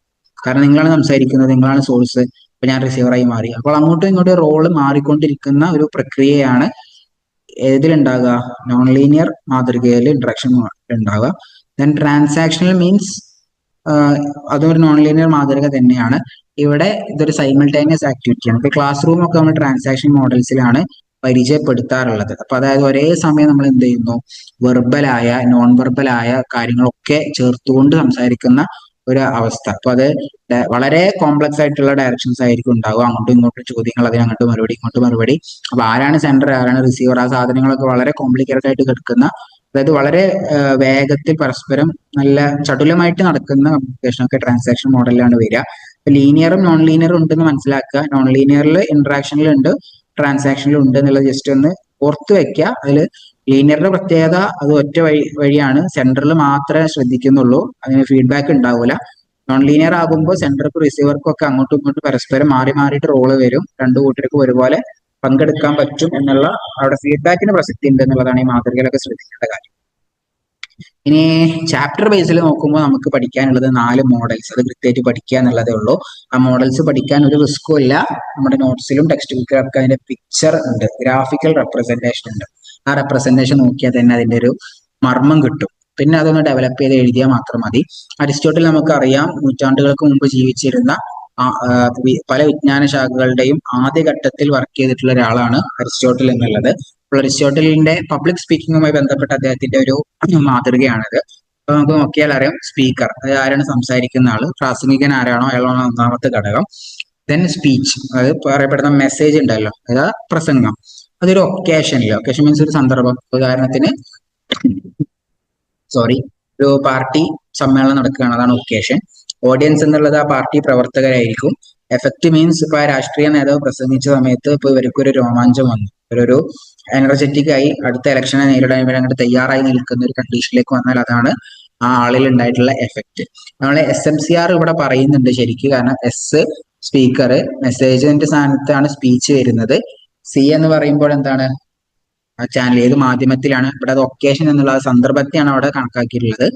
ദെൻ ഓഡിയൻസ് എന്ന് പറയുമ്പോൾ റിസീവർ ആരാണ് അത് കേൾക്കുന്നത്. എക്സ്ട്രാ ആയിട്ട് വരുന്നത് ഒരു അഞ്ചാം എലമെന്റ് ആയിട്ട് ഇവിടെ വന്നിട്ടുള്ളത് എഫക്റ്റ് ആണ്. അതായത് ആ ആളിൽ അത് ഉണ്ടാക്കിയിട്ടുള്ള സ്വാധീനം കൂടി എന്ത് ചെയ്തിട്ടുണ്ട്, അരിസ്റ്റോട്ടിൽ ഈ ഒരു ആശയവിനിമയത്തെ വരച്ച് കാണിക്കുന്ന സമയത്ത് അദ്ദേഹം അതിൽ ഉൾപ്പെടുത്തിയിട്ടുണ്ട്. അപ്പൊ 5 കാര്യങ്ങളാണ്: speaker, speech, occasion, audience, effect. അപ്പൊ അരിസ്റ്റോട്ടിൽ പ്രസംഗിക്കുന്നു എന്നുള്ളൊരു കോഡ് പഠിച്ചേക്കുക. അപ്പോൾ പ്രസംഗത്തെ എങ്ങനെയാണ് നമ്മൾ എണ്ണുക, ആ രീതിയിലാണ് അരിസ്റ്റോട്ടിൽ എണ്ണിയിട്ടുള്ളത്. അതിന്റെ മറ്റൊരു പേരാണ് റെട്ടറിക് മോഡൽ എന്നുള്ളത്. റെട്ടറിക് എന്ന് പറയുമ്പോൾ നമ്മൾ അലങ്കാരം എന്നൊക്കെ പറയാറുണ്ട്. അത് അരിസ്റ്റോട്ടിലെ റെട്ടറിക് അപ്പീൽ എന്നൊക്കെ പറഞ്ഞിട്ടുള്ള കുറച്ച് സംഗതികളുണ്ട്. അത് ഇപ്പൊ പറയുന്നില്ല, ഈ ടെക്സ്റ്റ് ബുക്കിൽ തന്നെ അത് പിന്നീട് വരുന്നുണ്ടെന്നാണ് തോന്നുന്നത്. നമുക്ക് ആ പോയിന്റിൽ പറയാം. മറ്റൊരു പേരാണ് റെട്ടറിക് അപ്പീൽ എന്നുള്ളത്, റെട്ടറിക് മോഡൽ. ആ റെട്ടറിക് അദ്ദേഹം മുന്നോട്ട് വെച്ച റെട്ടറിക് അപ്പീൽ എന്ന് പറയുന്ന ഒരു സിദ്ധാന്തത്തിന്റെ പുറത്താണ്. റെട്ടറിക്സ് എന്ന് പറയുമ്പോൾ നമ്മൾ അലങ്കാരങ്ങൾ എന്നാണ് മലയാളത്തിൽ പറയുക. ഇപ്പൊ അതായത് ഇപ്പൊ ഈ കഥ, കവിത, അതിലുപയോഗിക്കുന്ന മെറ്റീരിയൽസ് ഒക്കെ ഉണ്ടല്ലോ, അതായത് അലങ്കാര ശാസ്ത്രം, അങ്ങനെയാണ് നമ്മൾ റെട്ടറിക് എന്ന് പറയാം. അറബിക്ക് പഠിക്കുന്നവർക്ക് നമ്മൾ ബലാഗ എന്ന് പറയും. ബലാഗ ഒക്കെ റെട്ടറിക്കിലാണ് വരുന്നുണ്ടാകുക. ഓക്കെ, അപ്പൊ അതാണ് അരിസ്റ്റോട്ടിൽ മാതൃകയിൽ പറയാനുള്ളത്. അപ്പൊ അദ്ദേഹം പബ്ലിക് സ്പീക്കിംഗ് എന്നുള്ള ഒരു പരിസരത്ത് നിന്നിട്ടാണ് ഈ ഒരു കമ്മ്യൂണിക്കേഷനെ നിർവചിക്കാനൊക്കെ ശ്രമിച്ചിട്ടുള്ളത്. ഒരേ സമയം അതൊരു ആർട്ടും അതുപോലെ തന്നെ ഒരു ടെക്നിക്കുമാണ്. അപ്പോൾ ആളുകൾക്ക് അനുയോജ്യമായ രൂപത്തിൽ പ്രസംഗത്തെ രൂപപ്പെടുത്തൽ പ്രധാനമാണ് എന്ന് ഈ ഒരു മോഡൽ ഉപയോഗിച്ചുകൊണ്ട് അരിസ്റ്റോട്ടിൽ സിദ്ധാന്തിച്ചിട്ടുണ്ട്. അപ്പൊ 5 ഘടകങ്ങളാണ്, അത് ഓർത്തു വെക്കുക. രണ്ടാമത്താണ് ലേസ്വെൽ മോഡല്. ഹെറോൾഡ് ലേസ്വെൽ എന്ന് പറയുന്ന സ്കോളർ 1948 ഈ ഒരു മാതൃക മുന്നോട്ട് വെച്ചിട്ടുള്ളത്. ഇവിടെയും 5 ഘടകങ്ങൾ തന്നെയാണ്. ഇദ്ദേഹം ഒരു 5 ചോദ്യങ്ങൾക്കുള്ള ഉത്തരമായിട്ടാണ് കമ്മ്യൂണിക്കേഷന് പറഞ്ഞിട്ടുള്ളത്. അത് ആര് സംസാരിക്കുന്നു, എന്ത് സംസാരിക്കുന്നു, എന്തിലൂടെ സംസാരിക്കുന്നു, ആര് കേൾക്കുന്നു, എന്ത് എഫക്റ്റ് ഉണ്ടാകും. അരിസ്റ്റോട്ടിൽ പറഞ്ഞ സംഗതികൾ തന്നെയാണ് കമ്മ്യൂണിക്കേറ്റർ, അതായത് ആരാണ് സെൻഡർ, അതാണ് അവിടെ വരുന്നത്. ദെൻ സേസ് വാട്ട്, എന്താണ് പറയുന്നത്, മെസ്സേജ് ആണ് പറയുന്നത്, പ്രസംഗമാണ് പറയുന്നത്. ആൻഡ് വിച്ച് ചാനൽ, ഏത് മാധ്യമത്തിലൂടെയാണ് ചെയ്യുന്നത്. ദെൻ ആരാണ് ഇത് സ്വീകരിക്കുന്നത്. ദെൻ എഫക്റ്റ്, എന്ത് എഫക്റ്റ് ആണ് ഇത് ഉണ്ടാക്കുന്നത്. നേരത്തെ നമ്മൾ അരിസ്റ്റോട്ടലിന്റെ കാര്യത്തിൽ പറഞ്ഞതിന് സമാനമാണ്. അരിസ്റ്റോട്ടൽ ഒരു പബ്ലിക് പ്രസംഗം എന്നുള്ള അർത്ഥത്തിലാണ് പറഞ്ഞത്. ഇതൊരു മെച്ചപ്പെട്ട ഒരു വിവരണമാണ് ലേസ്വൽ പിന്നീട് പിൽക്കാലത്ത് 1948 നടത്തിയിട്ടുള്ളത്. വർഷം പഠിക്കാൻ എളുപ്പമൊന്നുമില്ല. സ്വാതന്ത്ര്യം കിട്ടിയത് എപ്പോഴാണ്? 1947. ഒരു വർഷം കൂട്ടിയാൽ മതി. 1948 എന്ത് ലേസ്വൽ മോഡൽ വന്നിട്ടുള്ളത്. അപ്പോൾ ഇതൊരു മോഡലല്ല, മാതൃകയല്ല, കേവലം ഫോർമുല മാത്രമാണ് എന്നുള്ള വിമർശനങ്ങളും നിലവിലുണ്ട്. എന്തായാലും radio, T V, newspaper ഒക്കെ തുടങ്ങിയിട്ടുള്ള പല മാധ്യമങ്ങളുടെയും കമ്മ്യൂണിക്കേഷൻ മാതൃകയെ നമ്മൾ ഈ ഒരു ലേസ്വൽ മോഡൽ വെച്ചിട്ടാണ് കണ്ടെത്താറും അവതരിപ്പിക്കാറൊക്കെ ഉള്ളത്. ശ്രദ്ധിക്കുക. ജനറൽ കമ്മ്യൂണിക്കേഷൻ മോഡലാണ്, എല്ലായിടത്തേക്കും കൊണ്ടുവെക്കാൻ പറ്റിയൊരു മാതൃക എന്നുള്ള പ്രസക്തി കൂടി ഒരു ലേസ്വൽ മോഡലിനുണ്ട്. അപ്പൊ 5 ചോദ്യങ്ങളാണ്. Who says what, in which channel, to whom, what effect. ആര് പറയുന്നു, എന്ത് പറയുന്നു, എങ്ങനെ പറയുന്നു, ആരോട് പറയുന്നു, അതുകൊണ്ട് എന്തുണ്ടാകുന്നു. അപ്പോൾ communicator, message, medium, and effect, receiver and effect. അപ്പൊ SMCR ഇതിൽ ഉൾപ്പെട്ടിട്ടുണ്ട്. സെൻഡർ, മെസ്സേജ്, ചാനലിനാണ് നമ്മൾ മീഡിയം എന്ന് പറയുന്നത്. റിസീവർ ഒക്കെ, എഫക്റ്റ് മാത്രമേ എക്സ്ട്രാ വരുന്നുള്ളൂ. നേരത്തെ അരിസ്റ്റോട്ടലിന്റെ കാര്യത്തിലും അതേ വന്നിട്ടുള്ളൂ. അദ്ദേഹം പിന്നെ ഒരു പ്രസംഗം എന്നുള്ള അർത്ഥത്തിലാണ് അതിനെ അവതരിപ്പിച്ചത് എന്നുള്ളത് മാത്രം. അത് ആ കാലഘട്ടത്തിലെ ഒരു സംസാര രീതിയെ പരിഗണിച്ചുകൊണ്ട് ചെയ്തത് കൊണ്ടാണ് അങ്ങനെ വരുന്നത്. കുറച്ചും കൂടി കോംപ്രഹെൻസീവ് ആണ്, സമഗ്രമാണ്. എല്ലാ സംസാര രീതികളെയും ലേസ്വൽ അഡ്രസ് ചെയ്തിട്ടുണ്ട്. മൂന്നാമത്തേതാണ് ഷാനോൻ ആൻഡ് വീവർ മോഡൽ. ഇതും 1948 തന്നെയാണ്. 5 കാര്യങ്ങൾ തന്നെയാണ് ഇവിടെയും വരുന്നത്. 5 മാതൃകകളാണ് ഇവിടെയും വരുന്നത്. ആ 5 എണ്ണം ഏതൊക്കെയാണെന്ന് നോക്കുക. ഇത് ടെലിഫോൺ മോഡലാണ് കേട്ടോ. പഴയ കാലത്ത് ലാൻഡ് ലൈൻ ഉണ്ടല്ലോ, വീട്ടിൽ നിന്ന് വിളിച്ച് മറ്റൊരാൾ ഫോൺ എടുക്കുന്ന അവസ്ഥ ഉണ്ടല്ലോ, അത് വെച്ചിട്ടാണ് അദ്ദേഹം ഈ മാതൃക തയ്യാറാക്കിയിട്ടുള്ളത്. അപ്പൊ ഒന്നാമത്തത് ഒരു സോഴ്സ് അഥവാ സെൻഡർ. അതിലൂടെ എന്ത് ചെയ്യുന്നു, കണ്ടന്റ് പറയുന്ന ആളുണ്ടല്ലോ, ആ ആള് ഫോൺ എടുക്കും. എന്നിട്ട് ആ ഫോൺ ഉണ്ടല്ലോ, അതാണ് ട്രാൻസ്മിറ്റർ. രണ്ടാമത്തെ ഘട്ടമായിട്ടുള്ള ട്രാൻസ്മിറ്റർ എന്ന് പറഞ്ഞാൽ ഞാൻ സംസാരിക്കുന്ന, ഇപ്പോൾ ഇതെന്റെ മൊബൈൽ ഫോണാണ്. അപ്പൊ എന്റെ ഫോൺ വെച്ചിട്ട് ഞാൻ സംസാരിക്കുന്ന സമയത്ത് ഇതാണ് ട്രാൻസ്മിറ്റർ എന്നുള്ളത്. പഴയ കാലത്ത് ഇത് ലാൻഡ് ലൈൻ ആയതുകൊണ്ട് ഒരു വയർ ഉണ്ടാവും കണക്ട് ചെയ്തിട്ടുള്ള, കണക്ഷനിലേക്കുള്ള ആ വയർ വഴിയാണ് വേറൊരു വീട്ടിലേക്കോ അതോ കണക്ഷൻ പോകുന്നുണ്ടാവും. അപ്പൊ ആ വയറിനെയാണ് നമ്മൾ ചാനൽ എന്ന് പറയാം. സ്വാഭാവികമായിട്ടും അപ്പുറത്ത് വീട്ടിൽ നിന്ന് ഒരാൾ എന്ത് ചെയ്യും, ഈ ഫോൺ എടുക്കും. ആ എടുക്കുന്ന ആളുടെ ഫോണാണ് റിസീവർ എന്നുള്ളത്.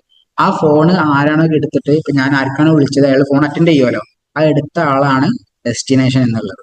ഒരു അച്ഛൻ മകന് വിളിക്കുമ്പോൾ അച്ഛൻ എന്ത് ചെയ്യുന്നു, ആ അച്ഛനാണ് സോഴ്സ്. ആ അച്ഛൻ ഫോൺ എടുക്കുന്നു. ആ ഫോണിന്റെ പേര് ട്രാൻസ്മിറ്റർ. ആ ട്രാൻസ്മിറ്റർ ഒരു വയർ കണക്റ്റഡ് ആയിട്ടുണ്ടായിരിക്കും ആളുടെ വീട്ടിലേക്ക്. ആ വയറിനെയാണ് നമ്മൾ ചാനൽ എന്ന് പറയുക. അപ്പോൾ ഈ മകന്റെ ഫോണാണ് റിസീവർ എന്നുള്ളത്.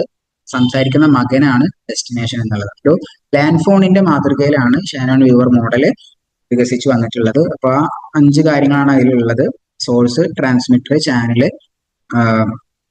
Then receiver and destination. അപ്പൊ ടേംസ് പല പേരുകൾ ഉപയോഗിക്കുന്നുണ്ട്. ഇപ്പൊ ഇവിടെ തന്നെ information source, transmitter, receiver, reception, അങ്ങനെ പല സംഗതി വരുന്നുണ്ട്. സെൻഡർ, എൻകോഡർ, ഡീകോഡർ, അങ്ങനെ പല ടേംസും വരുന്നുണ്ട്. നിങ്ങൾ ആ കാര്യം മനസ്സിലാക്കുക. ആ യെല്ലോ കളറിൽ കൊടുത്തിട്ടുള്ള 5 വർത്തമാനങ്ങൾ പഠിച്ചു വെച്ചിട്ട് അതെന്താണെന്നുള്ളതൊന്ന് മനസ്സിലാക്കിയാൽ മതി. അല്ലാതെ കോംപ്ലിക്കേറ്റഡ് ആകണമെന്നില്ല. പിന്നെ പിക്ചർ നോക്കുന്ന സമയത്ത് ഈ വയർ ഉണ്ടല്ലോ, ഈ 2 ഫോൺ തമ്മിൽ കണക്ട് ചെയ്യുന്ന വയർ, അത് ടെക്നിക്കൽ ഇഷ്യൂ ഉണ്ടാകുമ്പോൾ അത് നോയിസ് ആണ്. നോയിസ് മീൻസ് നേരത്തെ കമ്മ്യൂണിക്കേഷൻ എന്ന് പറഞ്ഞാൽ എന്താ, ഈ ആശയവിനിമയത്തിൽ ഉണ്ടാകുന്ന തടസ്സം.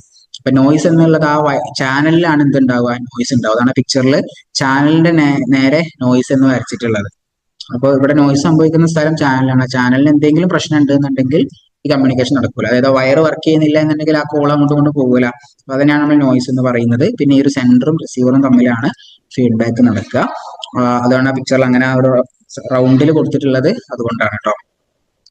ഒരു ലാൻഡ് ലൈൻ കോളിൽ ആരാണ് വിളിക്കുന്നത് അയാളുടെ സോഴ്സ്, അയാൾ ഉപയോഗിക്കുന്ന ഫോണാണ് ട്രാൻസ്മിറ്റർ, അതിനുവേണ്ടി ഉപയോഗിച്ചിട്ടുള്ള വയറാണ് ചാനല്, പിന്നെ ആരാണ് ഫോൺ എടുക്കുന്നത് അയാളുടെ receiver, then respond is destination. ഇത്രയാണ് നമുക്ക് ഇതിൽ പറയാനുള്ളത്. 4മതായിട്ട് പിന്നെ വരുന്ന വിഷയം SMCR ആണ്. പറയേണ്ടതില്ല, നമ്മൾ നേരത്തെ പലവട്ടം സംസാരിച്ചതേ ഉള്ളൂ. ഇത് സോഴ്സ്, മെസ്സേജ് അഥവാ sender, message, channel, receiver. Shannon Weaver മോഡലിനെയും ഷ്രാം മോഡലിനെയും ബേസ് ചെയ്തുകൊണ്ട് ഡേവിഡ് ബെർലോ വികസിപ്പിച്ചൊരു സാധനമാണ്. അതുകൊണ്ടാണ് SMCR മോഡലിനെ ബെർലോ മോഡൽ എന്ന് വിളിക്കുന്നത്. ഇതിന്റെ പേര് മറക്കരുത്, ബെർലോ മോഡൽ. SMCR മോഡൽ എന്നും ഇതിന് പേരുണ്ട്. സോഴ്സ് ഒരു മെസ്സേജ്, ഒരു സെൻഡർ എന്ത് ചെയ്യുന്നത്, ഒരു മെസ്സേജ് ഒരു ചാനൽ വഴി റിസീവർക്ക് കൊടുക്കുന്ന പ്രക്രിയ, അതാണ് ഇതിൽ വരുന്നത്. അതിൽ ആ സെൻഡറെയും റിസീവറെയും സ്വാധീനിക്കുന്ന 5 കാര്യങ്ങൾ നമ്മൾ നേരത്തെ 2ാമത്തെ ചാപ്റ്റർ സെക്കൻഡ് ചാപ്റ്റർ പറഞ്ഞ സമയത്ത് എന്താണ് communication skill, attitude, knowledge, social system, culture ഒക്കെ നമ്മളോട് പറഞ്ഞിരുന്നു. സെൻഡറിനും റിസീവറെ അത് സ്വാധീനിക്കുന്നുള്ളത്. മെസ്സേജിനെ സ്വാധീനിക്കുന്ന ഘടകങ്ങളാണ് കോണ്ടന്റ്, എലമെന്റ്, ട്രീറ്റ്മെന്റ്, സ്ട്രക്ചർ, കോഡൊക്കെ. പിന്നെ ചാനലിൽ വരുന്നതാണ് നമ്മുടെ പഞ്ചേന്ദ്രിയങ്ങൾ, കേൾവിയിലൂടെ, കാഴ്ചയിലൂടെ, മറ്റൊക്കെയാണ് മാധ്യമങ്ങളായിട്ട് വർക്ക് ചെയ്യുക. അത് എൻകോഡിങ്, ഡീകോഡിങ് ഒക്കെ നമ്മളപ്പോൾ പറഞ്ഞു. ആർക്കെങ്കിലും കൺഫ്യൂഷൻ ഉണ്ടെങ്കിൽ ആ സെക്കൻഡ് ചാപ്റ്ററിൽ എലമെന്റ്സ് പറഞ്ഞെടുത്തുള്ള SMCRന്റെ കാര്യങ്ങൾ കൂടി കേട്ടു നോക്കുക. അപ്പോ ഇത്രയൊക്കെ നമുക്ക് ഇതിൽ പറയാനുള്ളൂ. നമ്മൾ നേരത്തെ പറഞ്ഞ വിഷയങ്ങളൊക്കെ തന്നെയാണ് വീണ്ടും പറയുന്നത്. അപ്പോ ഒരു മെസ്സേജിന്റെ 3 കോമ്പോണൻസ് ചോദിച്ചിട്ടുണ്ട്. കോമ്പോണൻസ് എന്ന് വെച്ചാൽ അതിൽ കോഡ്, കോണ്ടന്റ്, ട്രീറ്റ്മെന്റ് എന്നുള്ളതാണ്. അപ്പൊ അത് 5 ഇപ്പൊ സ്ട്രക്ചറും കോഡും ഒക്കെ അങ്ങനെ 5 ചോദിച്ചിട്ടുണ്ട്. ഇപ്പൊ ഇതിൽ ഏതെങ്കിലും 3 എഴുതാൻ പ്രശ്നമൊന്നുമില്ല. 3 കോമ്പോണൻസ് ആയിട്ട് ചോദിക്കുകയാണെങ്കിൽ കോഡ്, കോണ്ടന്റ്, ട്രീറ്റ്മെന്റ് ആണ് മെസ്സേജിന്റെ SMCRലെ എമ്മിന്റെ ആയിട്ട് വരുന്നത്. പിന്നെ 5 സെൻസസ് അങ്ങനെ ചോദിച്ചേക്കാം. ദെൻ ഷാനോൺ വീവർ മോഡലിലെ 5 എലമെന്റുകൾ ഏതാണ്? അപ്പൊ എല്ലാത്തിന്റെയും അരിസ്റ്റോട്ടലിലും ലാസ്വെല്ലിലും ഷാനോൺ വീവറിലും ഒക്കെ 5 SMCR 4. അപ്പൊ അതിന്റെ പേരുകൾ എടുത്തിട്ട് പഠിക്കുക. 5 മാർക്കിന് ചോദിച്ചാൽ ഇതേ സാധനം ആ പിക്ചറൊക്കെ ഒന്ന് വരച്ച് അടിപൊളിയായിട്ട് എഴുതിയാൽ 5 മാർക്ക് ഫുൾ ആയിട്ട് വാങ്ങാം. പിന്നെ ഒരു ചോദ്യം വന്നിട്ടുള്ളത് importance of communication models with Westley and McLean മോഡലാണ്. അപ്പൊ സിലബസിൽ ഇപ്പൊ നിലവിൽ അതില്ല. അപ്പൊ ആ സ്ഥാനത്ത് SMCR ഒക്കെ വെച്ചിട്ട് SIയും ചോദിച്ചേക്കാം. അപ്പൊ പരമാവധി ആ പിക്ചർ വരയ്ക്കാൻ ശ്രമിക്കുക. അതാവുമ്പോൾ ഒന്നുകൂടി പെട്ടെന്ന് നോക്കുന്ന ആൾക്ക് കാര്യം മനസ്സിലായിട്ട് വേഗം മാർക്ക് ഇട്ട് തരും. അപ്പോൾ ഇത്ര നമുക്ക് ഇതിൽ പറയാനുള്ളൂ. ക്ലിയർ ആയിട്ട് ഉണ്ടാകുമെന്ന് വിചാരിക്കുന്നു. സോ നെക്സ്റ്റ് ക്ലാസ്സിൽ നമുക്ക് ഇതിന്റെ പുതിയ അടുത്ത ഭാഗമായിട്ട് സെക്കൻഡ് ബ്ലോക്ക്, തേർഡ് ബ്ലോക്ക് ഒക്കെ നമുക്ക് വരും. സെഷനുകളിൽ ഡിസ്കസ് ചെയ്യാം. അതുമായിട്ട് എന്തെങ്കിലും സംശയങ്ങൾ ഉണ്ടെങ്കിൽ നിങ്ങൾ പേഴ്സണലായിട്ട് കോൺടാക്ട് ചെയ്യുക. എല്ലാം മനസ്സിലായിട്ട് ഉണ്ടാകുമെന്ന് പ്രതീക്ഷിക്കുന്നു. നന്നായിട്ട് പഠിക്കുക, പരമാവധി റിവൈസ് ചെയ്യുക. ഈ ആഴ്ച വളരെ ഈസി ആയിട്ട് സ്കോർ ചെയ്യാൻ പറ്റിയൊരു പേപ്പറാണ്. ഒരിക്കലും നമ്മൾ അലസത കൊണ്ട് അല്ലെങ്കിൽ പല പ്രയോറിറ്റി മാറുന്നത് കൊണ്ട് പഠിക്കാതെ ഈ ഒരു വിഷയത്തിൽ മാർക്ക് കുറയുന്ന ഒരു അവസ്ഥ ഉണ്ടാവരുത്. ഏറ്റവും സിമ്പിൾ ആയ പേപ്പറാണ്. പരമാവധി സ്കോർ ചെയ്യുക, പരമാവധി റിവൈസ് ചെയ്യുക. എല്ലാവർക്കും വളരെ ശോഭനമായ ഒരു ഭാവി ആശംസിക്കുന്നു. Thank you. Have A nice day.